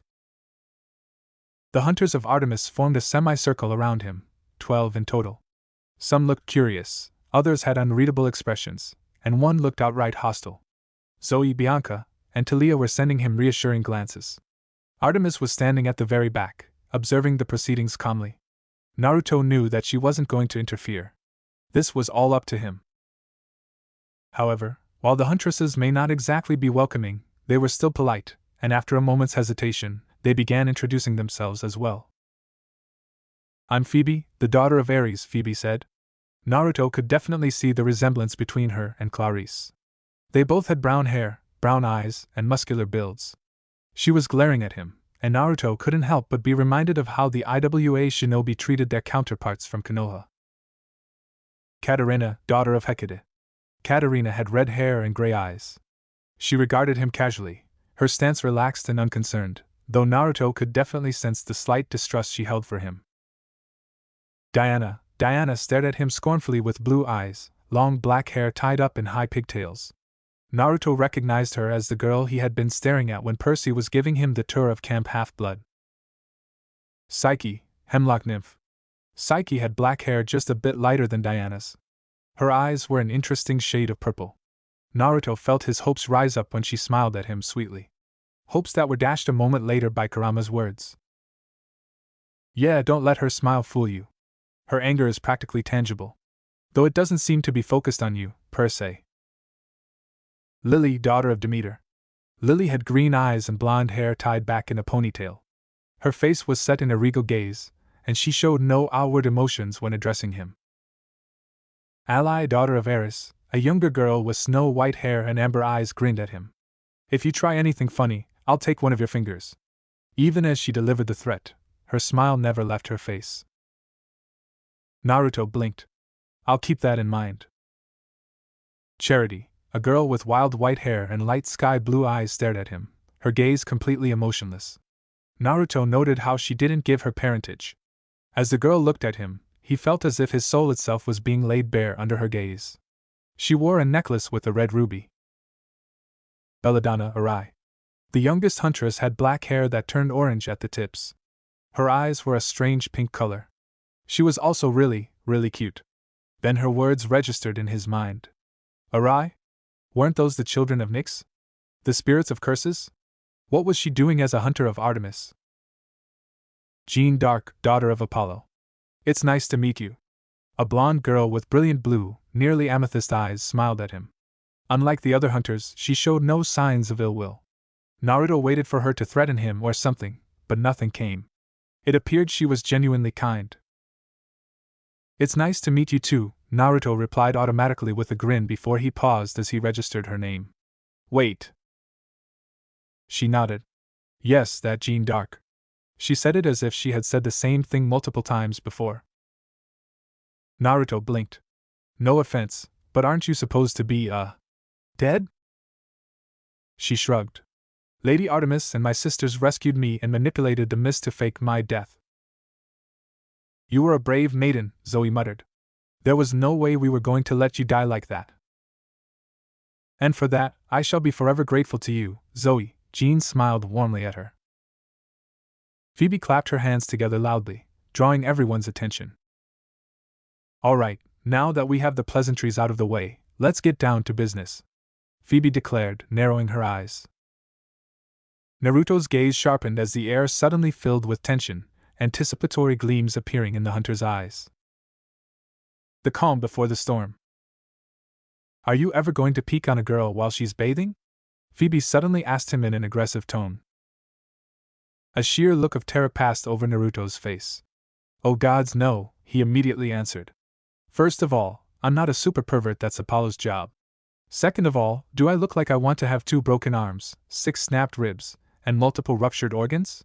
He shook his head frantically. No, no, no. Absolutely not. The hunters all stared at him in bewilderment, but Naruto didn't care. Sakura and Tsunade had emphasized exactly what would happen to him if he ever decided to follow in Jiraiya's footsteps. Needless to say, they had left a lasting impression. That was oddly specific, Talia said slowly. Your idea is better than mine, Ally pondered thoughtfully. 2 broken arms, 6 broken ribs, and ruptured organs is definitely a more befitting punishment for being lecherous scum than simply removing a single finger. She then frowned. Although I admit, while broken arms and ribs are easy enough to arrange, I'm not an expert on rupturing internal organs. She turned to Talia. Hey, with your lightning blast, do you think you can rupture his spleen? Talia stared at her, looking vaguely disturbed. Possibly. Awesome. Ally grinned, turning back to Naruto with a smile that unsettled him immensely. Please peek on us. I dare you. Zoe sighed tiredly. Ally, we've talked about this. Please, at least try to keep your unique tendencies to a minimum. Ally pouted. Fine, she agreed reluctantly. Naruto stared at her with a disturbed expression that matched Talia's. Even by shinobi standards, she was off. But still, why would they even ask him that? What was even the point of that question? Talia asked, sounding rather exasperated. Phoebe shrugged. We already know he has a split personality due to Apollo. Had to make sure that Naruto didn't pick up any bad habits as well. Oh, Apollo. Yeah, that's fair. Do you believe that women are inferior to men? Diana questioned him. Naruto frowned in confusion. No, of course not. Why would I think that? Diana shrugged. Sexism? Naruto's frown deepened. Oh, isn't that for civilians? Back in the elemental nations, sexism was practically non-existent among the shinobi population. After all, gender didn't matter on the battlefield, and it was kind of hard to be sexist when underestimating a kunoichi would lead to a saban through the eye or, in the case of Tsunade during the Great Third Shinobi War, a fist through the head. Only civilians possessed notions of sexism. All the sexist shinobi were dead. 2 of the current 5 Kage were women, Terumi Mei and Tsunade. Sakura, his own teammate, was insanely strong. Hell, Kaguya, the most powerful being Naruto had ever met, was also female. Diana blinked at his odd reply, but inclined her head acceptingly nonetheless. We're in the 21st century now, by the way, Talia muttered passive-aggressively. Like, come on. One more question, Psyche said, smiling the same empty smile. What do you think about Apollo's poetry? She asked him. It's absolutely god-awful, Naruto responded, not missing a beat. Alright, I've heard everything I needed to hear. He's cool, Psyche announced. Unless he lied? Ally inquired, turning to Jean. I sensed no falsehood or deceit in all of his answers, Jean affirmed. He's being entirely truthful. Good. I hate liars, Ally's expression momentarily darkened before it cleared up in the next second. But yeah, he's not that bad. He's a male hero, Phoebe voiced disdainfully. We all know what that means.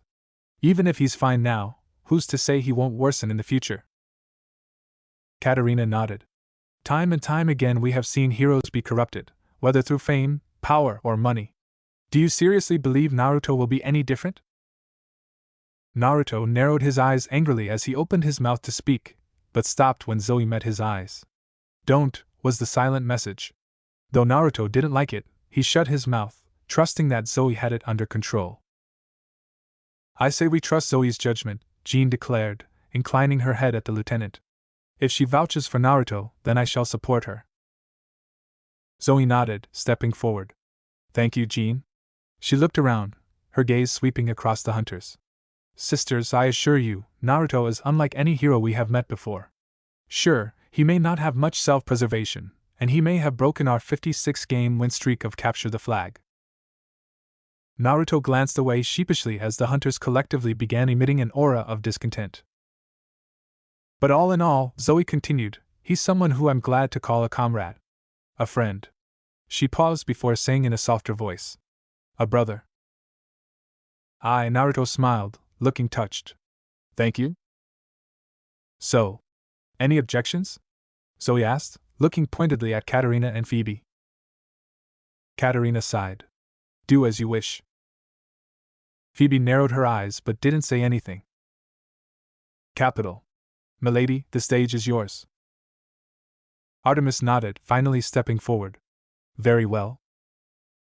Does Naruto have to swear the oath? Talia asked curiously. Zoe laughed in amusement. You're asking if Naruto has to swear to turn his back on the company of men and accept eternal maidenhood? Talia blushed. I meant a modified version. Whoa, hold up, Naruto raised his hand, frowning. I'm not planning on swearing off romantic love forever. What? Why? Zoe demanded. Artemis looked distinctly worried. You didn't mention this before. Naruto shrugged. Yeah, well, it never came up in conversation, I guess. But, yeah, no. If possible, can I, not swear off love? Please? Artemis blinked. But, why? Reasons. Mostly because he wanted to actually experience love and become a father and whatnot, but he felt that was a little too embarrassing to say out loud. After seeing the love his parents Minato and Kushina had for each other, and for him, he would be lying if he said he didn't want to experience it for himself. Melodramatic, perhaps, but oh well. Artemis tilted her head but shrugged. Very well then. I'll grant an exception.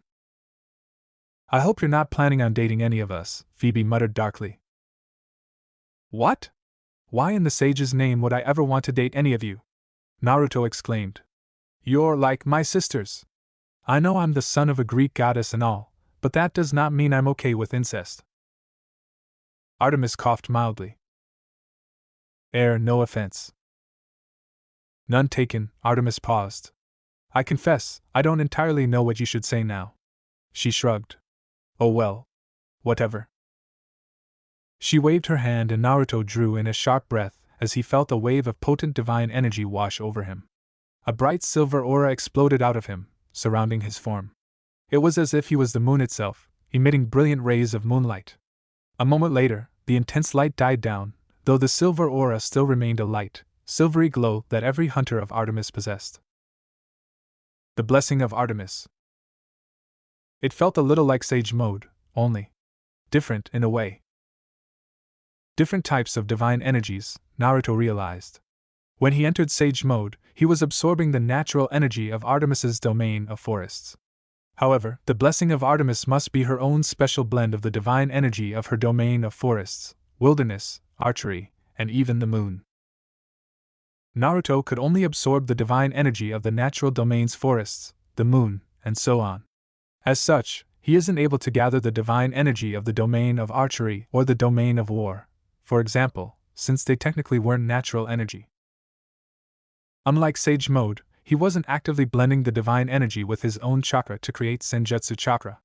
Instead, the divine energy appeared to be augmenting his body and wasn't interacting with his chakra in any way. Interesting. Zoe raised an eyebrow. That was the most intense reaction to your blessing I have ever seen. Artemis shrugged. It's no surprise. He is, after all, my son. Due to divine resonance, my blessing would naturally be extremely potent on him. Zoe tilted her head. That makes sense. In any event. She smiled at him. Welcome to the hunt, Naruto. Dinner was awkward. Artemis was called away by a summons to Olympus, leaving Naruto alone with the hunters. It was clear that even if the hunters may have accepted Artemis's decision out of respect and devotion, they didn't accept him. He was an outsider, an intruder. Naturally, he didn't let any of this affect him. This is delicious. Naruto smiled after he finished chewing. You're an amazing cook, Katarina. Flattery will get you nowhere, Katarina stated flatly. It's true though, he proclaimed sincerely.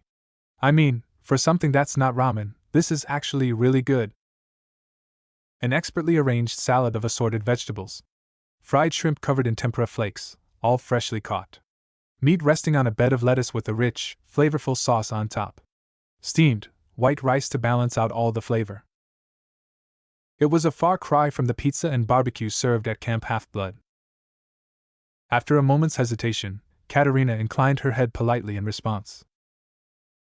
Katarina is the unofficial cook of the Hunters of Artemis, Zoe confided. Mostly because none of us can even approach her level of skill.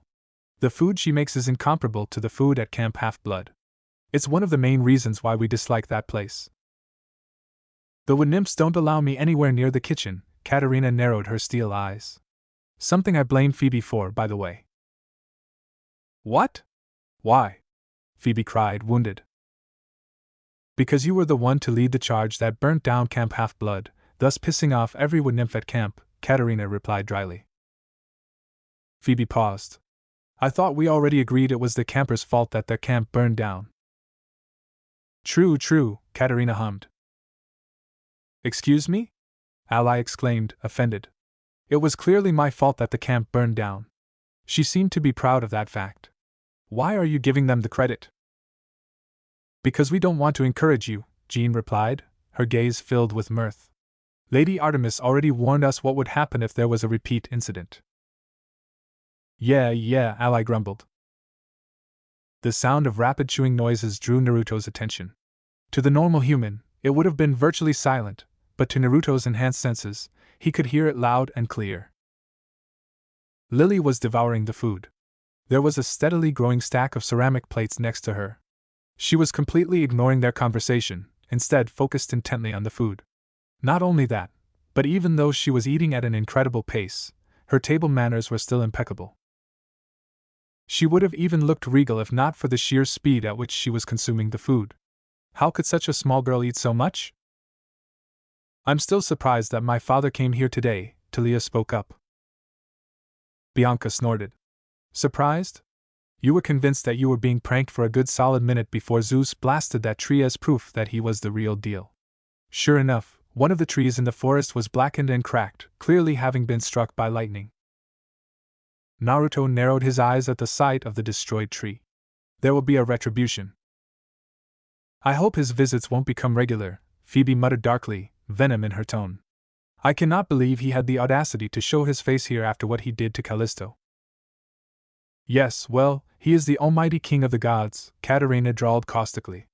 Our opinions are clearly beneath him. Talia shifted uncomfortably. He's not that bad, she defended weakly. Phoebe, Katarina, and Zoe stared at her incredulously.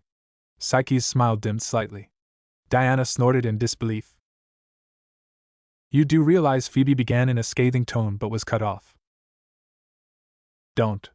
Charity, who had been silent all dinner, spoke up. But. Phoebe, please. Her words were quiet yet firm. The daughter of Ares sighed but acquiesced, falling silent. Charity nodded in thanks before turning to regard Talia. Talia, I do not blame you. Zeus is your father. It is only natural for you to defend him. Talia watched her, unsure of where she was going with this. However, Charity continued, while you are his daughter and as such you're willing to attempt to see him in a good light, we are nowhere near as lenient. Her eyes flashed slightly. Zeus has committed unforgivable, reprehensible crimes against us. Please try to understand that you will be unable to change our feelings towards the king of the gods. Similarly, we will try to understand that even though Zeus is despicable and loathsome, he is still your father. Is that acceptable? Talia nodded slowly. Yeah, that's fair. Excellent, Charity murmured. Then she fell silent, content in returning to observe the proceedings. Jean laughed, a pleasant sound that lifted everyone's spirits. As diplomatic as ever, Charity. I can't imagine how we would get by without you. Charity inclined her head. Thank you. Returning to the topic at hand, Zoe's expression grew contemplative. I confess I did not expect Zeus to actually visit you, Talia. It isn't his style to interact with his children in any way.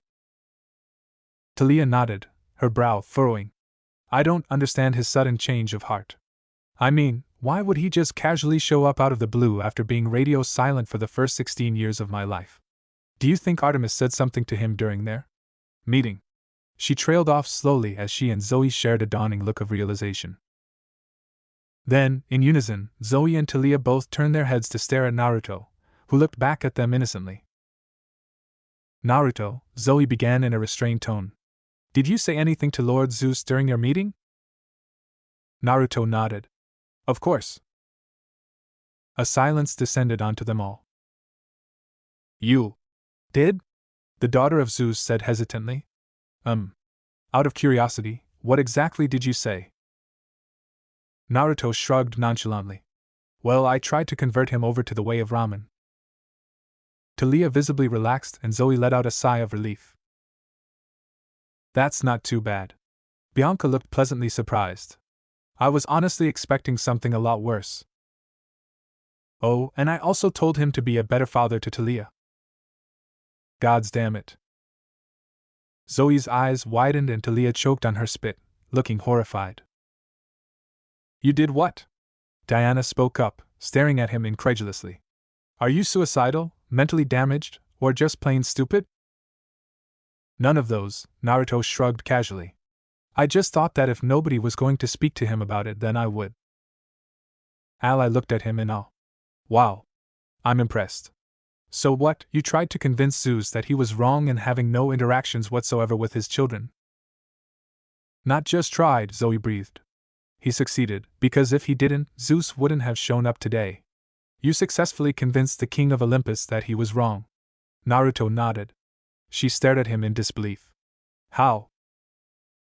I've always been pretty good at convincing people. Pretty good. Talia gave a strangled laugh. Understatement of the century right there. My father is quite possibly the most arrogant and stubborn god on the council, and you managed to change his mind because he visited me today, and he legitimately appeared regretful that he didn't do anything earlier, and we spoke and he. She grew quiet. For a good 15 minutes, she whispered. He was actually a halfway decent father. Though several other hunters looked like they had something to say, they remained quiet. Naruto smiled, genuinely happy for her. That's great. I'm glad nearly getting blasted again was worth it. Why though? Saiki leaned forward, peering at Naruto with purple eyes. Why would you risk making the king of Olympus your enemy? You must have known that telling him such a thing would anger him. You would have gained no money or power. Fame, perhaps, but fame is useless if you're dead. So why do something so monumentally reckless? The son of Artemis looked at her bemusedly. Isn't it obvious? I did it for Talia. Saiki frowned. You did it for Talia? Of course. After all. Naruto smiled brightly. Talia's my family. He said it as if it explained everything. And in a way it did. There was a long moment of silence. Finally, Talia let out a sound between a laugh and a choked sob. You're a total idiot, Naruto. Chiron would be aghast at just how little self-preservation skills you possess. But... Her gaze softened. Thank you? Naruto grinned. My pleasure. And he meant it. Ever so slowly, the briefest glimmers of respect began appearing in the hunter's eyes. It was small, nearly imperceptible, but undeniably there. Why do the hunters of Artemis dislike boys so much? It was common knowledge that the hunters of Artemis had a general dislike of the male population. However, that wasn't enough for Naruto. For him to actually get along with the hunters and make them accept him, he needed to understand them first. He couldn't just walk up to a hunter and ask her bluntly, though. Even he knew that would be a bad idea. Now, if only he had realized that before he had already done it. Zoe's expression immediately became guarded. Why do you ask? Naruto rubbed the back of his neck awkwardly. Well, you know. I kinda want to understand you guys better. I mean, you gotta admit, scorning an entire gender is kinda illogical, so you guys must have a really good reason for it. But I can't figure out the reason, so I'm asking you. Zoe stared at him for a long moment before shrugging. Alright. You'll find out anyways. She sat down, patting the spot next to her. It's a long story. I'd sit down if I were you. Naruto sat down next to her. They were in one of the tents the hunters had set up. It was empty except for the two of them. The other hunters were in their own tents. There were several comfortable throw pillows which Naruto and Zoe sat on. Zoe stared at the wall of the tent across from her. I'm well aware of what the campers think of us, she began.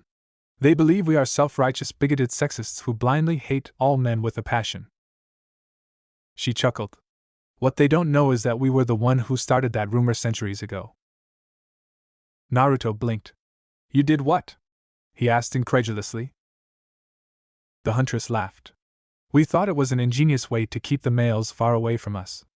After all, why approach someone who hates you? But why would you want to keep them away from you? Naruto asked in bewilderment. Zoe shrugged. This was centuries ago. At that time, nearly all men at the time believed they were superior to women. Do you have any idea what it's like to be treated like you're lesser than someone? To have to talk to arrogant males who believe they're the gods' gift to mankind? And they tried to flirt with you. Naruto winced at the thought. Even worse, they're demigods, so their egos are especially overinflated. Trust me, it gets unbelievably annoying and tedious. So that caused you to spread the rumor? Not exactly.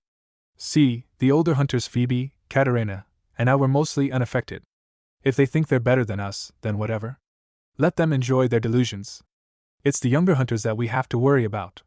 She paused. Well, younger hunter, singular. Naruto frowned. What do you mean? Zoe glanced at him with an amused gaze. How do you think Ally reacted to a bunch of arrogant pricks treating her like a weak little girl? Naruto considered it for a second before horror filled his gaze. Oh gods. Zoe nodded. Precisely. I don't believe those demigods ever quite recovered from the trauma they received that day. Anyways, Charity suggested the idea of spreading the rumor. It wasn't even too hard.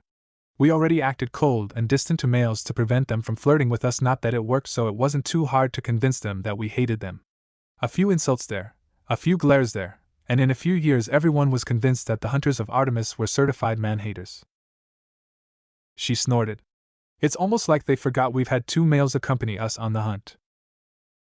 Hippolytus and Orion, Naruto recalled. Zoe nodded. Correct. She smiled wistfully. To tell you the truth, I rather miss them. They were a reminder that not all of mankind was irredeemable. Didn't Orion go crazy and try to kill all the animals in the world? She froze. Yes. That. Yeah, let's go with that. Naruto sighed. Let me guess, another old myth that's completely inaccurate. The huntress hesitated. It's not my story to tell, she finally said. In fact, I've sworn an oath never to reveal it.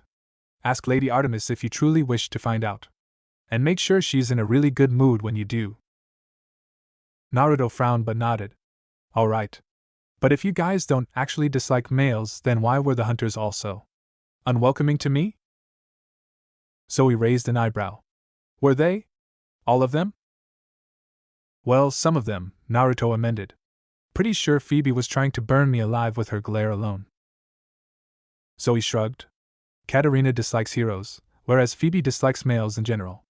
You'll have to talk to them. Yeah, Naruto's expression grew contemplative. Yeah, I will. Artemis returned to the camp late. Naruto was still awake, waiting for her. He needed to speak to her about something. Something important. Is something wrong? She inquired, seeing the uncharacteristically serious expression on his face. Why did you forswear romantic relationships? Naruto asked her bluntly. Artemis blinked. What brought this on? I just wanted to know. The goddess hesitated for a moment before nodding. I'm sure you've heard the myth of my birth. My mother Leto was cursed by Hera, so she couldn't give birth on land with roots in the earth. After 7 months of wandering the world, my mother finally found the island Delos and gave birth to Apollo and me there. Your sacred island, Naruto remembered. Artemis nodded. And do you want to know where my father was while my mother was in excruciating pain? She narrowed her eyes. He was hiding from Hera. He was the most powerful god, the king of the gods, and instead of trying to help my mother, he was hiding like a coward. Thunder rumbled threateningly overhead. Artemis ignored it. And on top of that, the only reason Hera was so mad was because my father had cheated on her again. Yeah, that's kinda messed up. She inclined her head. Indeed. As a goddess, romantic relationships are different from immortals. If I ever marry a god, it's a guarantee that he will not remain faithful to me. There has not been a single relationship in existence where the god has not cheated on his wife. And after seeing the pain my mother went through, well, needless to say, that ruined my perception of love. Not to mention the fact that I'm the goddess of maidenhood. Got it, Naruto nodded. One more thing, he added. Percy told me that you said you turned a boy that stumbled onto the camp into a jackalope. He hesitated. Is it true? Artemis frowned. What are you talking about, oh? She said in comprehension before she smiled amusedly. Of course it isn't true. First off, there's a heavy layer of mist around the camp that would prevent any mortal from entering. Second, even if he had managed to stumble in, I am the protector of children. Why would I harm him? Naruto cocked his head. Then why would you tell Percy that? Artemis laughed. To tell you the truth, Naruto, Zoe and I just wanted to see the look on his face. After all the pandemonium and stress his presence caused back when the Master Bolt was stolen. I admit, his expression was extremely satisfying and objectively hilarious. Her silver eyes gleamed with amusement. Naruto gaped at her before he laughed as well. Are you telling me that you and Zoe pranked Percy? I don't know what you're talking about, she responded with a completely straight face. Naruto admitted he was actually impressed. Apollo! Are you in there? Open up right now! The shout was punctuated by several loud, forceful knocks on the door. Under normal circumstances, Apollo would have answered the door. However, there were 2 things that prevented him from doing so. First, he was currently on the run, avoiding the Fates and their minions as best as he could. There was a chance that this was a trick, meant to lure him out of the safety of one of his vacation homes in Miami. Secondly, he was in the middle of something important. Namely, lounging on his couch and relaxing to his heart's content while catching up on the latest seasons of his favorite TV shows. And so, Apollo ignored whoever it was and did his best to pretend he wasn't home. A mistake, in retrospect. His eyes widened as the doors were suddenly blasted off its hinges, shaking the foundations of the house itself. Fury entered his eyes a moment later. A god forcibly entering another god's domain was an insult of the highest degree. While this particular vacation house wasn't important, it was the principle that mattered. Whoever it was, they had gone too far. Apollo stood up and whirled around to face the intruder. His golden bow materialized in his hands and 8 arrows already knocked. Who dares, he bellowed, his voice reverberating with bass tones, before he cut off abruptly when he saw just who had entered the house. Talia? He asked confusedly, lowering his bow. Oh hey, Talia looked pleasantly surprised. You're actually here. I thought this house was going to be empty. You damaged my property, Apollo gasped in outrage. Talia looked at the broken door. My bad, she shrugged. Sorry. Apollo opened his mouth to speak but then paused when he realized she'd actually apologized. Oh. You're forgiven then, I guess. He waved his hand and the building repaired itself. So, he declared enthusiastically, flashing her a brilliant smile that, to his smug satisfaction, left her cheeks a little red. What are you doing here? And why are you, breaking and entering in such a violent fashion? He asked, eyeing the splintered remains of his door and catching the faint whiff of ozone that suggested that lightning had been involved. I've always wanted to blast a door in, Talia smiled satisfiedly. It felt as good as I had imagined it. And as for why I'm here, her expression grew serious. We need your help. Apollo tilted his head curiously. With what? Talia hesitated.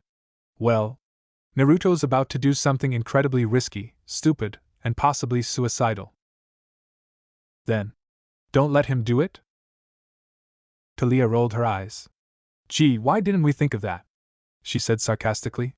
The thing is, if he doesn't do it, then a hunter will be completely and utterly screwed. I don't follow, Apollo frowned. Aphrodite. Apollo immediately connected the dots in his mind, his eyes narrowing. She wouldn't, he growled. She did, Talia nodded grimly. Apollo let out several Greek curses. This is bad. Do we have time? Luckily we do. Apollo relaxed slightly. Okay, good. Tell me everything. He sat back down, his golden bow dematerializing. Talia nodded, taking a seat on a couch as well. After a brief moment of silence, she spoke. It all began when Naruto joined the hunters. Ah, Apollo nodded in understanding. Something went horribly wrong in their interactions then. I don't blame him, the hunters had never been the friendliest sort. Talia shook her head, a smile slowly forming on her lips. Wrong. The hunters actually got along with Naruto. Apollo gaped at her. What? Are we talking about the same hunters of Artemis here? You know, the don't like boys, glares at all guys, never returns my smiles hunters of Artemis? Well, yeah. I mean, it is all an act. An act? Talia's eyes widened when she realized what she just told him.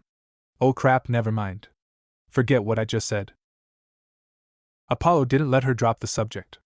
You're telling me that for all these centuries, the hunters of Artemis had been putting up an act? Talia hesitated. Kinda? But why? Talia shrugged. They didn't want to interact with men, I guess, since the average god and demigod millennia ago were arrogant, flirtatious pricks. And that usually ended up in bloodshed and pandemonium. Case in point, Camp Half-Blood burning down. And so, the hunters started a rumor that they hated all men. I see, Apollo said slowly, nodding his head. A grin began to spread across his face. Well, that certainly explains why they never returned my smiles.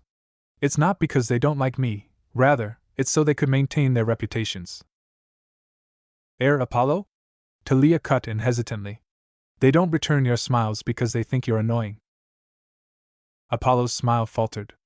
Oh, is that so? Yeah. Apollo coughed. Moving on. So I take it that Naruto was pretty well received then? You know, since he's my little sister's son, he saved my little sister, and he was raised by yours truly? Talia nodded. For the most part, yes. They did ask him 3 questions on the first night to judge his character. What were the questions? Apollo asked, his curiosity rising up. Talia tilted her head, thinking back. The first was, are you ever going to peek on a girl while she's bathing? Ah, Apollo nodded sagely. Making sure that Naruto isn't some lecherous pervert. Like yourself, Talia noted. Like myself, Apollo agreed, shooting her a wink and a grin. Talia coughed, averting her eyes. Ahem. Next they asked him, do you believe that women are inferior to men? Killing 2 birds with 1 stone, Apollo mused. Not only are they checking to see if Naruto is going to look down on them for being female, but they're also making sure that he doesn't have a big head. He is, after all, a strong demigod, and it's a proven fact that there's a correlation between power and arrogance. He gave an approving nod. These 2 questions were decent tests of his character. What was the 3rd question? Talia opened her mouth but then hesitated. On second thought, maybe I shouldn't say. Ah, come on. Spill. What was the question? Talia winced. It was. What do you think about Apollo's poetry? Apollo went still. Oh. His voice was devoid of all emotions. And what was Naruto's answer? He said that he thought your poetry was really good. Talia tried. God of truth. I know when you're lying to me, though I do appreciate the sentiment. Talia winced again. Fine. He said that your poetry was, well, bad. God awful. But he did try to be nice about it. And let me guess, they rejected and scorned Naruto because his terrible and objectively incorrect answer revealed his true, disgusting nature? Apollo asked tightly, his voice deceptively calm. Not exactly. They, accepted him after that. A heavy silence fell over them. For what it's worth, I like your poetry. Kinda. Talia offered comfortingly. Thanks. That means a lot. Just give me a moment. I need to recover from the betrayal. After a few seconds, Apollo was back to his old self, smiling. I gotta say though, the whole act thing does make a lot more sense. I've always thought it was kinda hypocritical for the hunters to scorn all men when they're the ones who dislike being judged for their gender. I know, right? You have idea how relieved I felt when I realized that the hunters weren't just a bunch of man-haters. That had been one of my biggest worries when I joined, Talia grinned. In any event, in the 2 days before Christmas, somehow, someway, Naruto managed to become all buddy-buddy with the hunters. Zoe had fully expected to play peacemaker, but no. She wasn't needed at all. Apollo raised his eyebrows, impressed. Really? What did Naruto do? He talked to them. Apollo waited expectantly for more. When nothing came, he blinked. That's it. That's it, Talia confirmed. At his incredulous stare, she nodded. Yup. That's the same reaction Zoe, Bianca, and I had. That's odd, Apollo mused. And Artemis didn't even have to turn him into a girl? Talia became deathly still. Excuse me? She asked carefully. I had fully expected Artemis to turn Naruto into a girl, Apollo shrugged. She had done it to him plenty of times before, after all. Huh, Talia said slowly. I see. Then she paused. Hold on, Lady Artemis had turned Naruto into a girl before? But why dash? Her eyes widened in a look of horrified revelation. Unless his split personality Kurama is female? Apollo blinked. That's. Now that he thought about it, that explanation did make sense, in a strange, twisted sort of way. It was wrong, but it was understandable how she would jump to that conclusion. In fact, considering what he knew of the prickly giant fox. He chuckled at the mental image of how disgruntled Kurama would probably look. Talia then fixed him with a harsh stare. I don't know why you're laughing about it. The only reason Naruto even has a split personality is because living with you traumatized him so much. His mind cracked under the strain. A twitch developed in Apollo's eye. Ah. Yes.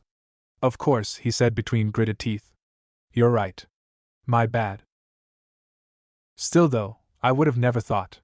Kurama isn't exactly a female name. Out of curiosity, how exactly did the hunters react to Naruto? Apollo asked, attempting to get them back on track. Talia shrugged. Well, Charity accepted him right away. Jean too. Apollo's gaze softened at her name. Of course she did, he murmured. It would have been strange for Jean not to. Jean's your daughter, right? Talia asked curiously. The sun god nodded, a small, genuine smile spreading across his face. She is. Talia furrowed her brows. Correct me if I'm wrong, my history's rusty, but wasn't Jean dark, like a saint? Of the biblical god? How did that work out? Apollo shrugged. My prophecy powers manifested within her in the form of a voice. She thought that the voice was God. He chuckled. I was told that there was a rather hilarious misunderstanding after the hunters rescued her and told her she was the daughter of a Greek deity. She didn't know you were her father until after the hunters rescued her? Talia repeated, an oddly strained quality to her voice. Apollo tilted his head. You're angry at me for never acknowledging and abandoning my daughter, he observed. Talia hesitated before a determined look passed over her face, and she stared at him challengingly. So what if I am?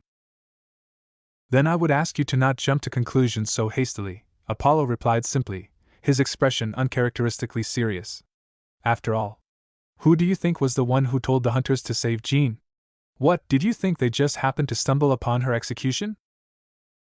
Talia's eyes widened. I heard her prayers, you know. Apollo gazed off into the distance. I don't know how, but I did. She didn't have a single regret on the days leading up to her execution. She was prepared to die, and when she died, she would have died happily. But, well, I just couldn't accept that. Someone like her only appears once 1,000 years, if that. I couldn't just let her die. He shrugged. So I asked my little sister for a favor. Talia was silent for a moment. Naruto was right, she finally said quietly. You're a good dad, Apollo.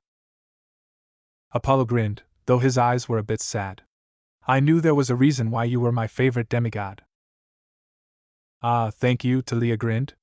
A god's favorite demigod. I'll be sure to rub it into Percy's face the next time I see him. Anyways, she continued, Lily, Psyche, and Belladonna were also pretty cool with Naruto.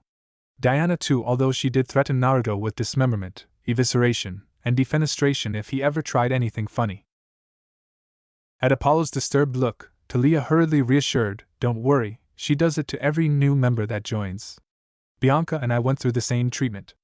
Hades, she chuckled, she actually threatened me more than Naruto. I can't imagine why, Apollo said dryly. It's not as if you've insulted the hunters numerous times before. Loudly. Talia laughed. I won't deny that I once possessed a minor dislike for the hunters. And now? Talia grew contemplative. Not gonna lie, I'm still not too big on the idea, she admitted. I only joined to avoid the prophecy. But, she shrugged. I'm stuck in this situation, so might as well make the most of it, you know? Besides, now that I've actually gotten the chance to know them better, the hunters aren't all that bad. She smiled sadly, glancing away. Who knows? She whispered to herself, so quietly Apollo almost didn't hear. They might even be a good family. Even Apollo didn't dare crack a joke at that. The moment passed quickly, Talia returning to her normal self and smiling brightly. And besides, the food is absolutely delicious. Katarina is a godlike cook. I swear, it's as if she. Apollo watched her with an indecipherable expression. Most demigods believe they're ADHD. It wasn't actually ADHD. It just resembled the symptoms, and so everyone referred to it as ADHD, was an inherited trait from their godly parent that allowed them to perform better in battle. That was only part of it, however. The other part was something darker, something that only a few demigods would ever realize in their lifetimes. The true value of ADHD lay in its ability to prevent the minds of demigods from lingering too long on dark thoughts that only bring pain and suffering.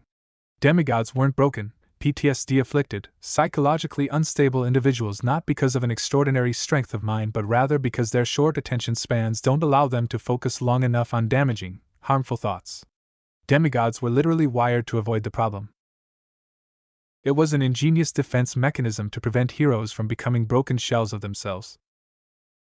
However, avoiding the problem doesn't make it heal or go away. It just continues to slowly fester and grow until it finally reaches critical mass and all the repressed negative emotions explode. Chiron referred to it as the mental boom. And from the looks of it, Talia was well on her way to a mental boom of herself. Hey Talia, Apollo interrupted her retelling of all the different dishes Katarina had served. If you ever need to talk. He hesitated. While gods don't typically iris message demigods, I'll make an exception. He snapped his fingers and a golden drachma materialized in Talia's palm, his meaning clear. Talia's expression immediately became guarded. I mean, you don't have to talk to me, Apollo hastily added. But at least talk to someone. You can go to my little sister. Or the daughter of Athena. Or even Naruto, if you're desperate. But, well, it's not good to bottle up and avoid your feelings. Trust me, as the god of healing, I would know. She regarded him for a long moment before nodding. Thanks, she muttered grudgingly. You're welcome. Now do you mind stopping making me hungry with your tales about Katarina's cooking? Talia smiled sheepishly. Oh right, my bad. Moving on. Ally was also friendly with Naruto. A strange look passed over her face. She was friendly with all of us. Unfortunately. Apollo blinked. Isn't that supposed to be a good thing? What's wrong with her being friendly? The daughter of Zeus shivered slightly. because her friendliness involved her regaling us with all the punishments she's going to inflict on Atlas. That's not so bad. A hollow chuckle escaped her lips. You're right. It's worse. You have no idea the things Ally said, she whispered. The things she proposed. I almost feel bad for Atlas. Apollo looked curious. What did she? You don't want to know. Oh, come on. You already made me all curious. Might as well tell me. Apollo. Talia stared him dead in the eyes, conveying just how serious she was. You don't want to know. Apollo narrowed his eyes. Yeah? Try me. Talia stared at him briefly before shrugging. Fine. But don't say I didn't warn you. Apollo crossed his arms, looking unimpressed. I am Phoebus Apollo, the god of the sun, the slayer of the mighty Python, and the ultimate Smash Brothers champion. I'm not some squeamish weakling who gets scared by a little gore. Oh my gods, oh my gods, oh my gods. Apollo hugged his arms around his legs, huddled up in a tight ball on the leather couch. What were the pikes for? He asked, horrified. I don't know. Ally didn't say, and I didn't want to ask. I once thought it would be cool to have super regenerative abilities. Apollo's eyes were unfocused. No longer. Not when it can be so easily used against me. How? How in Tartarus's name does Ally even come up with these? She's creative? It's as if she took one look at what our father did to Prometheus, decided that it was too amateurish, and improved it, Apollo muttered. Oh dear gods.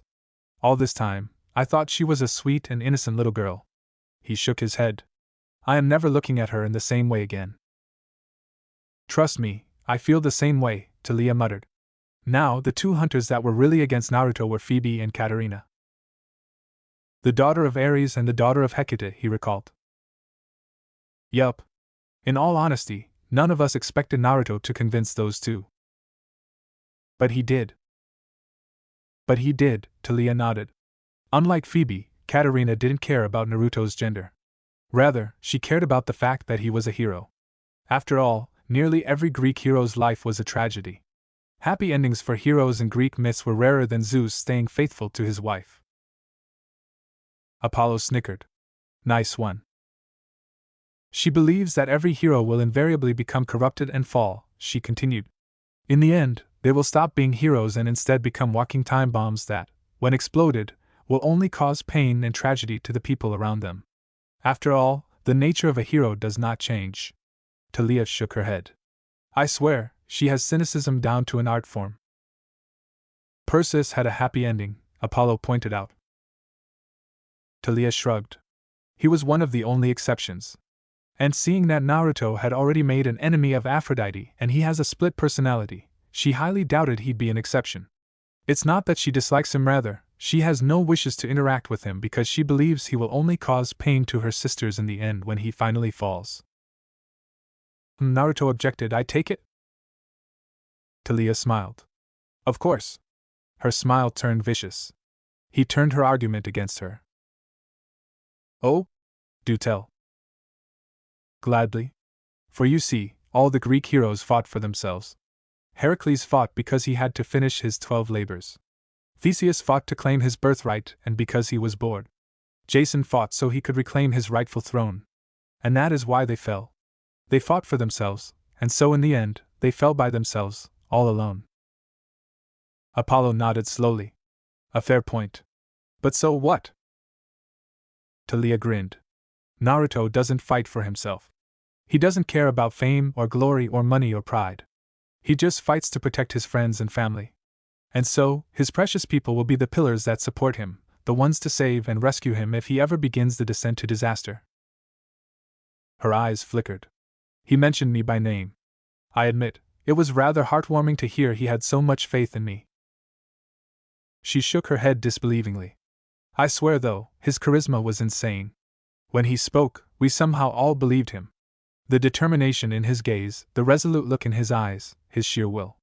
His speech was enough to convince Katarina to muster up enough faith to believe that he wasn't completely irredeemable. Apollo leaned back, looking impressed. What about Phoebe? Ah. That was a bit harder. Talia scowled. Phoebe distrusted and scorned Naruto for no reason other than he was a boy. The other hunters had put on an act, but she was the real deal. And well, how are you supposed to argue against that? Especially since Phoebe already knew she was being a hypocrite. She's thousands of years old, she's self-aware enough to know the flaws of her argument. She just doesn't care, because apparently scorning an entire gender will improve her quality of life, or something equally stupid like that. She narrowed her eyes. It's all total bullshit. I don't care how tragic of a backstory she had, that's no excuse to act like such an asshole. For sure, Apollo agreed. I know that the other hunters have tried addressing this in the past, but to no avail. Which begs the question, exactly what did Naruto say to her? Well, at first he tried talking to her. You know, reasoning it out and all that. Needless to say, it didn't work, and all Naruto received was attempted stabbings, slicing, piercing, and even burning. Apollo whistled. Someone's rather violent. Talia chuckled. Yeah, well, to be fair, she is a child of Ares. Violence is their answer to everything. That and hot sauce. You should hear about Percy's first capture the flag game, she said, her eyes filling with mirth. Clarice and the other Ares campers went full Spartan on him. First, they ignored the no maiming rule and maimed Percy, though he healed himself with water afterwards, a bullshit ability, might I add. Then, during dinner, they spiked his food with hot sauce that quite literally left his mouth smoking. Apollo laughed. Ah, right. Good ol' Ares. Have I ever told you about the time when he got so pissed at me, he deadass launched a surface-to-air missile at my son Chariot? Talia laughed as well. Like father, like daughter, I suppose, as much as Phoebe denies it. Anyways, even Naruto got frustrated after the 20th arrow shot. So instead of dodging, he counterattacked. Apollo blinked. Oh damn. 3 seconds? 8, actually. I think he wanted to spare Phoebe's pride a little bit. Talia snickered.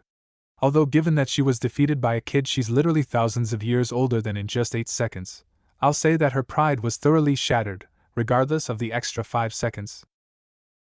Apollo inclined his head. What did he do afterwards? Talia shrugged. Well, after he punched her in the face, he tried talking to her again. And miraculously it worked this time. The sun god stared at her incredulously. It worked? What did he even say?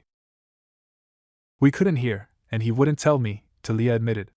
But whatever he said, it must have been effective, because after their fight, Phoebe became cool with him overnight. What the Hades? My thoughts exactly. But how? Apollo exclaimed in disbelief. Talia shrugged wordlessly. He shook his head, amazed. I swear, it's as if the kid learned black magic or something while I wasn't looking. Talia nodded. Right, well, fast forward to Christmas Day when every hunter, myself included, attempted to beat the ever-living shit out of Naruto. Apollo blinked. Not what I expected, I admit. Talia laughed.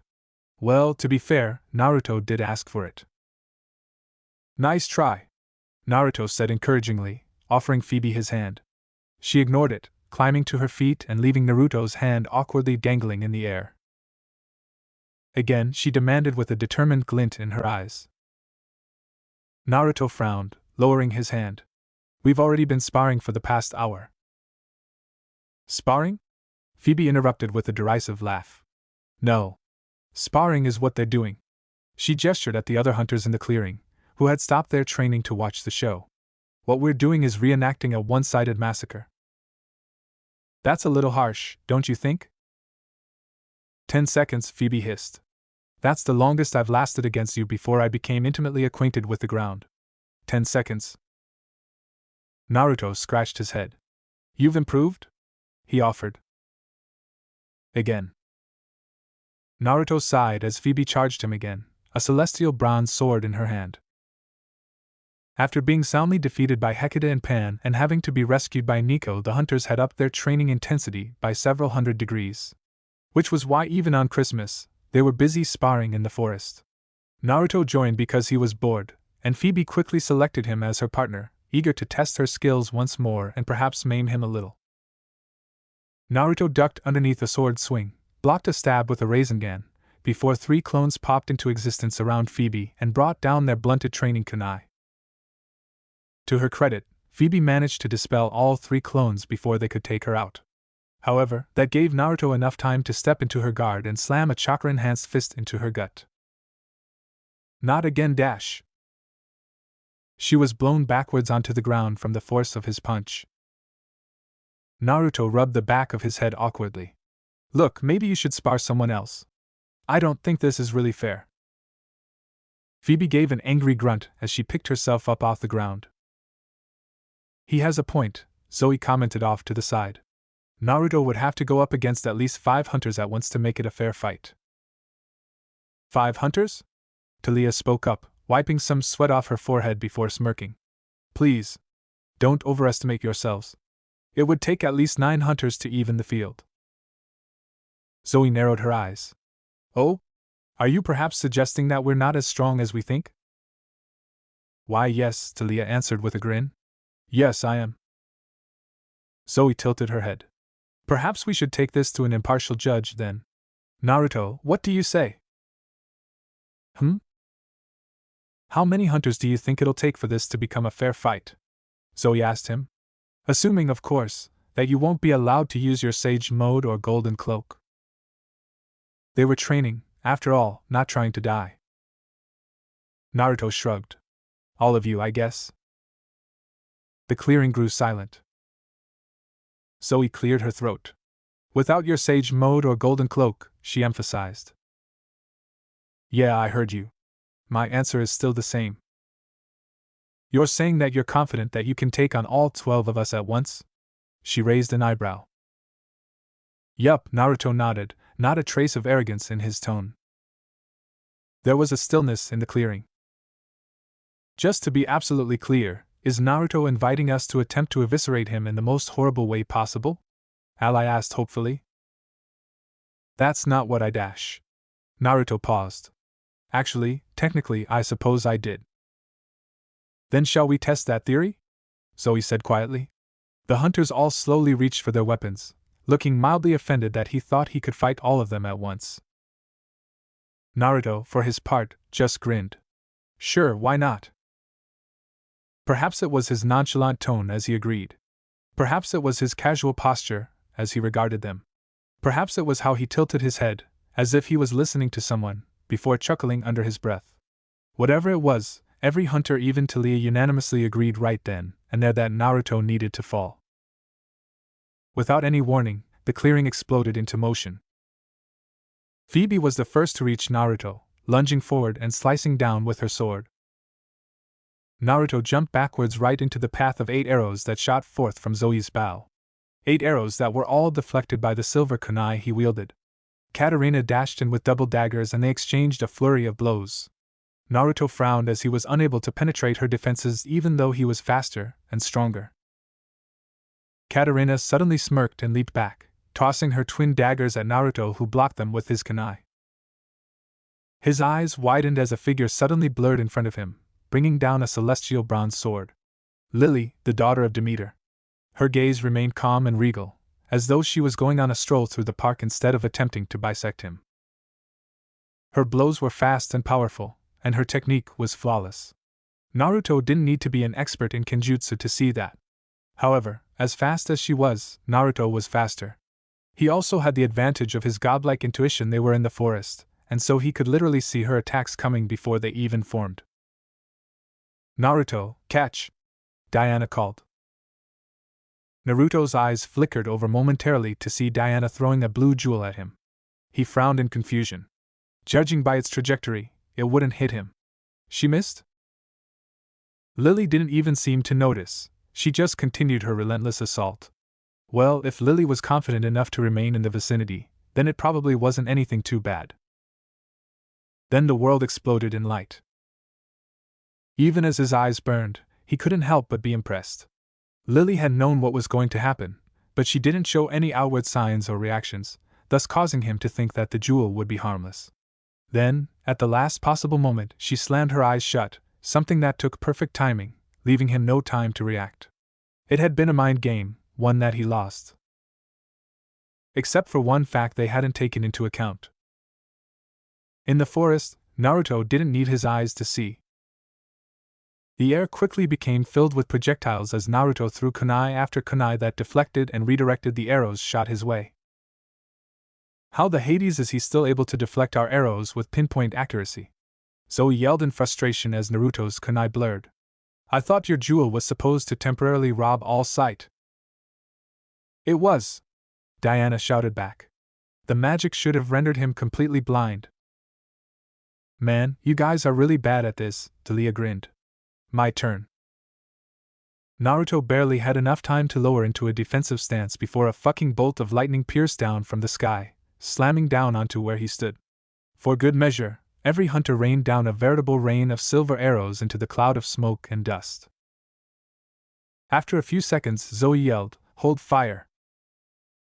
They watched with bated breaths as the dust slowly cleared up to reveal a blackened, charred, cracked log impaled by arrows? What? A suffocating aura suddenly filled the air, causing every hunter to tense up. Naruto appeared in a burst of speed, kneeling in front of the log. Thank you, he whispered, bowing his head in respect. Your sacrifice will be remembered. Then he rose and turned to them, fury in his eyes. This shall not be forgotten. What's the big deal? Phoebe frowned. It's just a log. Phoebe! Psyche exclaimed, looking aghast. Just a log? Trees are the foundation of life itself. And now, due to our actions, an innocent log has to suffer for it. Exactly.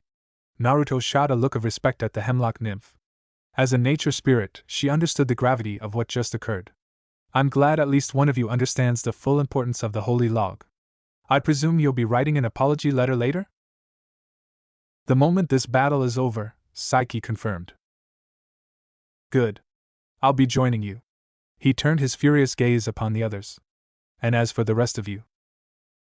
He raised his hands and formed a familiar cross-shaped seal. There will be a retribution, he vowed. Tajukage Bunshin no Jutsu.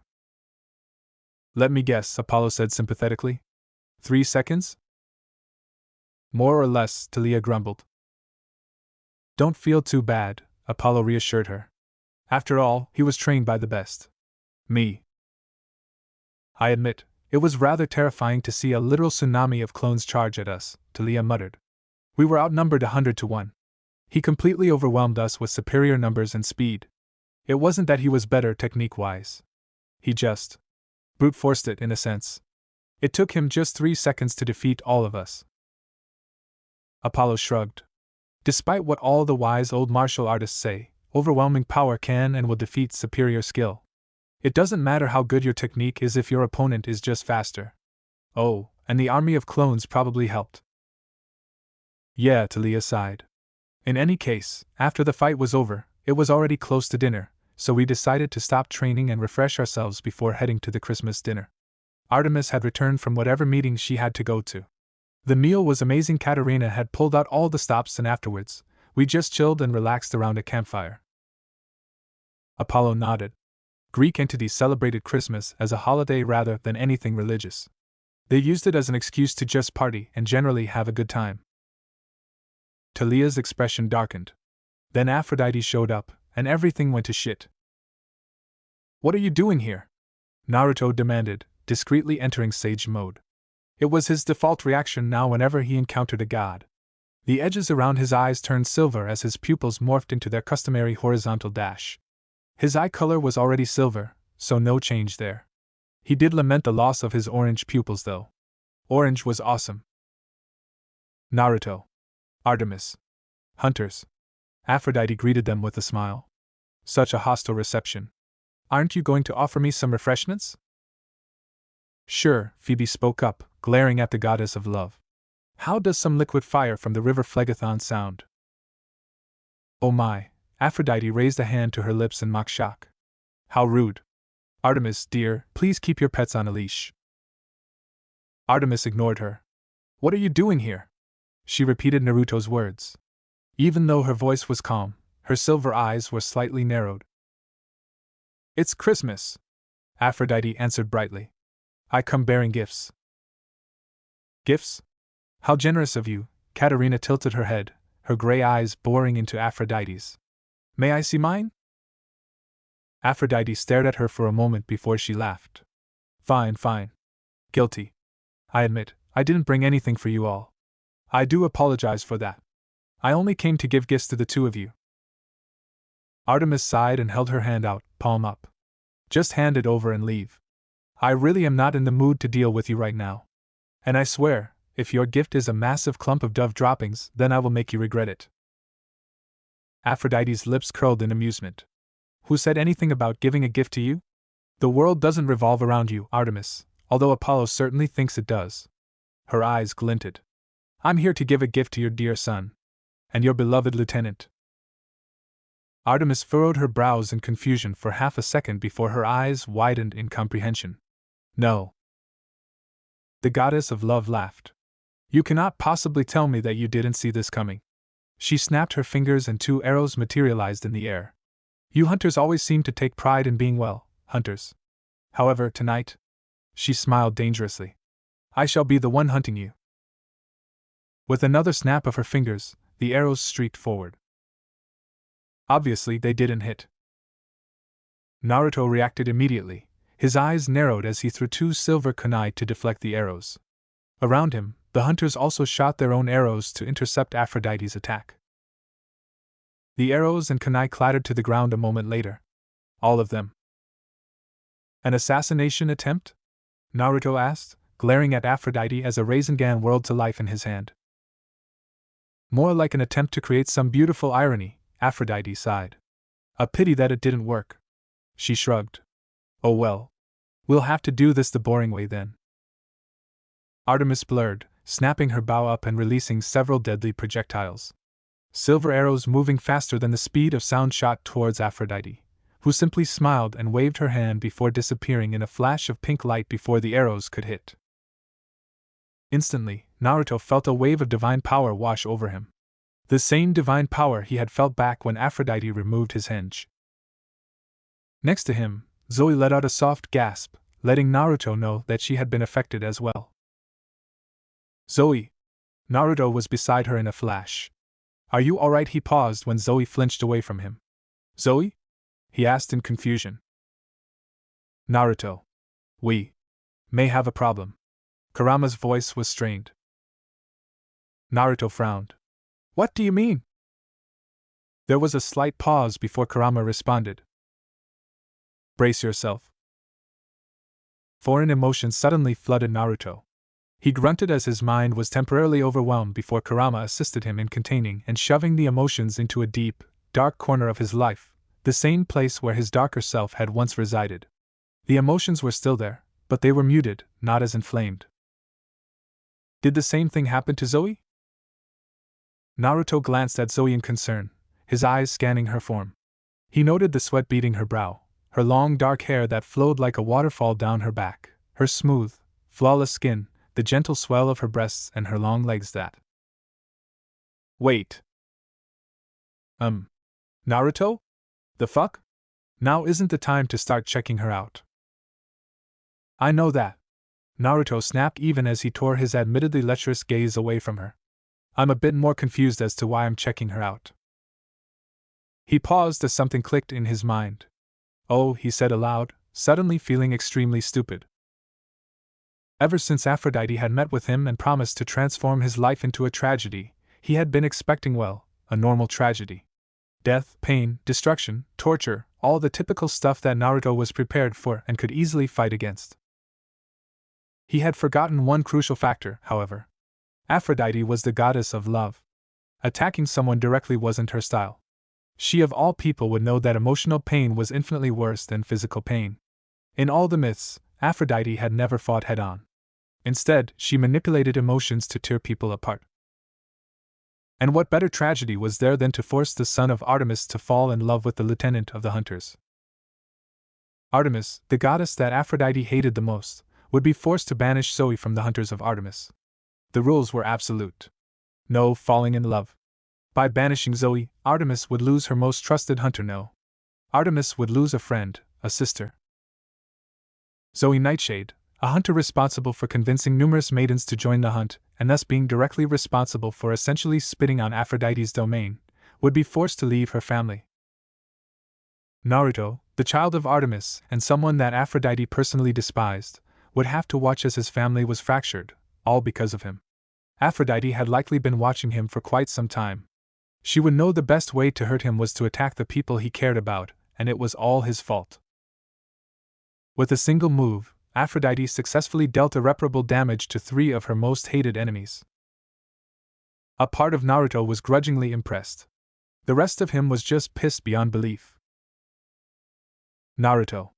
Zoe began hesitantly, still refusing to look him in the eyes. "Do you?" she cut off, unable to say the words. "Yeah," Naruto answered, not looking at her either. His hands clenched into fists, as he struggled to maintain his composure. "I don't get it," Bianca frowned. "What just happened? Are you two alright? I thought we blocked Aphrodite's arrows." "Her arrows?" "Yes. Her divine power, on the other hand?" Zoe sounded pained. "It's impossible to block or dodge. She just had to literally wave her hand and we would fall under its effect." "Zoe," Artemis stepped up. Zoe's entire body tensed. The goddess's voice faltered. She took a deep breath, steeling herself. "Tell me how you feel right now." There was a long moment of silence. Affection. Desire. Devotion. Zoe paused, self-loathing passing over her face. "Love," she whispered, looking down. Artemis's expression was indecipherable as she turned to Naruto. "And you, Naruto?" Naruto hesitated. Yeah," he admitted. "Same as her. I've managed to mute the emotions, but they're still there." "I see," Artemis nodded. Her head tilted up as she stared at the moon in the sky, seemingly lost in her thoughts. Nobody spoke. Nobody moved. Around them, the hunters had the same emotion on their faces. Sorrow. "Can you neutralize the foreign emotions?" "No. This isn't some genjutsu. Regardless of their origins, these feelings you have are somehow real." "Right. This wasn't some love potion. Aphrodite had absolute control over her domain. That meant that if she caused someone to fall in love, it wouldn't be a fake love, rather, it would be genuine love. Semantically, it would be considered false love, but in reality, there was no difference between the love that formed naturally and the love that was created by Aphrodite. In fact, the love that formed naturally was the love created by Aphrodite. Or Eros. One of the love gods. However, there was one thing Naruto didn't quite understand. "How am I affected?" Naruto asked Artemis. "I thought that since you were the goddess of maidenhood, you were immune to Aphrodite's love magic. Shouldn't it be the same for me?" "The absolute immunity I possess is completely unique," Artemis murmured, still gazing up at the moon. "You also have an immunity, but to a lesser degree. You mentioned that the emotions you feel are muted. You are aware they aren't real, so to speak. You still feel the emotions, but they're not necessarily affecting your mind. That's the immunity at work. For any other person, intense, passionate emotions would completely overwhelm their mind, requiring the highest level of will and self-control to suppress." Naruto's eyes flickered over to Zoe. A pang of worry shot through him. If he concentrated, he could definitely feel a fervent love directed towards Zoe. Affection, desire, lust, the whole trifecta. However, that was only if he concentrated. Left alone, it was just passively there, not compelling him to do anything. However, he couldn't imagine what it was like for Zoe, who had no such defenses. She was currently bearing the full brunt of Aphrodite's spell. Her mind and body were betraying her. It must be utter agony. It took him a moment to realize that a heavy silence had descended over the hunters. An almost palpable sense of gloom and despair hung over the campfire, and the tension was thick enough to cut with a kunai. "Milady," Jean began hesitantly, breaking the silence. "I beg you to reconsider." Bianca and Talia both frowned in confusion, unaware of what she was talking about since Artemis hadn't said anything yet. "Please," Lily stepped forward. Her expression was impassive, but through the cracks Naruto saw fear and sadness. It would be neither fair nor honorable end to her thousands of years of service. "Lady Artemis, you would only be giving Aphrodite what she wants." Katarina's entire posture was tense. "I realize that there is precedence, but these are entirely different circumstances, and it would be, forgive me, unduly foolish to do the same thing." "What are you guys talking about?" Talia asked with a bewildered expression. The rules are clear, Artemis said softly, finally looking away from the moon and gazing at Zoe, whose eyes were downcast. A hunter is not allowed to fall in love. And if they do… Zoe's form trembled imperceptibly even before Artemis delivered her next damning words. They must leave the hunt. There was a brief silence as Talia absorbed her words before her eyes widened in shock. What? She exclaimed in outrage. So Aphrodite strolls in here, literally attacks Zoe and Naruto in front of us all. And you're still going to force them to leave? It's blatantly obvious that it's her fault. I know, but I have to. The rules are clear, Artemis repeated. The natural order must be upheld. Her eyes flashed. Trust me, I do not like this decision any more than you do. But… She set her gaze. I have to, she whispered. I must object, Diana spoke up. The act of falling in love itself isn't strictly forbidden, she stated, her eyes narrowed. And yet, there was no mistaking the desperate note in her voice. You yourself should know that, milady. It is only when we act on those feelings that we must be banished. Zoe hasn't done anything yet, and I have full confidence that she has the willpower to never do anything. She has feelings for Naruto, yet, but as long as she doesn't act on them, she shouldn't be banished. She paused. The same goes for Naruto, I guess. Artemis shut her eyes in pain. I can't. Why? Diana demanded, even more desperation in her tone. Because if Naruto and I stay, Zoe said quietly, Aphrodite won't stop. Diana froze. Sure, there might be a slight period of peace as long as Naruto and I don't act on our feelings for each other. Pretended that everything was normal between us. Zoe sighed before continuing. But how long would that last before Aphrodite increased her efforts? How long before the goddess of love forced us to do something that couldn't ever be undone? She could increase the intensity of our emotions until either our minds break under the strain, or we act on our feelings against our wills. Even worse, Zoe hesitated before forging on. What if Aphrodite decides to increase the number of victims? Force even more hunters to fall in love? She shook her head resolutely. I refuse to let that happen. If I must leave the hunt to protect you all, so be it. Diana bit her lip but nodded, a resigned look passing over her face. The rest of the hunters wore similar expressions. To limit the damage and prevent further disaster, both Naruto and Zoe must leave the hunt. Thank you, Zoe, for understanding, Artemis bowed her head. You were a fine lieutenant. The best. Her voice choked as Zoe squeezed her eyes shut. I release you from your duties and… Whoa, Naruto cut in. Hold the sage up. What the Hades are you guys doing? Zoe and Artemis looked at Naruto. There's no other choice, Naruto. Zoe gave a weak smile. I have to do this. Nope. If I don't leave the hunt, then Aphrodite won't be satisfied and she'll make things worse, Zoe tried again. Nope. Naruto, please. Don't make this harder than it already is. This is my decision. I'll leave the hunt. Abso-fucking-lutely not. Naruto narrowed his eyes. The hunt is your family. Artemis and the hunters, they're your family. And you're just going to leave them, just like that? You're just going to roll over and give up without even a fight? You think I want to do this? Zoe snapped, heat entering her tone. Because I don't, I really don't. But we don't have another option. Naruto grinned triumphantly. Wrong. We do. At Zoe's frown, he turned to Artemis. You remember what Athena said, right? About Eros? We can seek him for help. Artemis shook her head. We can't. I recognized the arrows Aphrodite brought out. They were Eros's arrows. He's already on her side, and I doubt we would be able to convince him to betray her. Naruto's grin fell. Oh. He bit his lip. Okay, fine. How about Zeus? Can't we ask him for help? I mean, Aphrodite has got to be breaking some rules here. Can he force her to break the spell? Normally, yes, Artemis nodded. The hunters of Artemis originated from my father's oath on the river Styx. As such, he is both honor-bound and bound by the river Styx to maintain and enforce the sanctity of the hunters, she explained. It's for this reason that Aphrodite didn't cause Zoe to fall in love earlier, or cause all of my hunters to fall in love. She's forbidden to by Zeus. But she was still able to cause some of your hunters to fall in love, Talia pointed out. Artemis sighed. Correct. At first, Zeus couldn't order a blanket immunity on all the hunters. Aphrodite managed to persuade the council that her rights as the goddess of love were being infringed upon. She appealed to the council's paranoia after all. If Zeus could ban her from using her powers, then couldn't he do the same to them? And somehow, the council was convinced.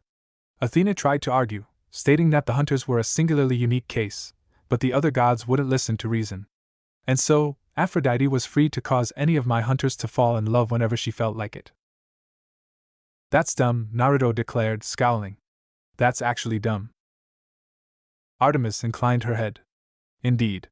After millennia of losing my hunters because they were being led astray, I decided that enough was enough. Her silver eyes narrowed. I negotiated with the council and managed to come to an agreement. An ancient law was passed stating that it was forbidden to interfere with the feelings of the hunters of Artemis. I would never lose any more of my family, ever again. How did you convince them? Talia asked. I reduced the size of the hunters. Artemis gestured at the hunters around her. Millennia ago, there were nearly 100 members. Now there are only 13. Haven't you ever wondered why? She asked rhetorically. In return for ordering a blanket ban, the council imposed a maximum limit of 17 members. Naruto brightened. That's good then. We can use that. Aphrodite just broke the ancient law, so Zeus can force her to. He can't. Frustration flickered within Artemis's eyes. Typically, in normal circumstances, he could. However, Aphrodite planned this well. She chose the perfect timing to enact her plan. What do you mean? The Titans, Artemis said simply. Olympus already has too many traitors. Zeus can't risk antagonizing Aphrodite. It's a delicate situation right now, and Aphrodite knows this. Father can't do a single thing lest he risk driving her towards the Titans, and Aphrodite joining the Titans would be disastrous. Naruto stared at her. Seriously? Artemis nodded grimly.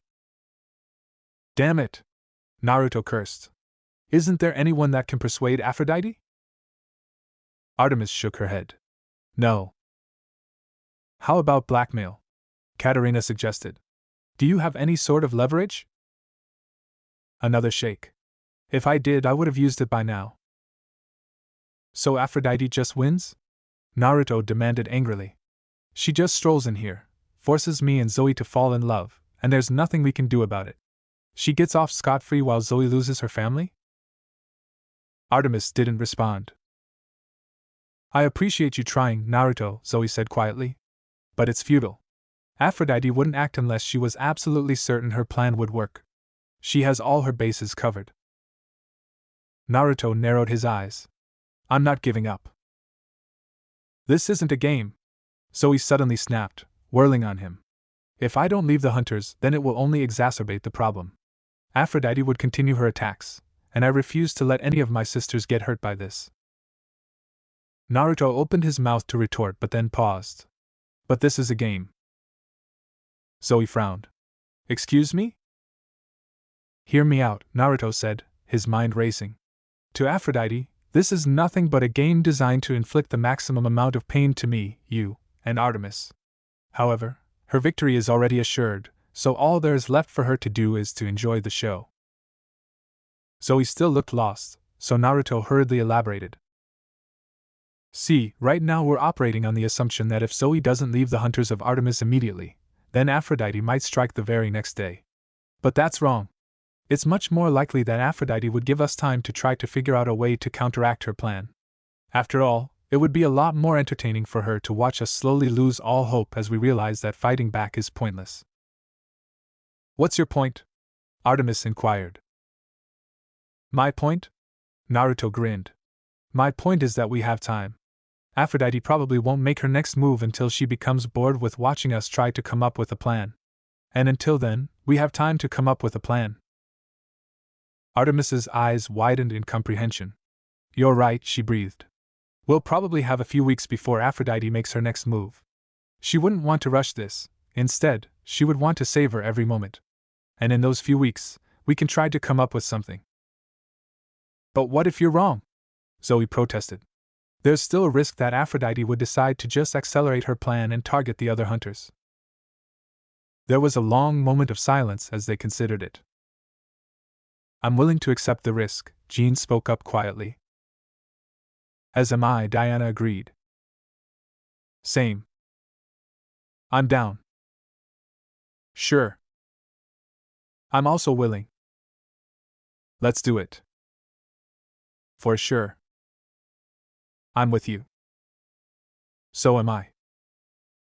Count me in.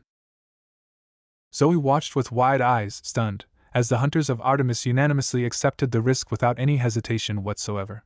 You guys, she whispered. Then she broke out into a heartfelt smile. Thank you so much, she said sincerely. The hunters only smiled back. Very well. We're in agreement, then, Artemis declared, determination flickering to life within her silver eyes as she found her second wind. We have several weeks to create a plan to stop Aphrodite. I'll call in every favor I have and ask for some if need be. If Aphrodite believes that she can fracture the hunters of Artemis, then she's utterly delusional. Her gaze swept across their determined expressions. She must have sensed their collective unshakable will, because approval and pride entered her eyes. I refuse to lose another hunter. Not again. As your goddess, I swear it. The goddess of the hunt smiled dangerously. Let's do this. Apollo was silent for a moment when Talia finished her retelling of the tale. Christmas was about 2 weeks ago, he mused. Has Aphrodite done anything yet? Nope, Talia answered. That's one small blessing, I suppose? Talia nodded silently. Apollo gave a heavy sigh. All right, let's get to the point. Tell me, Talia, what plan did Naruto come up with? He asked her, already dreading the answer. I get the feeling that I'm not going to like it. Talia winced. Well. She told him the plan. He was right. He didn't like it. This is insanity, Apollo shouted, slashing his hand across his chest. Technically, you're correct, Naruto agreed before grinning. However, it's so insane, it loops back around to being brilliant. Apollo stared at him incredulously. You're planning on attacking Aphrodite and forcing her to remove the spell? Pretty much, yeah, Naruto nodded. What the Tartarus? I was gone for less than 2 weeks. That isn't nearly enough time for you to descend into madness. Apollo whirled to Artemis. Sis.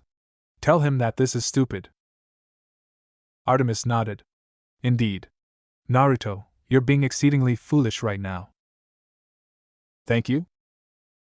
I cannot believe you're deciding to give Aphrodite a chance to surrender, Artemis continued. Instead, you should focus on taking her down quick and hard. Don't give her a chance to counterattack. You know what will happen if the fight drags out too long. Naruto inclined his head, seeing the wisdom in her words. Gods damn it! Apollo threw up his hands. Have you both lost it? Naruto, how in Zeus's name did you manage to infect Artemis with your idiocy? Holy Hades, is it contagious? Apollo, Artemis sighed. Relax. As surprised as I am to say it, this actually has a good chance of working. How? You're going to risk Zeus finding out that Naruto is immune to death? Apollo demanded, a wild look in his eyes. You already know how the council feels about the natural balance between life and death. Or have you forgotten what happened to my son Asclepius? Artemis tilted her head. Of course I remember. However, Zeus won't find out. How can you guarantee that? Isn't it obvious? Naruto raised an eyebrow. I perfected the seal. Apollo opened his mouth but then paused. Oh, really? Really? How did you do it? He asked curiously. A lot of sleepless nights, copious amounts of arguing, some natural brilliance, a surprisingly genius bijou, and enough caffeine to make my heart explode. Sure enough, there were dark circles under Naruto's eyes, and his fingers seemed to be outright spasming. I see, Apollo said slowly. And I presume you'll tell the other gods that you're not actually immortal, and thus the divine form wouldn't work on you. Yup, Naruto replied. Have you accounted for the fact that she might teleport away? I already set up an anti-teleportation field, Artemis answered. With some help, of course. I called in a lot of favors. Apollo tilted his head. Okay. But even if you do manage to beat her, How are you planning on convincing her to remove the spell? We already have a plan for that, Naruto smirked. Apollo stared at them disbelievingly for a long moment. You're out of your minds. I'm desperate, Artemis corrected. I'm not willing to lose another one of my hunters because of her. Her eyes flashed with pain and sadness. Never again. I won't let my precious people get hurt because of me, Naruto said stubbornly before narrowing his eyes. Besides, I have personal issues with people manipulating the emotions of others and fundamentally controlling their fates. Brother, Artemis's gaze softened. You know Zoe. Are you really willing to let Aphrodite screw over her life? Her eyes hardened. Because I'm not. Naruto nodded in agreement. Apollo met their gazes, staring at them with narrowed blue eyes. Two sets of identical silver eyes filled with unflinching determination stared back at him, not backing down. A brief battle of wills occurred. Finally, Apollo sighed. Fine. I can't believe I'm saying this, but I'm in. Artemis and Naruto both smiled. Thank you, Apollo, Artemis beamed at him, something Apollo had only experienced a few times before. Despite himself, Apollo grinned. Anything for you, little sis. So what do you need me to do? First things first, I need you to set up a meeting between me and Aphrodite at this address. Tell her we want to discuss the terms of my surrender, or something. Make it clear that we're both so distraught, we can't even speak to her, so you stepped in as the middleman, Naruto said. After that, I need you to distract Zeus while I beat the absolute shit out of Aphrodite. Naruto tapped his fingers against the table impatiently as his silver eyes constantly flickered around, scanning his surroundings. He was sitting to the left of Artemis. To her right sat Zoe Nightshade. They were waiting for Aphrodite underneath a silver pavilion in an open grassy field out in the middle of nowhere, far away from any mortal eyes. Nobody was around except for the three of them. The sun shone brightly overhead in the clear blue sky, and there was a meadow of flowers off in the distance. All in all, the perfect conditions to ruin a love goddess's day. Hey Naruto, you got a moment? Yeah, what is it? Naruto asked as he closed his eyes and entered a meditative state, materializing in a clearing within a forest. When exactly are you going to tell them that the seal doesn't actually work? Kurama inquired inquisitively. Because you and I both know that we're not even close to finishing it. Ah. Well. That's a good question, Naruto rubbed the back of his head sheepishly. I was hoping. Never? Never, Kurama repeated slowly. You sure? I mean, I think we faked it pretty well, right? If we never tell them, then they'll never know. During the seal testing process, when Artemis had entered her divine form and expelled Naruto's soul from his body, Kurama had taken over and acted like Naruto to fool Artemis into thinking that the seal succeeded. It was only through sheer luck that she didn't look through the mist and see that Naruto's soul was drifting around in the deeper layer of reality. Kurama snorted. Yeah, they'll never know up until the point when something goes catastrophically wrong, and they do find out. And then they'll be royally pissed at you because you lied to them. Yeah. I was kinda hoping that we would finish the seal before that happens. But seriously though, I didn't have another choice. Artemis would have never allowed me to execute this plan if she knew that the seal didn't work and I was still vulnerable to divine forms. This is our only viable plan. Kurama inclined his head. Fair enough, I suppose. After all, it's not as if death is a big deal for you. It's a minor inconvenience at most. Hell, I should be the one complaining I'm the one who has to deal with your puny human body while your soul is taking a vacation. Deal with my body? Naruto repeated, an eyebrow raised. You're making it sound like a bad thing. Kurama smirked. It is a bad thing. Bees are simply superior to humans in every way, shape, and form. Accept it. Yeah, Naruto chuckled. At any rate, the odds of Aphrodite actually entering her divine form is extremely small. She wouldn't want to kill me, after all that would be boring. Honestly, the only reason why Artemis is even worried is because Aphrodite might panic and accidentally enter her divine form. And even then, I can just, close my eyes since Aphrodite's divine form isn't area of effect. Oh yeah, there's that too, Kurama agreed. Artemis might be overreacting a bit. But I don't exactly blame her. She thought that you had died back when we fought Atlas, after all. Naruto nodded, his expression growing serious.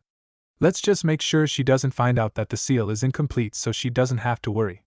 Trust me, deceiving her leaves a bad taste in my mouth, but, well, the risk is minimal. We've faced infinitely worse odds before. And besides, this is for Zoe. I'm sure she'll understand. Kurama hummed. Very well then. By the way, I still say you should attack Aphrodite immediately the moment she arrives. Naruto sighed. I already told you. Not only is that bad combat etiquette, but I gotta at least try to convince her. Diplomatic approach, and all that. Diplomatic approach? Kurama parroted incredulously. She manipulated your mind. He snarled. As far as I'm concerned, that's an offense only punishable by death.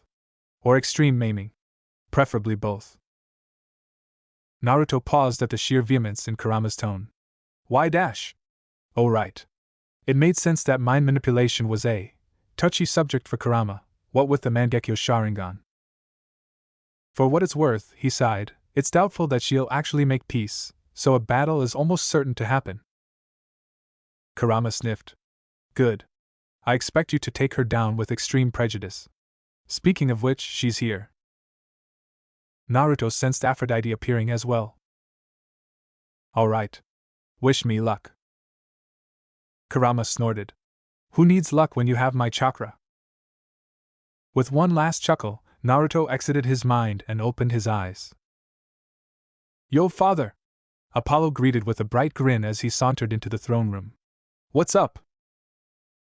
Zeus looked up from his Hephaestus tablet. Apollo, he inclined his head in greeting. You wish to speak with me?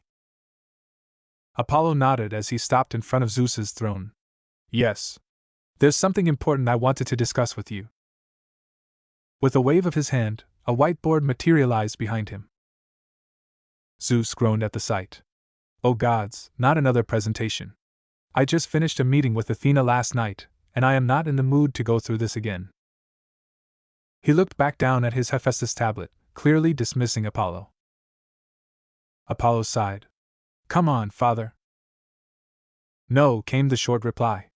Any presentation you give will invariably be on poetry, ergo, it's going to bore me to death. Not this one, Apollo promised even as his eye twitched slightly. Trust me, you'll be interested in this topic. Yeah? Zeus said doubtfully, not even looking up. Yeah. For you see. Apollo smiled. In this presentation, I'm going to thoroughly and systematically prove without a doubt that thigh highs are superior to leggings. Zeus glanced up sharply, setting down his Hephaestus tablet slowly. Go on. Apollo grinned at the sudden interest in the sky god's eyes. As he had predicted, Zeus fell for the distraction hook, line, and sinker. I've done my part. The rest is up to you, Naruto. Hello there, Naruto, Artemis, Zoe, Aphrodite greeted with a smile as she took a seat across from them. Naruto tried his best to ignore how she currently resembled Kushina. I heard you wanted to talk? Aphrodite, Artemis said as she discreetly activated the anti-teleportation field. Remove the. Before we begin, Aphrodite interrupted, looking at Zoe. Do you have any refreshments? Zoe nodded, pouring Aphrodite a cup from a ceramic pitcher on the desk before handing her the drink. Here. Thank you, Aphrodite smiled at her. It's good to see that you still possess some sense of hospitality. She paused as she looked down at the cup. The molten red liquid within it bubbled and hissed back up at her. Out of curiosity, what is this? Liquid fire from the river Phlegethon, Zoe answered, blinking innocently. Bianca provided it, one of the perks of being the daughter of Hades. A disgusted expression passed over Aphrodite's face as she gingerly set the cup back down on the table before taking out a handkerchief and wiping down her hand. How crass. You would make a terrible wife, she informed Zoe. For the first time in ever, Zoe gave Aphrodite a genuine smile. Thank you, she said with the utmost sincerity. That wasn't Aphrodite sighed. Oh right. Hunter, she spat the word as if it was a personal insult, which it was. Then she smiled. Well, not for much longer. Zoe tensed angrily up at that.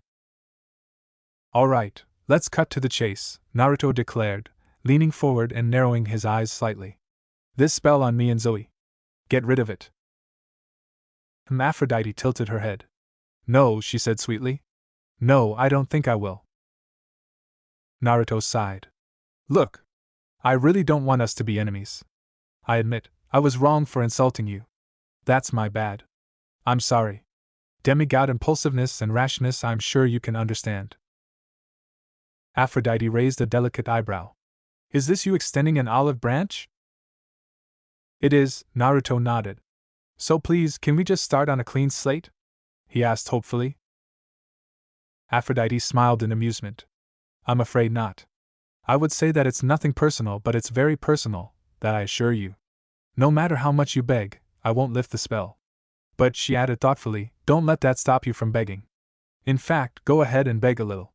It'll be fun to watch. Kurama began chuckling in anticipation. You heard her. You know what to do.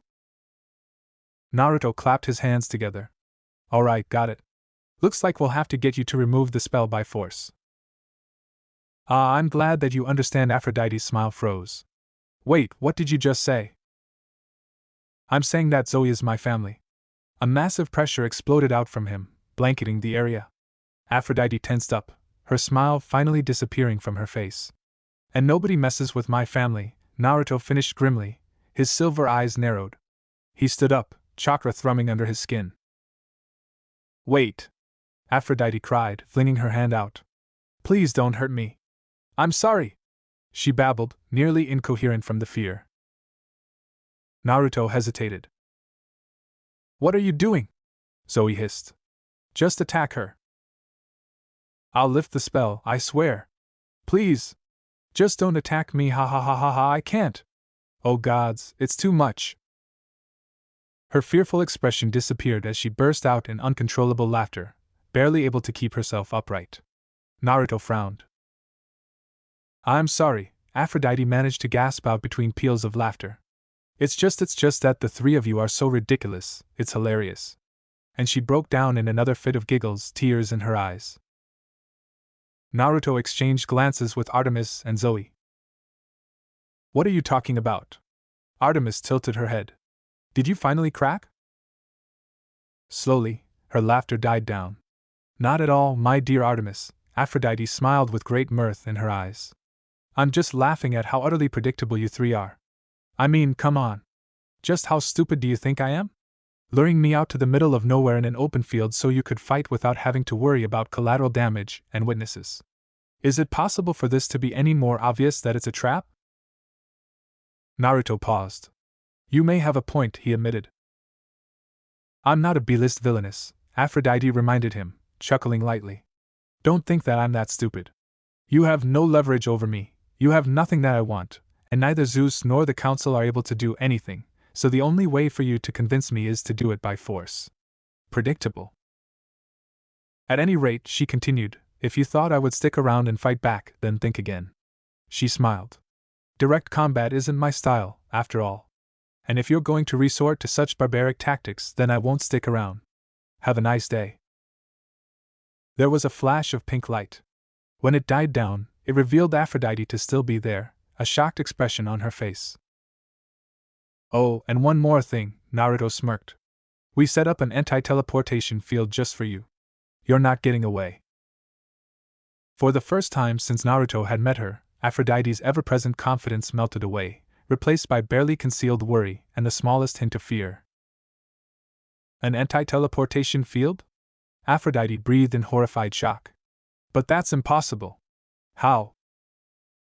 I called in a lot of favors, Artemis answered with a predatory smile. And let me just say, worth it. There are no words in any language that can perfectly describe how much I'm going to enjoy this.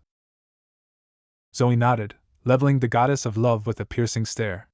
Aphrodite, she said in a low, dangerous tone, just know that what's about to happen to you is retribution for everything you have done to my family over the millennia.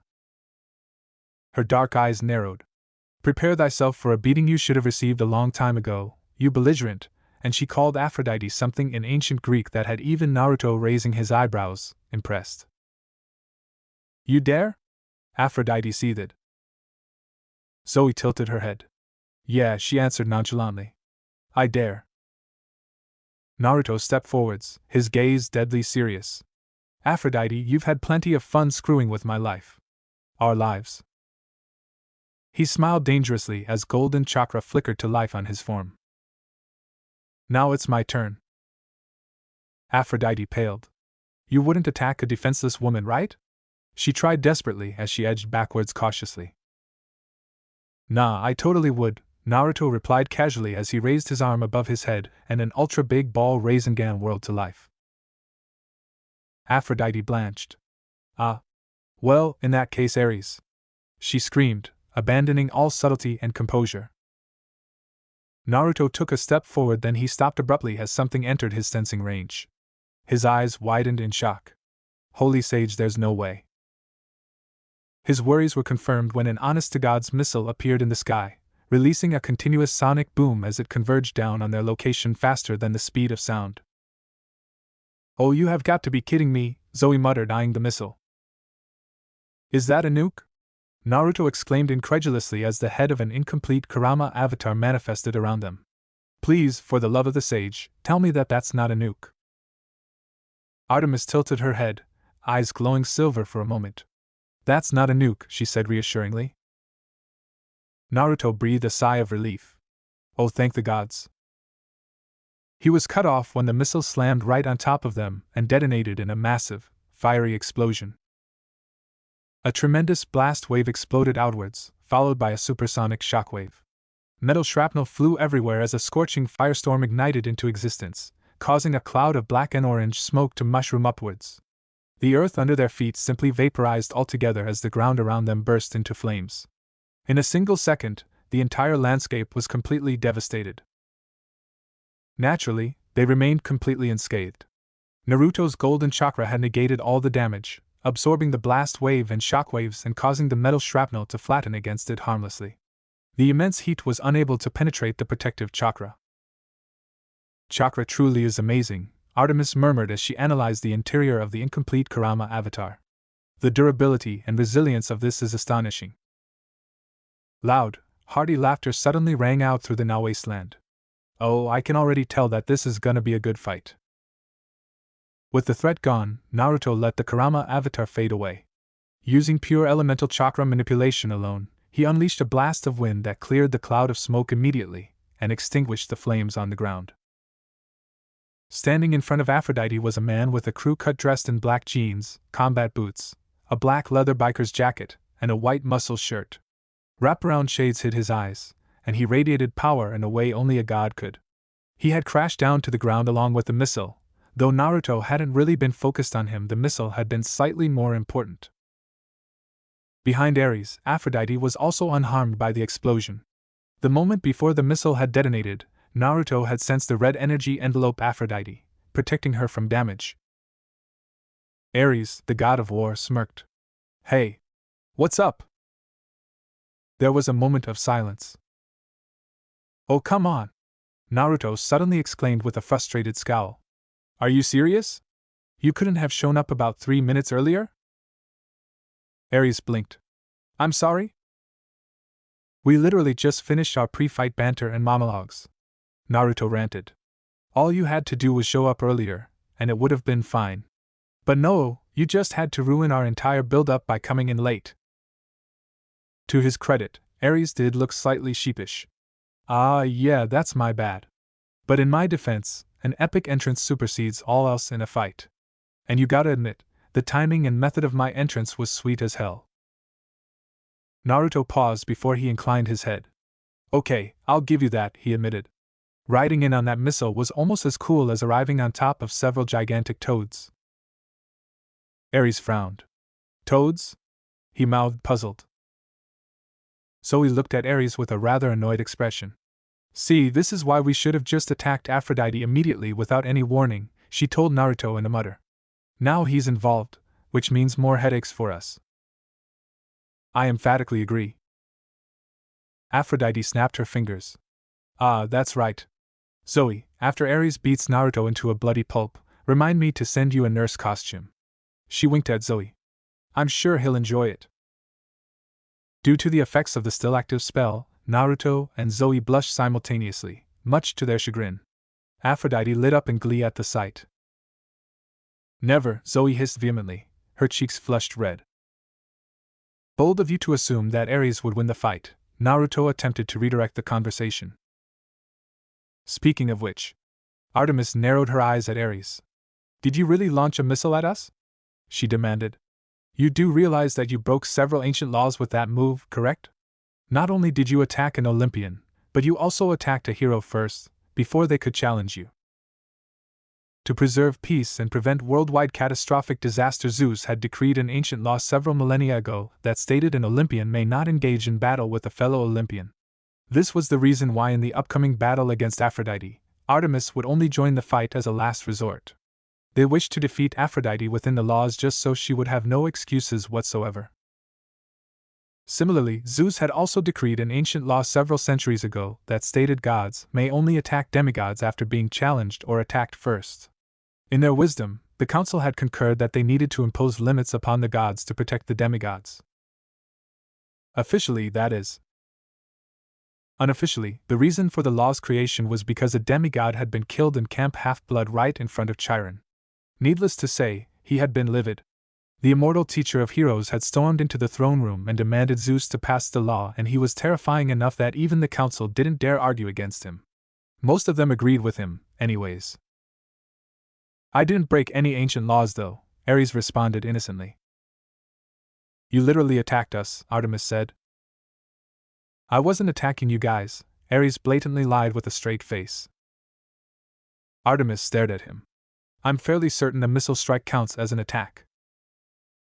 It was a missile strike, yes, Ares agreed, but it wasn't aimed at you guys. I was simply trying to kill a spider I saw on the field. Aphrodite's afraid of spiders, you see. There was a disbelieving silence for a moment.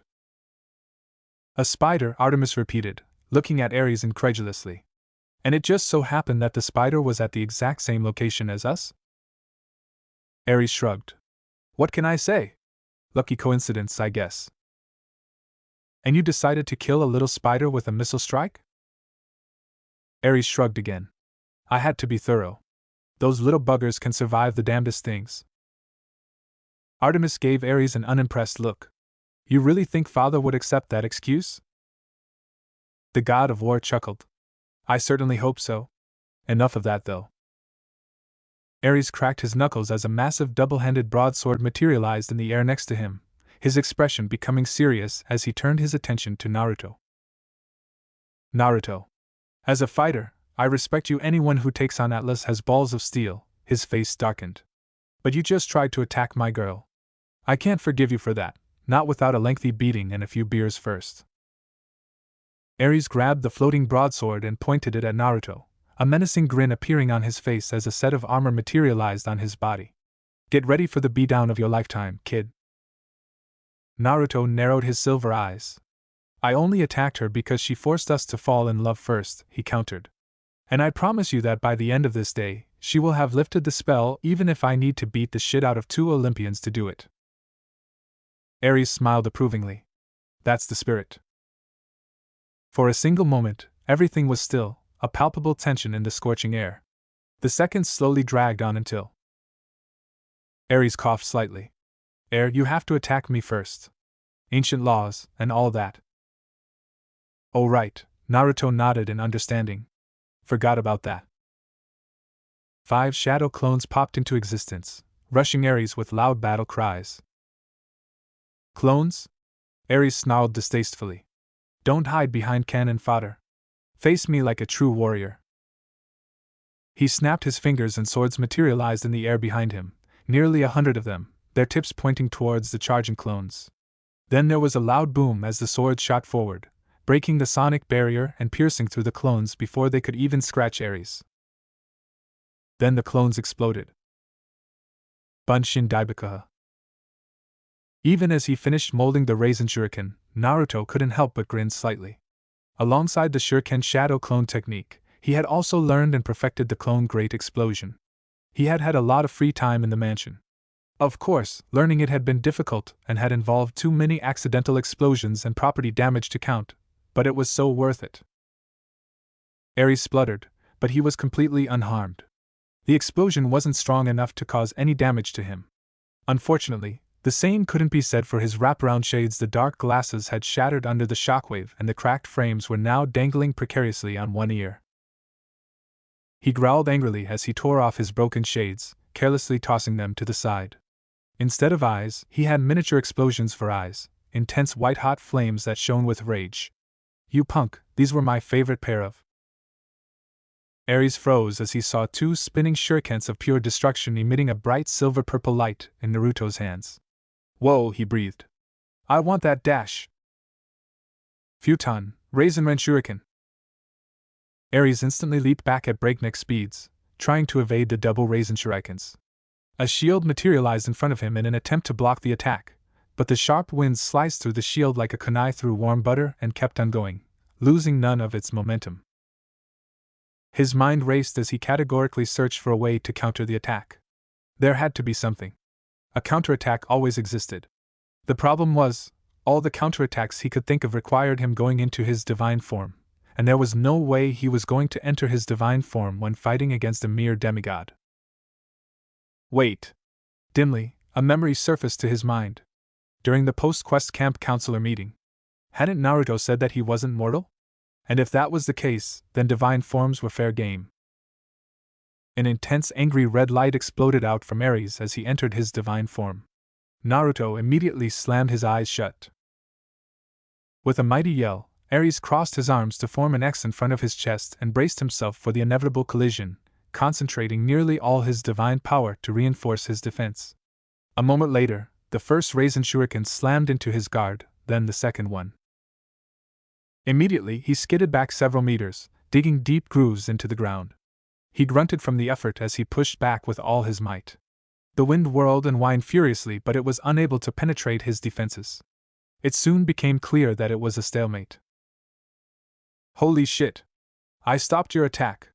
Ares roared in triumph, a savage grin on his face. "Oh man, I did not expect this to actually work." His eyes widened as he registered the vision of the instantaneous future that had automatically appeared in his mind due to his combat precognition. His instincts screamed at him.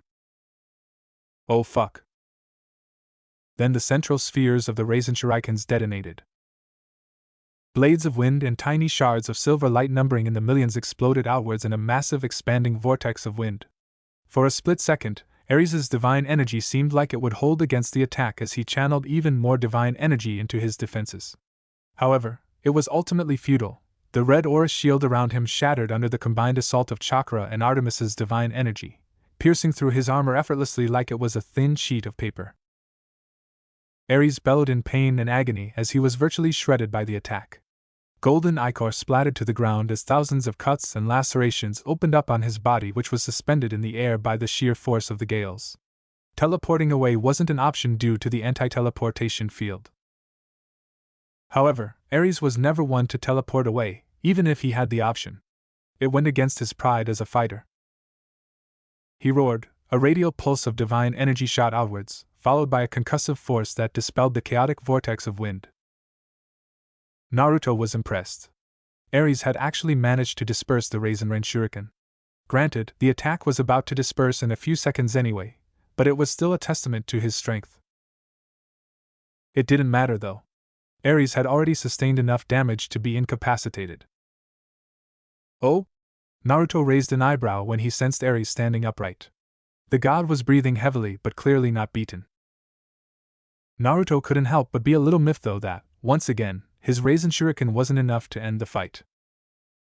It was kinda dumb, if he did say so himself. And that is why thigh-highs are infinitely superior to leggings, Apollo finished with a flourish. Zeus rubbed his beard thoughtfully, a contemplative expression on his face. "I see. You make some excellent points." They both stiffened as they felt their respective domains and powers warn them that something was wrong. For Apollo, it was both his domain of the sun and domain of prophecy. As the god of the sun and light, he possessed a supernatural sight that allowed him to see nearly anything, provided it was in neutral domain and wasn't shielded with strong, ancient magic such as Mount Athres. For Zeus, it was his domain of the sky. As the god of the sky, he too possessed a supernatural sight that rivaled Apollo's. It was a well-known fact that gods existed in multiple places at once. However, their levels of consciousness manifested in different states. For example, Apollo's primary consciousness was currently manifested in his mortal form in the throne room. However, a tiny fragment of his consciousness also piloted the sun chariot every day. That fragment had but a small fraction of Apollo's divine power, and only possessed enough sentience to drive the sun chariot and alert the primary consciousness if it saw any potentially catastrophic events with its supernatural sight. It was the same with Zeus. The small fragment of his consciousness in charge of maintaining his duties as the god of the sky also alerted Zeus's primary consciousness of anything extremely conspicuous and extraordinary going on. What was that dash? It's nothing, Apollo said immediately, trying to forestall Zeus from activating his supernatural sight. I already checked. It's nothing you have to worry about. Zeus frowned slightly but nodded. Very well. Anyway, as I was saying, do you? They paused as they both heard the sound of explosions off in the faraway distance, interspersed with bursts of divine power. Say, Apollo, you sure nothing is going on? Apollo laughed nervously as sweat slowly trickled down the side of his face. I'm sure. Don't worry about it. Zeus stared at Apollo suspiciously. I can't help but get the feeling that you're lying to me. Because judging by the tremendous amounts of Ares's and Artemis's divine power that I can sense, they're throwing around some large-scale, destructive attacks, the things that I do have to worry about. Thunder began booming overhead as electricity gathered in Zeus's hands. Apollo swallowed nervously, a bead of sweat trickling down his face. Well. It's a pity, really, Zeus sighed, the raw lightning in his hands dissipating, that I'm too engrossed in our intellectual conversation to check out what's going on. Apollo blinked. Wait, what? You heard me. Now then. Where were we again? Zeus mused. Apollo didn't understand, but he wasn't going to look the gift horse in the mouth. Thigh highs, he responded. To be specific, thigh highs being taken off. I'm sure you can agree that that's objectively the best part of the experience. Indeed, Zeus declared, slapping his hand against the armrest of his throne for emphasis. I see you're a god of culture as well. As Apollo grinned and responded, he silently breathed a sigh of relief. Crisis averted. Still though, why was Zeus being so unconcerned about this? Now that was a beautiful attack, Ares complimented, rolling his neck. He paused for a moment when he saw that Naruto had closed his eyes, but quickly dismissed it as a quirk or something. If I'm not mistaken, I was just pierced by several million microscopic wind blades, correct? You can tell? Naruto asked, surprised. Ares raised his eyebrows. Oh right, god of war. Yeah, the Raisin Shuriken does damage on the cellular level. Ares grinned. That's awesome. Naruto grinned back. I know, right? He then scratched his head. By the way, how are you even standing right now? Shouldn't you be, like, unconscious or something? You took a direct hit from my Raisin Shuriken. Battle continuation, Ares explained. It's one of my powers as the god of war. It's the same ability that lets warriors keep on fighting even after they sustain mortal wounds that by all rights should have killed them. I see, Naruto nodded in understanding. That's definitely useful. I hate to interrupt your bonding moment, but could you stop wasting time with this small fry and take him out already? Kurama said as he stifled a yawn. So impatient. Impatient? Naruto, you realize that there's a time limit to the anti-teleportation field, right? Kurama reminded him. Don't tell me you already forgot. Naruto froze before he laughed anxiously. Forget about the time limit? I would never. Yeah, right, Kurama chuckled fondly. Just hurry up and defeat him already. It'll make us look bad if he's able to stand his ground against us for a decent amount of time. Ares paused. Did you seriously just blank out on me in the middle of a battle? Hello? Shit, I can't attack you if you're AFK, that would make me look like an asshole. Come on, say something. Naruto blinked as he refocused. That's my bad. Let's end this. A bloodthirsty grin spread across Ares' face as another broadsword materialized in his hand. He lowered into a stance, his entire body brimming with the searing red light of his divine form. Naruto simply regarded him, his posture completely relaxed and his eyes still closed. "Oh hey, by the way, you don't have to hold back this time, like you did with Atlas," Kurama remarked. "After all, the sky won't collapse if you accidentally overpower a move. On top of that, Zeus knows that you won't betray Olympus, so war is unlikely to break out. Let's see if you can defeat him with just one punch." Naruto paused before giving a mental shrug. "You know what? I'm down." Ares frowned when he caught sight of the silver pigmentation around Naruto's eyes vanishing. "Did you just magically remove your eyeshadow?" he asked in bewilderment. He ignored how his battle instincts and senses suddenly exploded, sending warning signals after warning signals that blared in his mind, or how he unconsciously started trembling slightly. Naruto chuckled. "Not quite." Then he moved. Ares' eyes widened when Naruto disappeared in a yellow flash.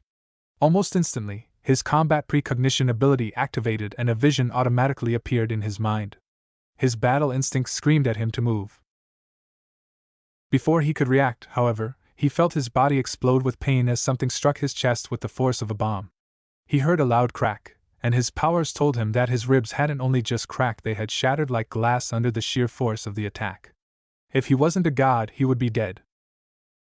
There was another golden flicker of light at the edge of his vision.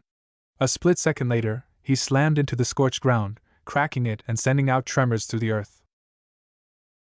He lay there unmoving for a moment as he coughed out golden ichor and tried to bring the pain down to manageable levels.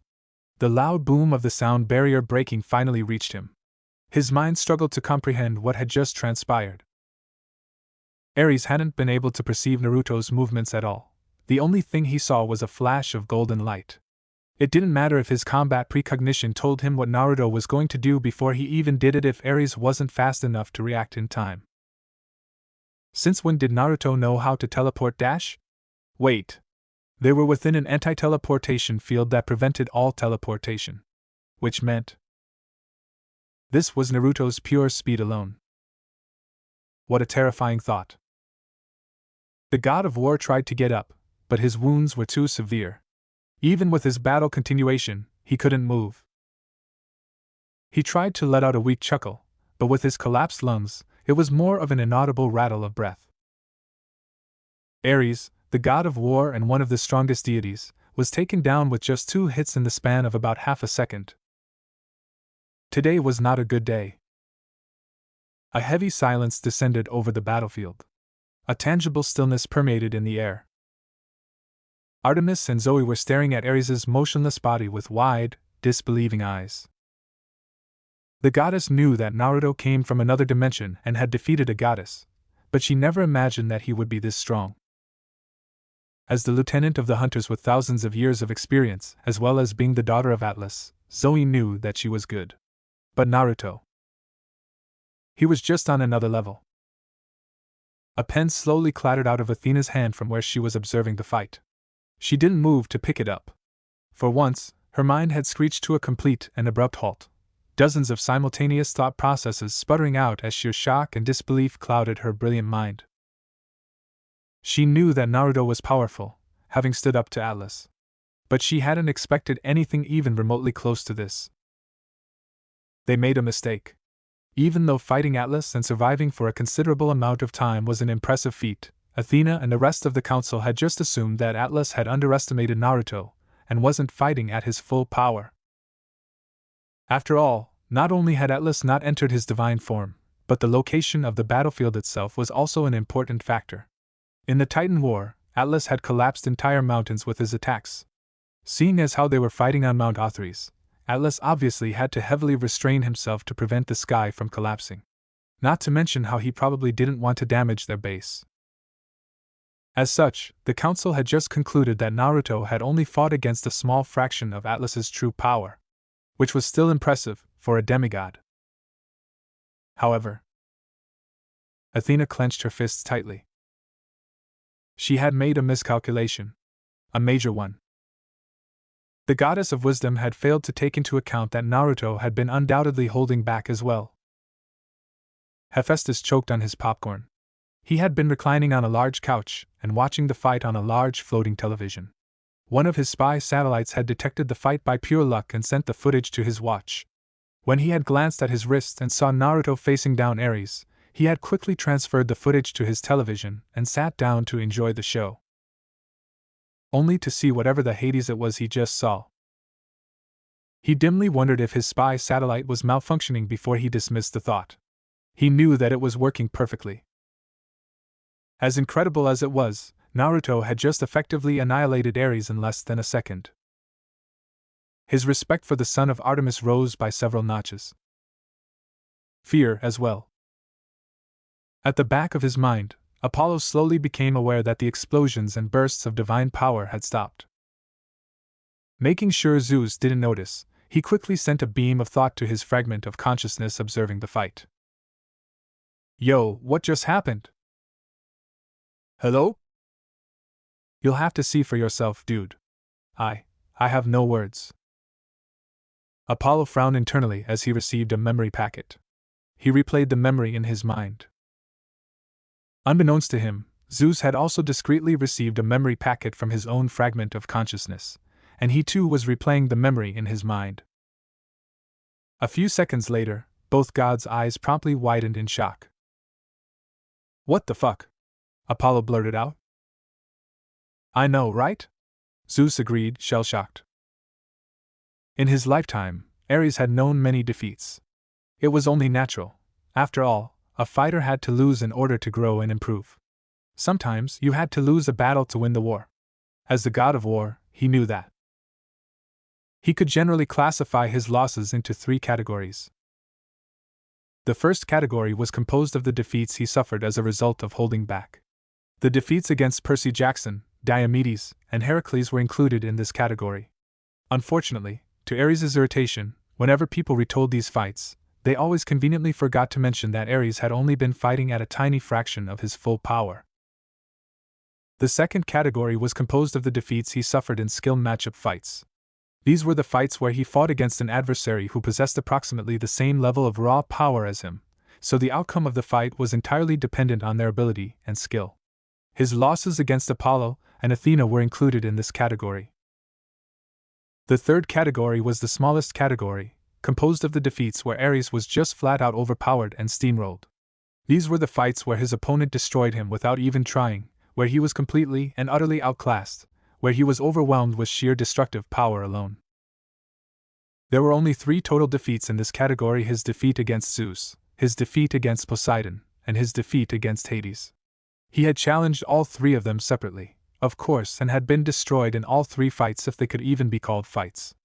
Zeus had absently blasted him with a single master bolt, Poseidon had yawned while summoning a hurricane, and Hades had just looked at him with his helm of darkness on. And now, there was a 4th to be added to the list. His loss at the hands of Naruto, the son of Artemis. Ares closed his eyes, conceding his absolute defeat. The bright glow around him faded as he exited his divine form. Sorry, Aphrodite. I lost. Please. Just apologize to him, and hope to Hades that he'll show you mercy. Aphrodite paled as primal terror filled her mind. Then she steeled herself. She was the goddess of love, and love was the most powerful force in the world, capable of overcoming anything. She refused to back down now.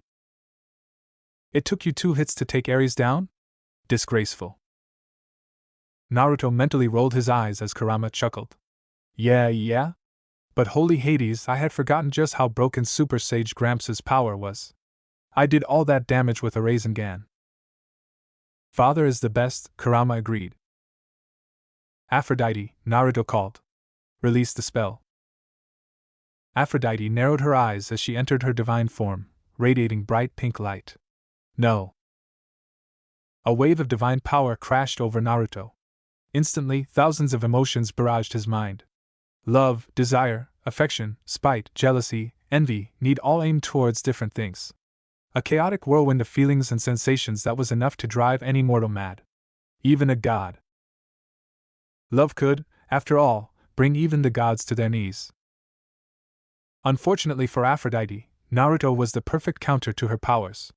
As the son of Artemis, he received a partial immunity that allowed him to merely grunt and weather the attack. She dares? Kurama bellowed in rage. She dares to still try to manipulate your mind? Her sheer audacity! Naruto's face darkened at her refusal and attack. Wrong answer. He blurred out of existence, appearing in front of her with a silver ultra-big ball Rasengan held in his hand. Aphrodite's eyes widened as he slammed it down. End her. At the very last second, Naruto let the swirling mass of dense silver chakra dissipate, instead redirecting the path of his fist to punch her in the face. The resulting loud crack was one of the most satisfying things he'd ever heard. Yeesus! Kurama cackled with maniacal laughter in his mind. Oh, Sage, yes. Manipulate this idiot's mind again. I dare you, goddess. Hey, what do you mean by idiot? Aphrodite was sent flying back from the sheer force of the punch. She haphazardly crashed into the ground, rolling for a few dozen meters before finally coming to a stop. Her divine form slowly fizzled out. The fight was over. Apollo and Zeus both winced at the devastating punch Aphrodite just received. The two of them had been watching the fight in silence, their eyes glowing golden and blue respectively. Zeus summed everything up in one word. Wow. Yeah. Then Apollo finally registered just who was talking, and he stiffened. He cast a sidelong glance at his father, gauging his response. Strangely enough, Zeus didn't look surprised that Naruto was fighting Aphrodite. Nor did he seem pissed. Apollo frowned momentarily before something clicked in his mind. His eyes widened. The anti-teleportation spell was an extremely powerful and ancient magic that prevented a god from teleporting. Apollo didn't exactly know how the theory behind it worked. His eyes had glazed over 30 seconds into Athena's explanation, and his knowledge on it was limited to its applications and necessary prerequisites. There were two main methods to apply the anti-teleportation spell. The first method was to imbue the spell into an object, a relatively simple thing to do. Every Olympian was capable of this method, and several minor gods were as well. This was the method Hephaestus had utilized to catch Ares and Aphrodite in their infamous compromising position. He had enchanted celestial bronze chains with an anti-teleportation spell to prevent Aphrodite and Ares from escaping. This was also the method Hera had used when she bound Zeus during the rebellion of Olympus. The second method was casting the spell as an area of effect field, an infinitely more difficult thing to do. While any Olympian could imbue the spell into chains, it required multiple Olympians working in tandem to cast the spell as an area of effect field. To put it into perspective, the last time an anti-teleportation field had been used was when the 6 elder Olympians had stormed Mount Othrys itself. Apollo initially hadn't questioned how Artemis managed to set up an anti-teleportation field, but now that he actually thought about it. Just who were the ones who set up the anti-teleportation spell? Artemis, for sure. Who else? Ah, that's right. Hestia would definitely help. But just the two of them alone wouldn't have enough divine power to create an anti-teleportation field large enough to contain the entire battleground. Since the combat zone was smaller than Mount Othrys, it wouldn't require as many gods to cast the spell, but it would still require 4 Olympians at the very least. Apollo cast another glance at Zeus. There's no way. And yet, there was no other possibility. Zeus must have been one of the gods setting up the anti-teleportation field, which meant he already knew of the plan to force Aphrodite to remove the spell. But then why would Artemis and Naruto ask Apollo to distract Zeus? Apollo's eyes widened in realization. Plausible deniability, he breathed. Zeus looked at him with a confused expression. What are you talking about? Then he winked.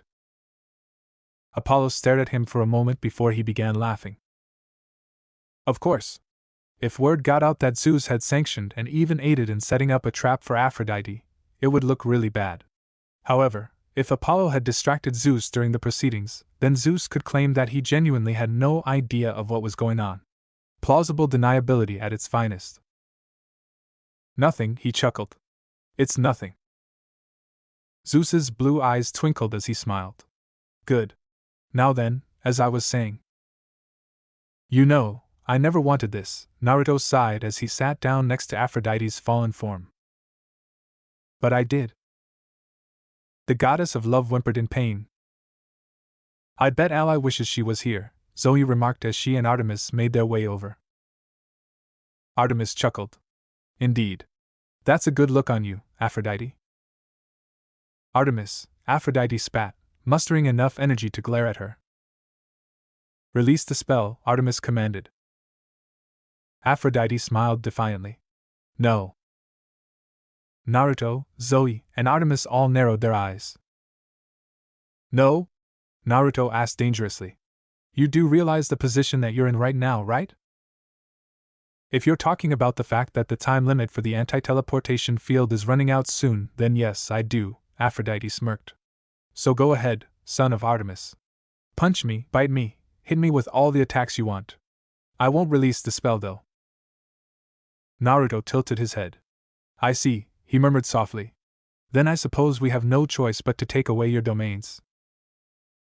Aphrodite froze. "What? What?" Zoe spun around to look at Naruto, shocked. Naruto nodded. "Yup." "I see," a new voice said. They turned to see Athena walking up to them, a pair of glasses resting on her face and a notebook in hand. "Athena?" Zoe frowned. Athena inclined her head. "Hello," she greeted before she turned to Naruto. "So this is what you were planning on doing?" Naruto nodded. "It is." "Hold up," Zoe held up a hand, looking between Naruto and Athena. "What's going on?" "A few days ago, Naruto got into contact with me," Athena elucidated. "As you know, the Titans had planned on removing Artemis's domains. Naruto figured out a way to reverse engineer the method with his chakra, and wanted my professional opinion on whether it would work or not." "Would it work?" Aphrodite asked, clearly worried. Athena turned her clinical gaze to the love goddess. "Yes," she answered emotionlessly. "It would." Aphrodite's eyes flashed with fear. "Prepare yourself," Naruto said softly as a silver glow surrounded his hand. "No!" Aphrodite yelled, terror in her tone. She shifted her pleading gaze to Athena. "Athena, you have to stop him. You can't let him do this." She struggled to move, but only managed a small twitch. Naruto's punch had effectively paralyzed her. Athena chuckled. "How? Do you want me to force him to stop?" She looked pointedly at her, then Ares. "We both know how that would turn out." She raised her notebook and began scribbling something down with her pen. "I am, however, interested in observing the domain-removing process. This is a once-in-a-lifetime phenomenon." "Naruto," Zoe said urgently, "please reconsider. As much as I hate Aphrodite, if Zeus discovers you did this, then he'll have to deal with it," Naruto responded bluntly. "And besides, with the upcoming war against the Titans, I doubt he would care all that much." Artemis spoke up reassuringly. "It's all right." Zoe bit her lip but nodded. "You're bluffing," Aphrodite suddenly said. "You won't do it." Naruto looked Aphrodite dead in the eye, and she trembled at what she saw.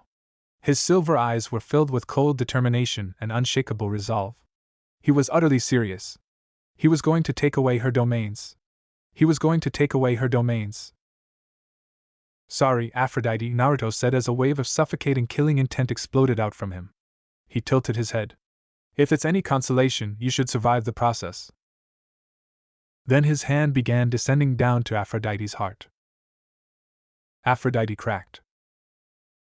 Okay, she yelled. "I'll lift the spell, I swear." Naruto narrowed his eyes as his hand paused in its movement. "Do it." There was a brief flash of pink light surrounding Naruto and Zoe before it died down. "The foreign emotions are gone," Kurama stated. "The spell appears to be lifted," Zoe smiled in relief. "I'm back to normal." "That's not enough," Artemis interjected. "Swear on the river Styx that you won't take revenge, and that you would never ever cause my hunters to fall in love again, either directly or indirectly." Aphrodite hesitated. Naruto's hand twitched. "Okay," Aphrodite shouted. "I swear on the river Styx that I won't seek revenge, nor will I cause your hunters to fall in love ever again, either directly or indirectly. So please, just stop." Naruto looked at Artemis. You think we should let her go? Artemis hummed. It will be a massive pain to explain to father that we took away her domains. Granting her mercy is the wisest course of action to take, Athena added, still writing in her notebook. True, Naruto nodded. All right then. The silver glow on his hand faded. Artemis snapped her fingers, and the anti-teleportation field collapsed. Now get out of my sight. Aphrodite didn't need to be told twice. She dematerialized in a flash of pink light. Ares disappeared too a moment later. Apollo frowned as a thought occurred to him. Who was the fourth Olympian involved in setting up the anti-teleportation field? Oh well, whatever. It worked, and that was all that mattered. He would find out later. There was a moment of silence. You're insane, Zoe suddenly said, whirling on Naruto. You're actually insane. I can't believe you were about to take away Aphrodite's domains.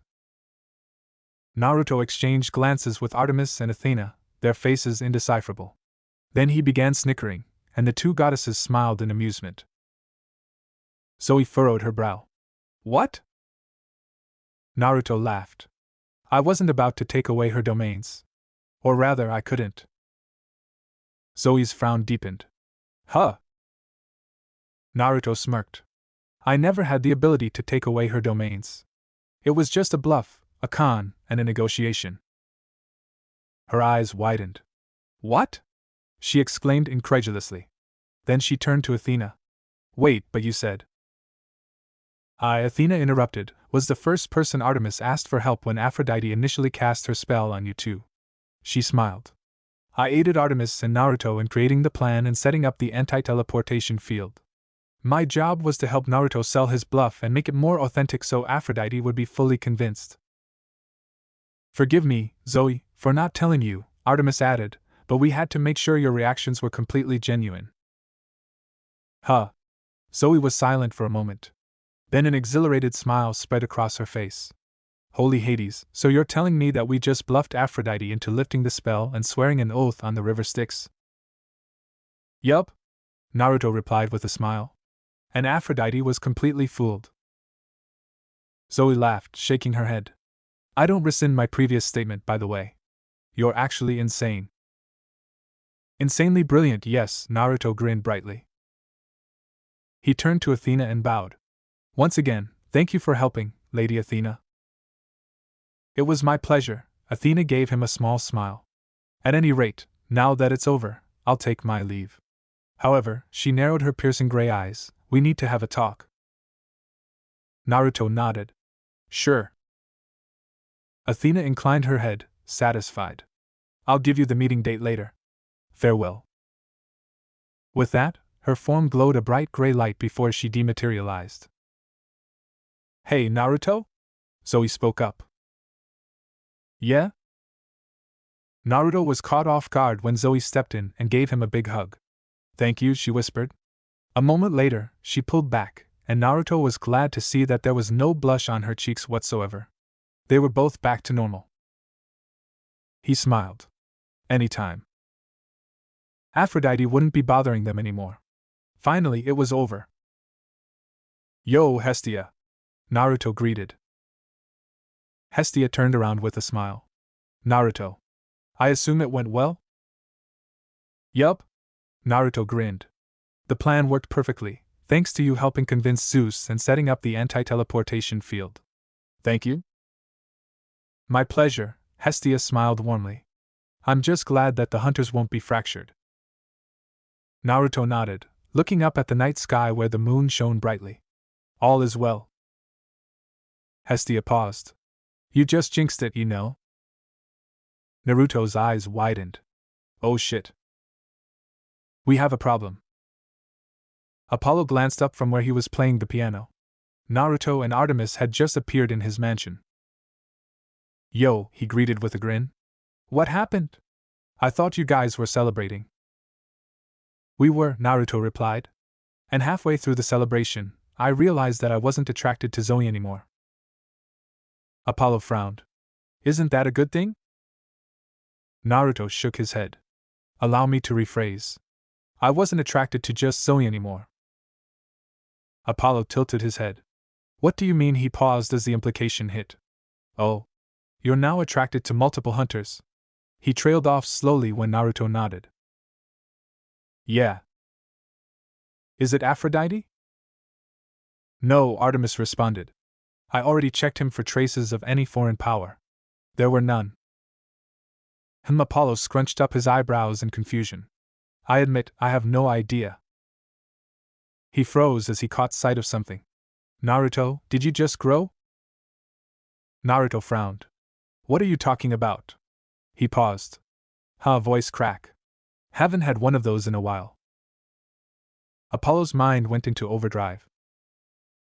Naruto, I need to check something real quick. He laid his hand on Naruto's head. A moment later he nodded and drew his hand back.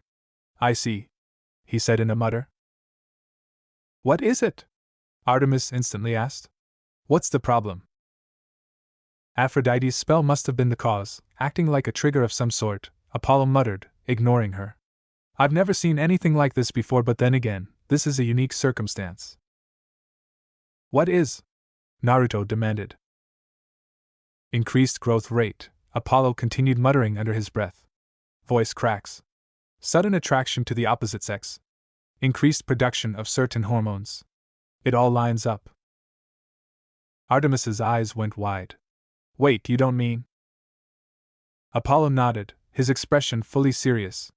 I do. I don't get it, Naruto exclaimed frustratedly. What do hormones and voice cracks have to do with anything? He froze. Indeed, Apollo nodded grimly. Naruto. You're currently going through puberty. Accelerated puberty. Naruto's mind promptly shut down. I see, Artemis nodded. That makes sense. It must be a residual effect of Aphrodite's spell, Apollo mused. Or perhaps a side effect. I'm not sure. A small part of Naruto's mind realized that this must be why he hadn't felt that strongly about the opposite gender in the past few years. It wasn't because of Artemis's influence, like he had previously thought, rather, it was simply because he hadn't gone through puberty yet. The rest of Naruto's mind, however, was busy imploding on itself. It's nothing to worry about, Apollo assured Artemis. This would have happened anyway, Aphrodite's spell must have just triggered it ahead of time. Artemis smiled. Thank goodness. I was scared for a moment there. Naruto's mind finally rebooted. No, no, no, he began muttering, a horrified expression on his face as he shook his head. Artemis frowned. What's wrong? Naruto didn't appear to have heard her as he continued slowly shaking his head. No, no, no, no, and oh, and oh, and oh, and oh, and oh. No! No! He screamed in abject frustration as he slashed his hand across his chest, Apollo and Artemis looking at him with concern. There are many things that I can accept, but this is not one of them. He threw his head back and howled, I am not going through puberty again. Oh dear gods, Apollo groaned when Naruto materialized in a flash of silver inside the mansion. For some probably catastrophic reason, Artemis had teleported Naruto into the mansion. What happened this time? He asked with a growing sense of foreboding. Naruto shook his head several times to get rid of the disorientation before Apollo's question registered in his mind. His brow furrowed as he tried to recall if anything egregious had occurred in the past few days. When no incident came to mind, he answered, nothing. Apollo blinked. Nothing? Nothing, Naruto nodded. Apollo scratched his head, looking mildly confused. For real? For real, Naruto confirmed. Apollo frowned, his confusion deepening. Then what are you doing here? Naruto stared at him. I live here. Ah, I see. Apollo paused. Wait, what? I live here? Naruto repeated, now sounding confused as well. And I've been living here for the past 3 years or so? What, did you forget or something? I was literally only gone for like a month. Hold up, Apollo furrowed his brows. You're not staying with the hunters? No, Naruto said slowly. Realization flashed in Apollo's blue eyes. Oh, I understand. He smiled knowingly. It's because staying with a group of girls is awkward for you, isn't it? That's not the reason, Naruto denied flatly. Apollo didn't respond, instead merely raising a skeptical eyebrow. No, seriously, Naruto shook his head. That's not the reason. Sure, whenever he interacted with the hunters, his mind became a veritable battlefield as he struggled to control himself and maintain the purity of his thoughts. But he was still able to remain outwardly composed and act normally. After all, he had not only already experienced puberty once before, but he had also been the apprentice of Jiraiya. Compared to what he had previously gone through repress, this was nothing. Really? Apollo looked intrigued. Huh. You probably just haven't reached that stage yet. Naruto twitched. Then why don't you want to live with the hunters? He continued. I thought you became friends with them. Or is there still some lingering dislike and resentment? Naruto brightened. Not at all. As a matter of fact, after the whole situation with Aphrodite, we seemed to grow even closer. Bonds strengthened in the face of adversity, and all that. Indeed, if there was one good thing that came out of the whole mess with Aphrodite, it was that Naruto's bonds and friendship with the hunters became stronger than ever. After all, uniting against a common enemy generates a lot of camaraderie and solidarity, not just with Naruto, but to Leah and Bianca as well. Aphrodite's intention had been to divide the hunters, but she had accomplished the very opposite. Irony at best. Oh? That's good to hear, Apollo said before his gaze grew contemplative. I confess I'm at a loss at why you're here. Unless it's because you miss my dashing personality? He grinned while waggling his eyebrows. Naruto hesitated before nodding. Yeah. Apollo did a double take at that. Hold up, did you just say yeah? He asked incredulously before a wide smile spread across his face. Oh, I thought this day would never come. Can I get that in writing? Naruto chuckled. You know what? Sure. Apollo paused when Naruto actually agreed. Okay, now I'm getting a little worried. He gave Naruto a suspicious stare. Are you only coming back just so you can prank me or something? What? No. Unconvinced, Apollo took 2 steps back. Then another 3, just to be safe. You sure? He asked doubtfully. Then why are you acting so weird? Naruto rubbed the back of his neck, glancing away. Is it really that weird that I want to stay here at the mansion with you? He mumbled. I mean, you're my uncle and my best friend, you know? Apollo drew in a sharp breath, his eyes widening slightly. Best friend. Don't get me wrong, Naruto added hastily, looking back at the god. The hunters are cool and all, and I'll visit them often, but this. He gestured around them before giving Apollo a small, almost hesitant smile. This is home. Apollo regarded him for a long moment, several emotions flickering across his face. Finally, he spoke. I see. In which case? He smiled warmly. Welcome home, Naruto. Naruto beamed at him, a pure smile full of joy and happiness. Finally there was someone to welcome him home. It felt nice. I'm home. One day after. You disgust me, Naruto snarled. There is something fundamentally wrong with you. Apollo sneered. Oh please, like you're one to talk. Don't think that I don't see your shadow clones helping you out. Are you so pathetic that you can't do it on your own? Naruto scoffed. My shadow clones are only there to stop your sabotage effort. And it's honestly hilarious that you're calling me pathetic. You're the god here, yet you're resorting to such cheap tactics. Though I suppose I shouldn't be surprised you've always been a filthy cheater.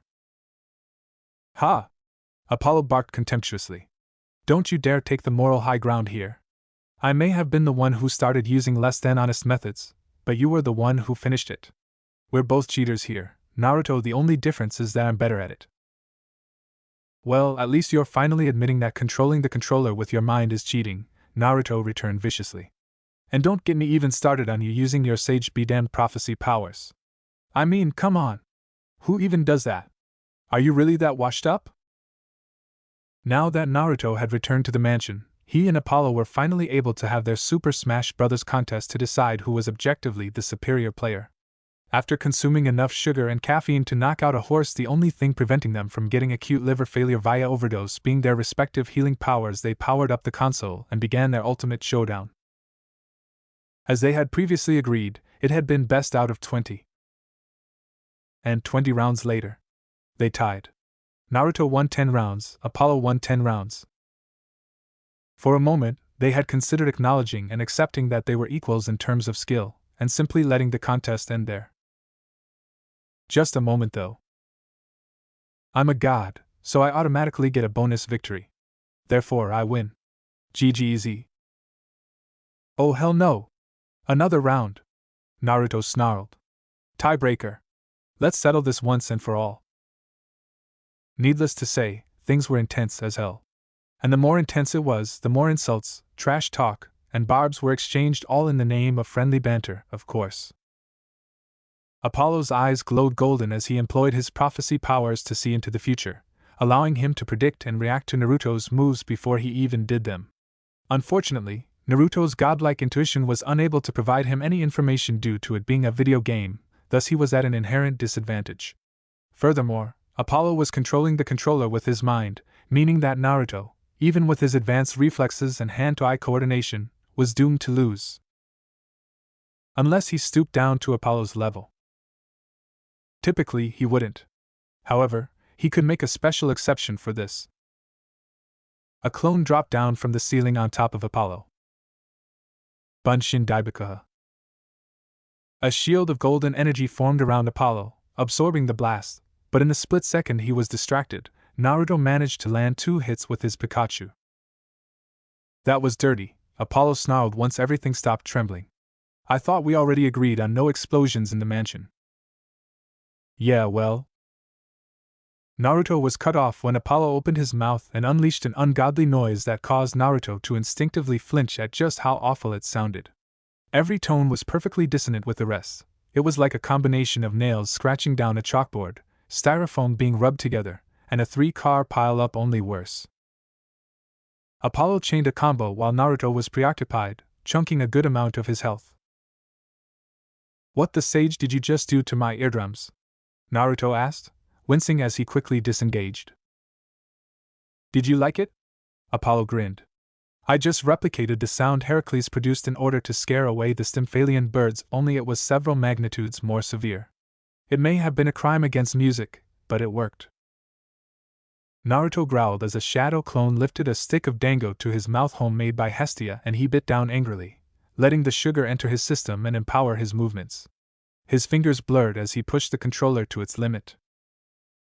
His eyes widened as golden arrows materialized in the air around him before streaking at him at immense speeds. Shadow clones immediately leaped into the way, gladly sacrificing their lives to ensure that Naruto wouldn't lose precious concentration trying to dodge or block.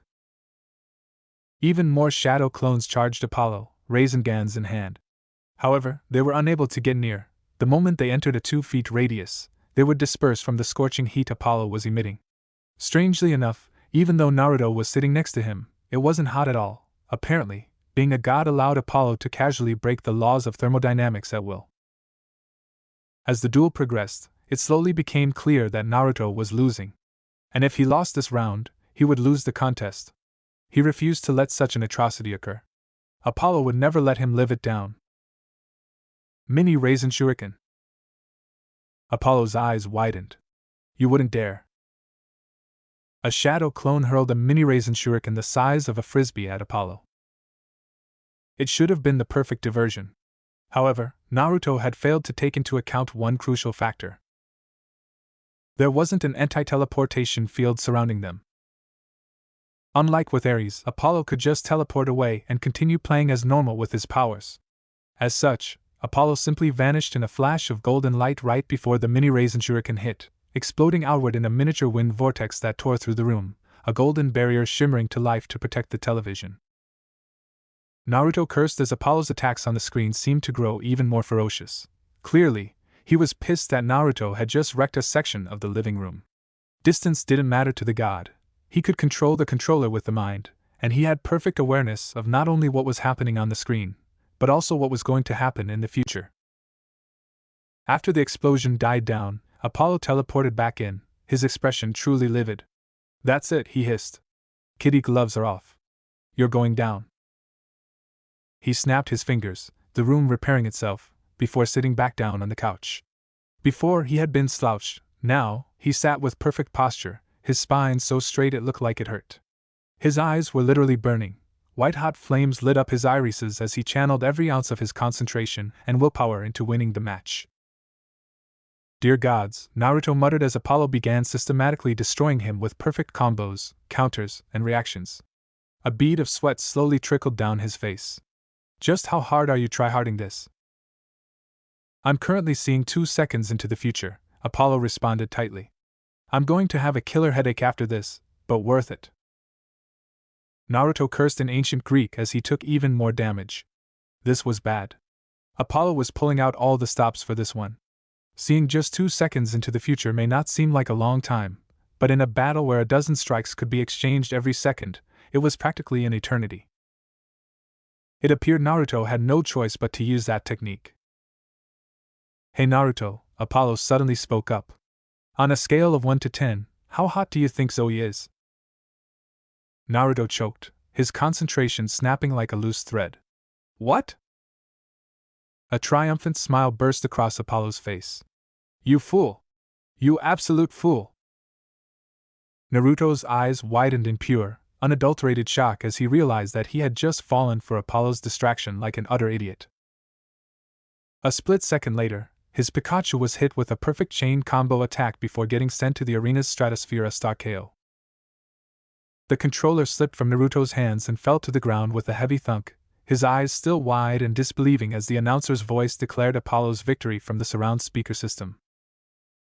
Naruto had lost. Dead silence. Ha! Apollo exploded, a massive grin on his face. I won! Eat your heart out. How does it feel to be outclassed? What in Tartarus's name was that? Naruto demanded. Bullshit. That was a dirty move. I should have won. Redo. I demand a redo. Let it be known that neither was Apollo humble in victory, nor was Naruto gracious in defeat. Excuses, excuses, Apollo laughed. Accept it. I'm just built different. Naruto let out an incoherent scream of pure rage. Apollo smiled in satisfaction amid Naruto's screams. The sound of a demigod being mentally broken. It's truly beautiful. Naruto finally recovered enough to form words. Not cool, Apollo. Not cool. Apollo smirked. Yeah, well, once you threw a raisin shuriken at me, all bets were off. Deal with it. Naruto growled in frustration. I blame puberty. That's literally the only reason your distraction worked. But a grudging look of respect appeared on his face. Though I may not like your tactics, they were undeniably effective. Well played, Apollo. Thanks, Apollo grinned.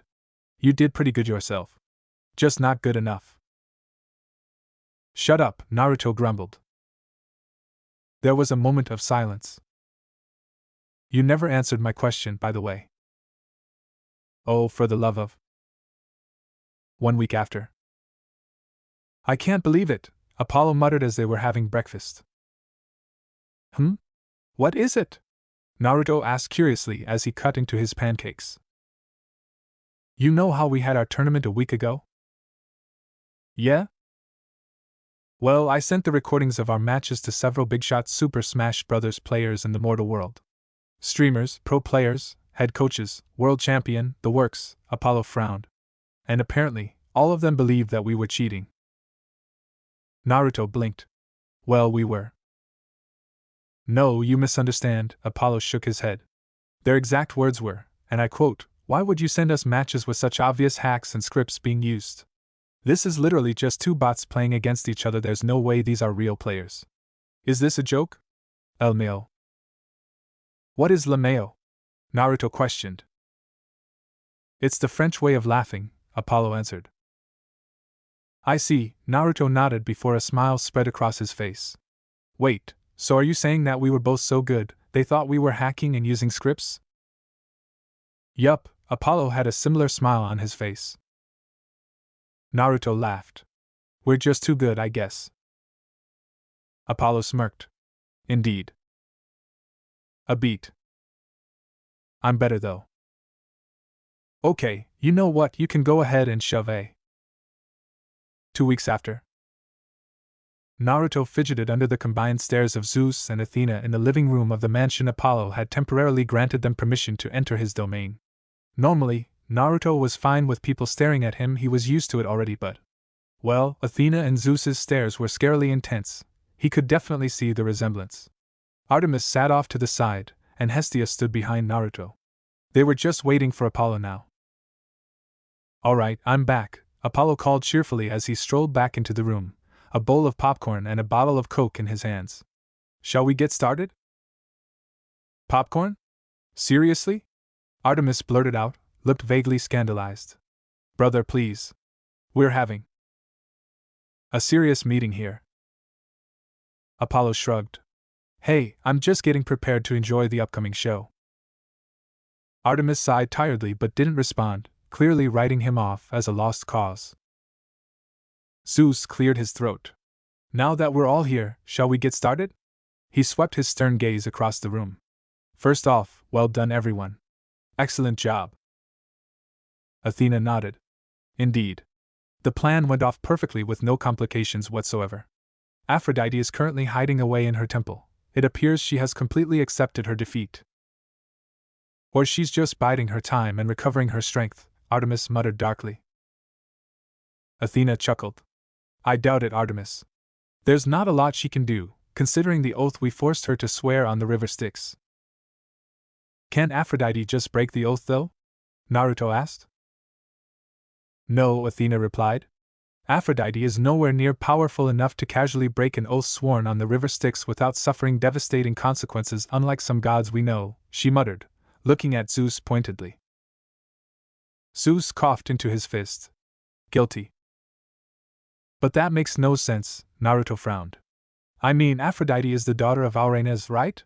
Shouldn't she be theoretically even more powerful than Zeus? Zeus looked amused at the very thought. Athena shook her head. That isn't how it works. A god's parentage doesn't factor into their power. For example, Hypnos is the son of Nyx and Erebus, two primordial gods, yet he's still a minor god weaker than all of the Olympians. When it comes to oaths sworn on the river Styx, only the strongest gods, the big three, several titans, the primordial gods, are able to resist its effects. I see, Naruto nodded. There have been rumors circulating around lately that Styx punishes my demigod children due to me breaking the oath, Zeus added, probably because of just how unlucky and terrible my children's lives have been so far. However, those rumors are blatantly false. Styx isn't petty enough to punish innocents. Children? Naruto frowned. I thought Talia was your only child. Ah, right, slip of my tongue, Zeus replied smoothly. That's a lie, Kurama spoke up sharply. Oh? Interesting. At any rate, Athena continued, I think it's safe to say that we no longer have to worry about Aphrodite for the foreseeable future. Perhaps in a few centuries, she may become brave enough to act again, but for now, we should be good. Naruto blinked at how just nonchalantly she said a few centuries. To him, it was an insanely long amount of time. To them, it was probably their equivalent of only a few years. Kinda mind-boggling, if he thought about it. Moving on. Zeus leaned forward and steepled his fingers, the scent of ozone filling the air as his stare bored into Naruto. You've been holding out on us, he stated. Naruto shrugged. Fair. 6-pad sage mode, Athena mused, a calculating glint in her eyes. That's what you used against Ares and Aphrodite, correct? Naruto nodded. Yup. It's essentially an enhanced version of sage mode. An extremely enhanced version, apparently, Athena said wryly. One that lets you utterly annihilate Ares, even breaking a sweat. 6-pad sage mode is overpowered as hell, Naruto agreed. That I won't argue against. Naruto turned to Zeus. You're fine with it though, right? He asked tentatively. Zeus blinked. Why would I have a problem with it? You know, Naruto gestured vaguely. You're paranoid and stuff. Right? Zeus's expression became positively amused. What does that have to do with anything?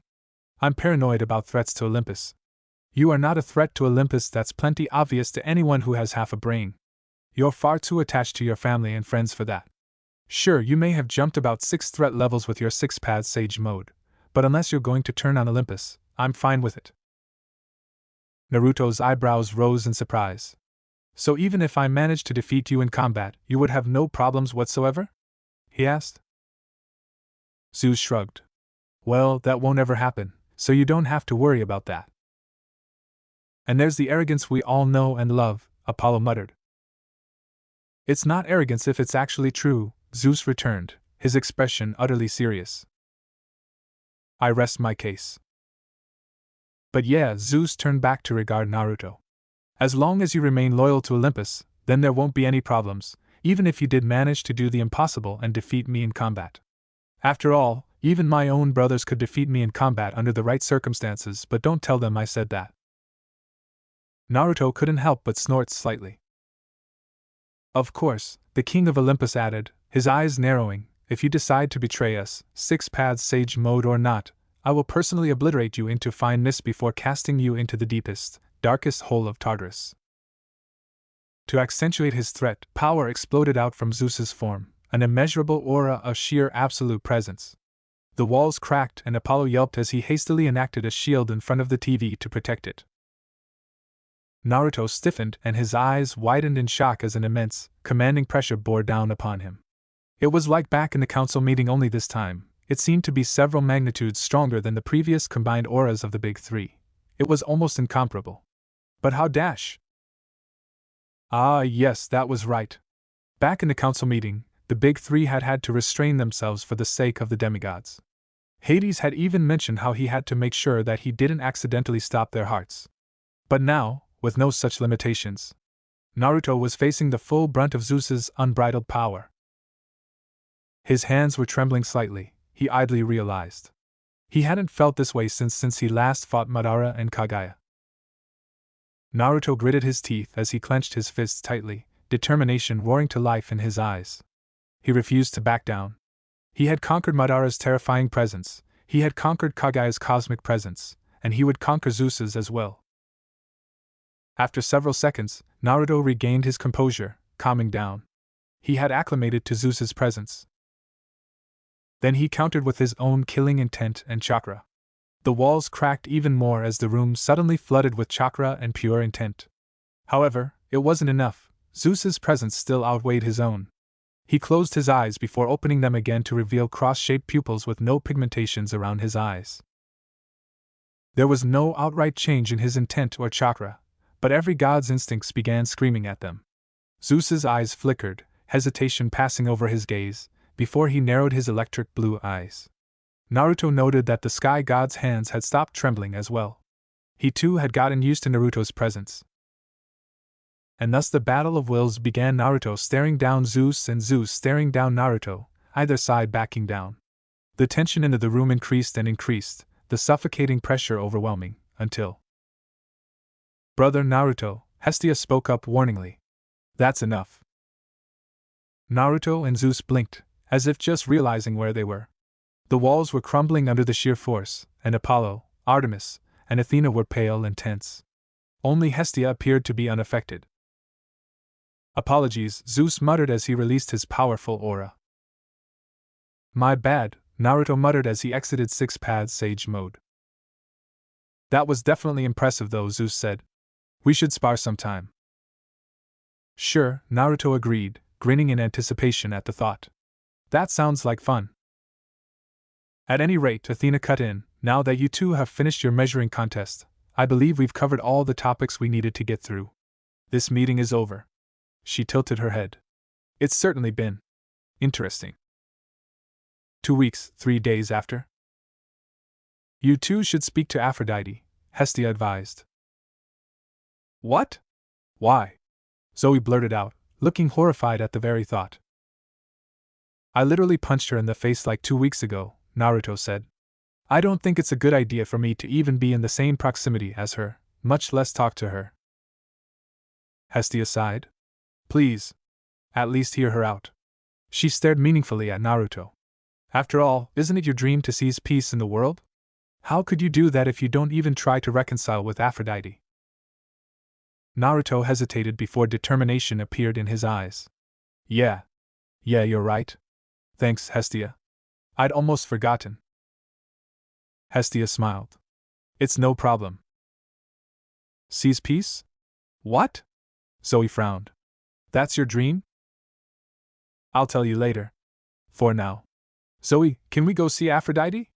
Please? Zoe sighed. Fine. But only because I want to rub it into Aphrodite's face even more. What do you want? Aphrodite asked flatly. They were inside her temple, sitting on a luxurious couch. It was by far the most well-designed, aesthetic temple Naruto had been in so far. Light streamed in from the glass ceiling, the walls were painted bright, bold colors, and all the furniture and whatnot were assembled just right. I'm just here to gloat, Zoe smirked. Not sure about Naruto though. Aphrodite's eyes flashed. I gave you a gift, you ungrateful little girl, she snarled. A gift? Zoe narrowed her eyes. More like a curse. Aphrodite scoffed before dismissing her and turning to Naruto. Are you here to gloat too? Naruto shook his head. No. I'm here to say only one thing. Aphrodite shrugged. Well? Spit it out. I forgive you. Aphrodite froze. I'm sorry? I forgive you, Naruto repeated. You forgive me? At Naruto's nod, Aphrodite burst into hysterical laughter. Thank you, she laughed. I needed that. She paused as she looked at Naruto's resolved face. Oh, you're serious, she said in genuine surprise. I am, Naruto inclined his head. Aphrodite, I'm willing to let everything that's happened be water under the bridge. He sighed. I just wish you would too. Contrary to what you may think, I legitimately don't want to be your enemy. Aphrodite scoffed. Sure. So you actively scorn the gift I gave you letting you fall in love with Zoe, but you say you don't want to be my enemy. Right, she drawled, doubt dripping from her voice. Don't you get it?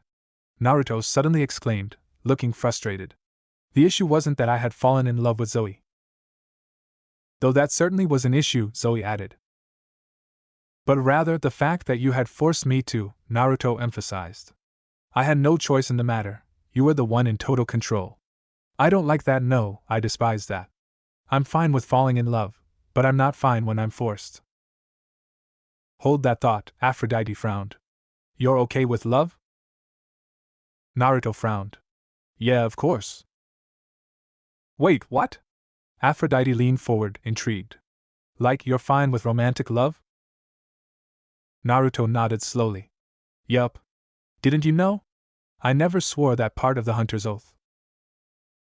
I didn't know, actually. Wait, so you're the son of Artemis, but you're fine with falling in love? The goddess of love asked hesitantly. Yes, but only if I'm not forced to, Naruto answered. Aphrodite sat back, looking as if her entire worldview had just been shattered. I see. You've given me much to think about. Goodbye, Naruto, Zoe. She snapped her fingers, and suddenly Naruto and Zoe found themselves outside of her temple. Naruto shrugged. That went well. I think. 3 weeks after. I still can't believe you ditched us for Apollo, Zoe groused. Seriously? Apollo? Naruto shrugged. He's cool. Zoe raised an eyebrow incredulously. For real? I might complain about him sometimes, but he's actually my best friend. Zoe hummed. Is that so? Naruto sighed. Are you mad at me? She's just really disappointed, Phoebe cut in, smiling.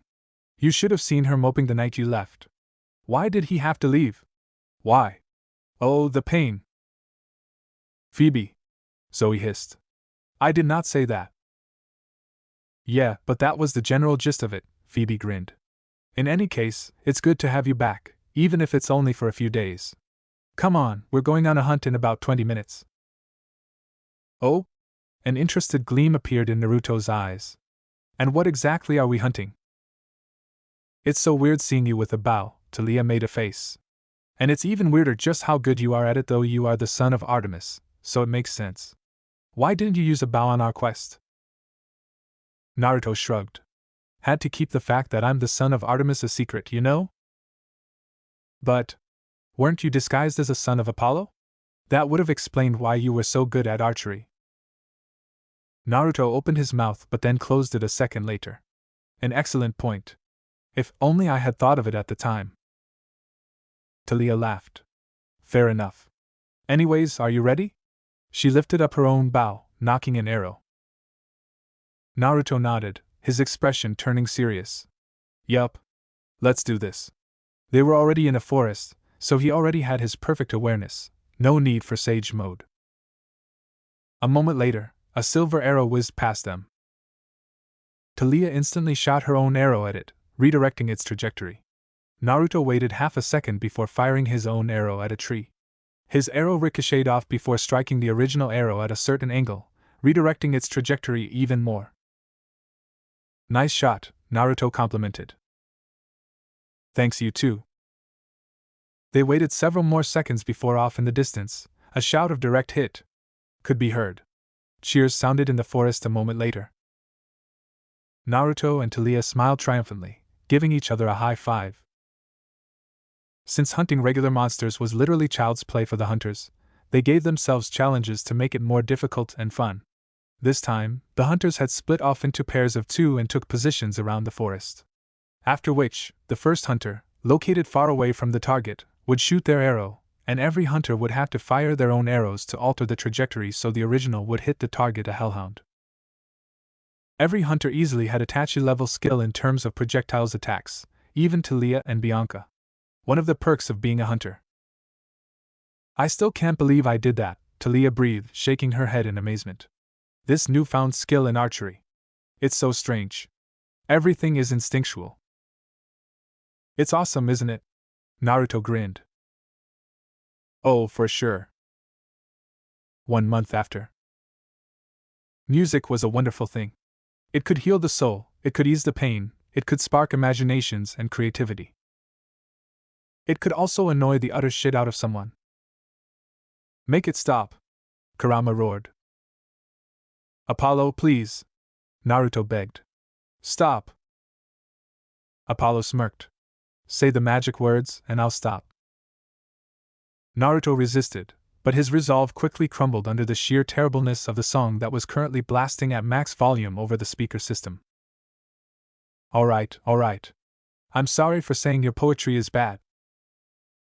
That's what I thought, Apollo smiled satisfiedly. Because it's even worse, Naruto continued. Damn it, Naruto. I speak only the truth. Apollo narrowed his eyes. Those were not the magic words, he said dangerously as the volume increased. Naruto. 1 month, 1 week after. It's still stuck in my head, Naruto said hollowly.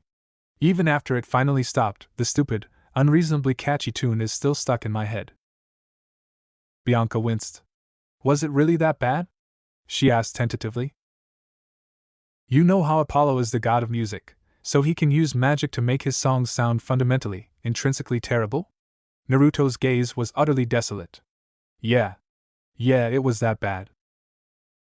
Bianca winced again. Ah, I see. Yup, Naruto shook his head in an attempt to clear those thoughts, ignoring Kurama's weak groan. Anyways, let's get started with the basics. The basics? Naruto smiled. Lesson number 1, Taijutsu. Come, Bianca. Attack me. Since Bianca was still new to the world of demigods and monsters, the hunters were taking turns to teach her valuable skills. Obviously, Naruto couldn't teach her anything about chakra. He did, however, know a lot of combat techniques, which he was teaching to her now. Funnily enough, he had given Nico the exact same training back at Camp Half-Blood. As Bianca charged at him with a heavily telegraphed punch, Naruto idly wondered how Nico was doing. No more. Nico gasped out, panting in exhaustion. Please. Theseus looked at Achilles. You think we should give him a break? Nah, Achilles grinned. Come on, Nico. One more time. Nico whimpered. Wait! He cried out. Before we continue, can you just answer one question? Shoot. You're Achilles, right? The ancient Greek dude who got insta-killed by an arrow through the heel, Nico recalled from a lesson he had actually been awake for at Westover Hall. That's me, Achilles nodded.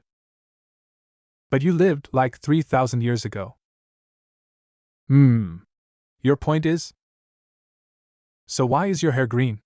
Nico asked incredulously. Achilles laughed. It's a perk of being in Elysium, you get access to all the high-quality hair dye you want. And green is a nice color, isn't it? It does look pretty cool, Nico admitted. Aye, thanks, kid. I appreciate it, Achilles grinned. Now then. Come at me.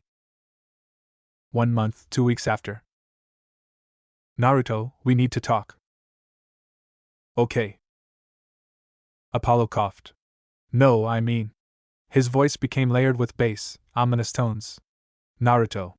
We need to have the talk. It took Naruto approximately 3.2 seconds to understand what Apollo meant. When he did, he paled drastically. It took him another 1.8 seconds to enter Sage mode, then Kurama mode, then 6 paths Sage mode in an attempt to get away. Before he could get the hell out of the mansion, however, Apollo simply held up a sign. The god knew that since Naruto could outpace sound itself, speaking to him would be ultimately pointless because Naruto would travel faster than the vibrations. He would literally be gone before the sound of Apollo's voice even reached him. Thus the sign. Out of curiosity, Naruto paused long enough to cast a glance at the sign. Instantly, he froze, rooted to the spot. There it was, in full high-resolution color glory. A picture of him as a girl dressed in a pink, frilly magical girl costume. Naruto. He could almost hear the grin in Kurama's voice. You never mentioned anything about this. Memories Naruto thought he had suppressed long ago surfaced to his mind. It had been about a year ago when. No, Naruto said, looking horrified. Not that. Anything but that. Apollo chuckled menacingly, an unholy light in his eyes. You lost the bet, Naruto. You don't have a choice in the matter. Floating in the air in front of Naruto was an utter eldritch abomination, a pink, frilly magical girl costume. And Apollo expected him to wear it. I refuse, Naruto flat out stated. No. Nuh-uh. Not in a million years. My pride as a man doesn't allow it. At that moment, Naruto knew. He screwed up. A grin of pure delight slowly spread across Apollo's face. Hey sis, he called. You heard him, right? Artemis had a small smile on her face as she responded. Indeed. Naruto, if your pride as a man doesn't allow it. She tilted her head. Then it wouldn't be an issue if you weren't a man, yes? Naruto sighed. He knew when he had walked straight into a checkmate. Just get it over with. See, that wasn't so hard, was it? Apollo gestured at Naruto. Would you do the honors, sis? Artemis nodded. With a wave of her hand, Naruto transformed into a girl. With another wave, the magical girl costume replaced his normal outfit. The twin gods burst into laughter at the sight. Apollo collapsed to the floor, gasping for breath, while Artemis laughed lightly, her eyes brimming with mirth. Naruto's eye twitched. I feel like some part of the Geneva Convention was just outright shattered. After a few seconds, their laughter slowly died down to chuckles. You look wonderful, Naruto, Artemis smiled. Absolutely stunning, Apollo added, getting to his feet and brushing some dust off himself. A camera then materialized in his hand. Smile for the camera, he grinned. Naruto looked resigned as the camera flashed, immortalizing his embarrassment. Send it to me later? Artemis requested. Of course. For the record, Naruto grumbled, I hate you both. And now, it appeared that Apollo was finally pulling out this specific blackmail material he had undoubtedly been saving for this very moment.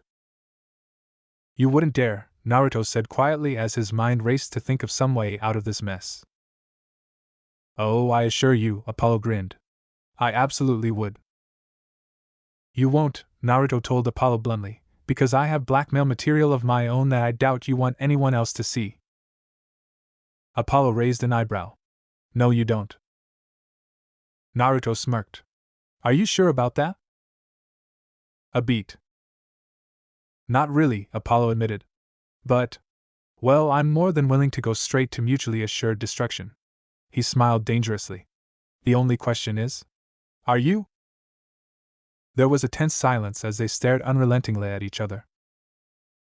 Naruto gave in first. Fine, he growled. The sun god had successfully called his bluff.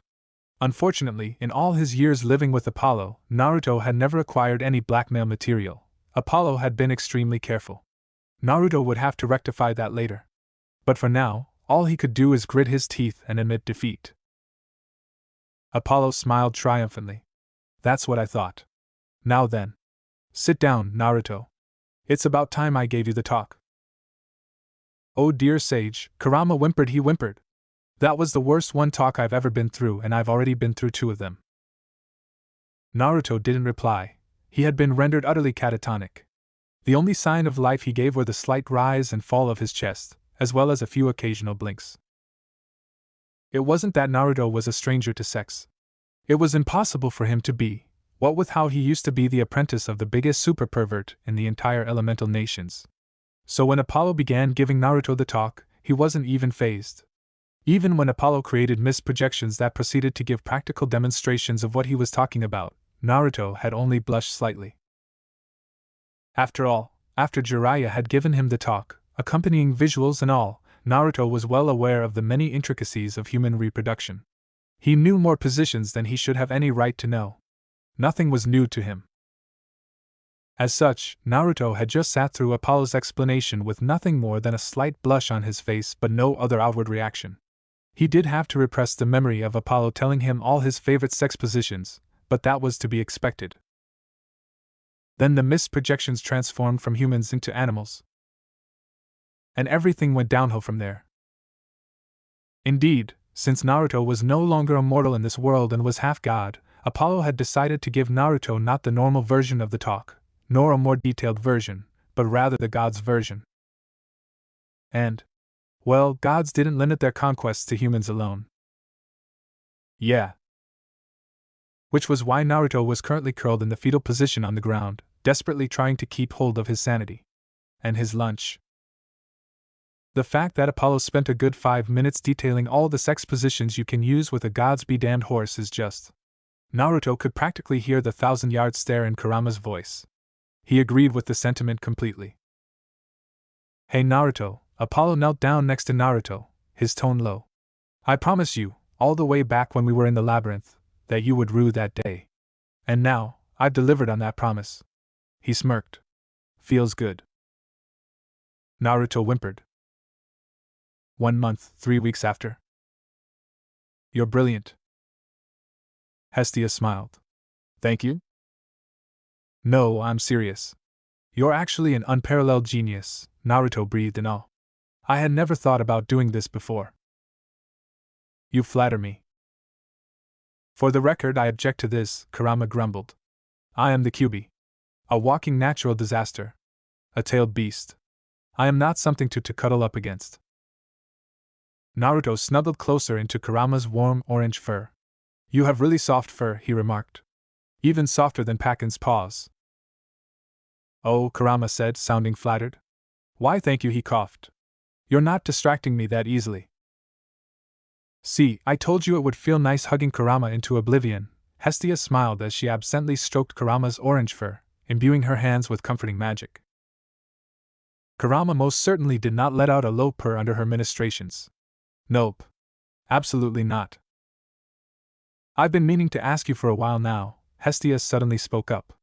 You were a shinobi in your old life, correct? Naruto nodded. Yup.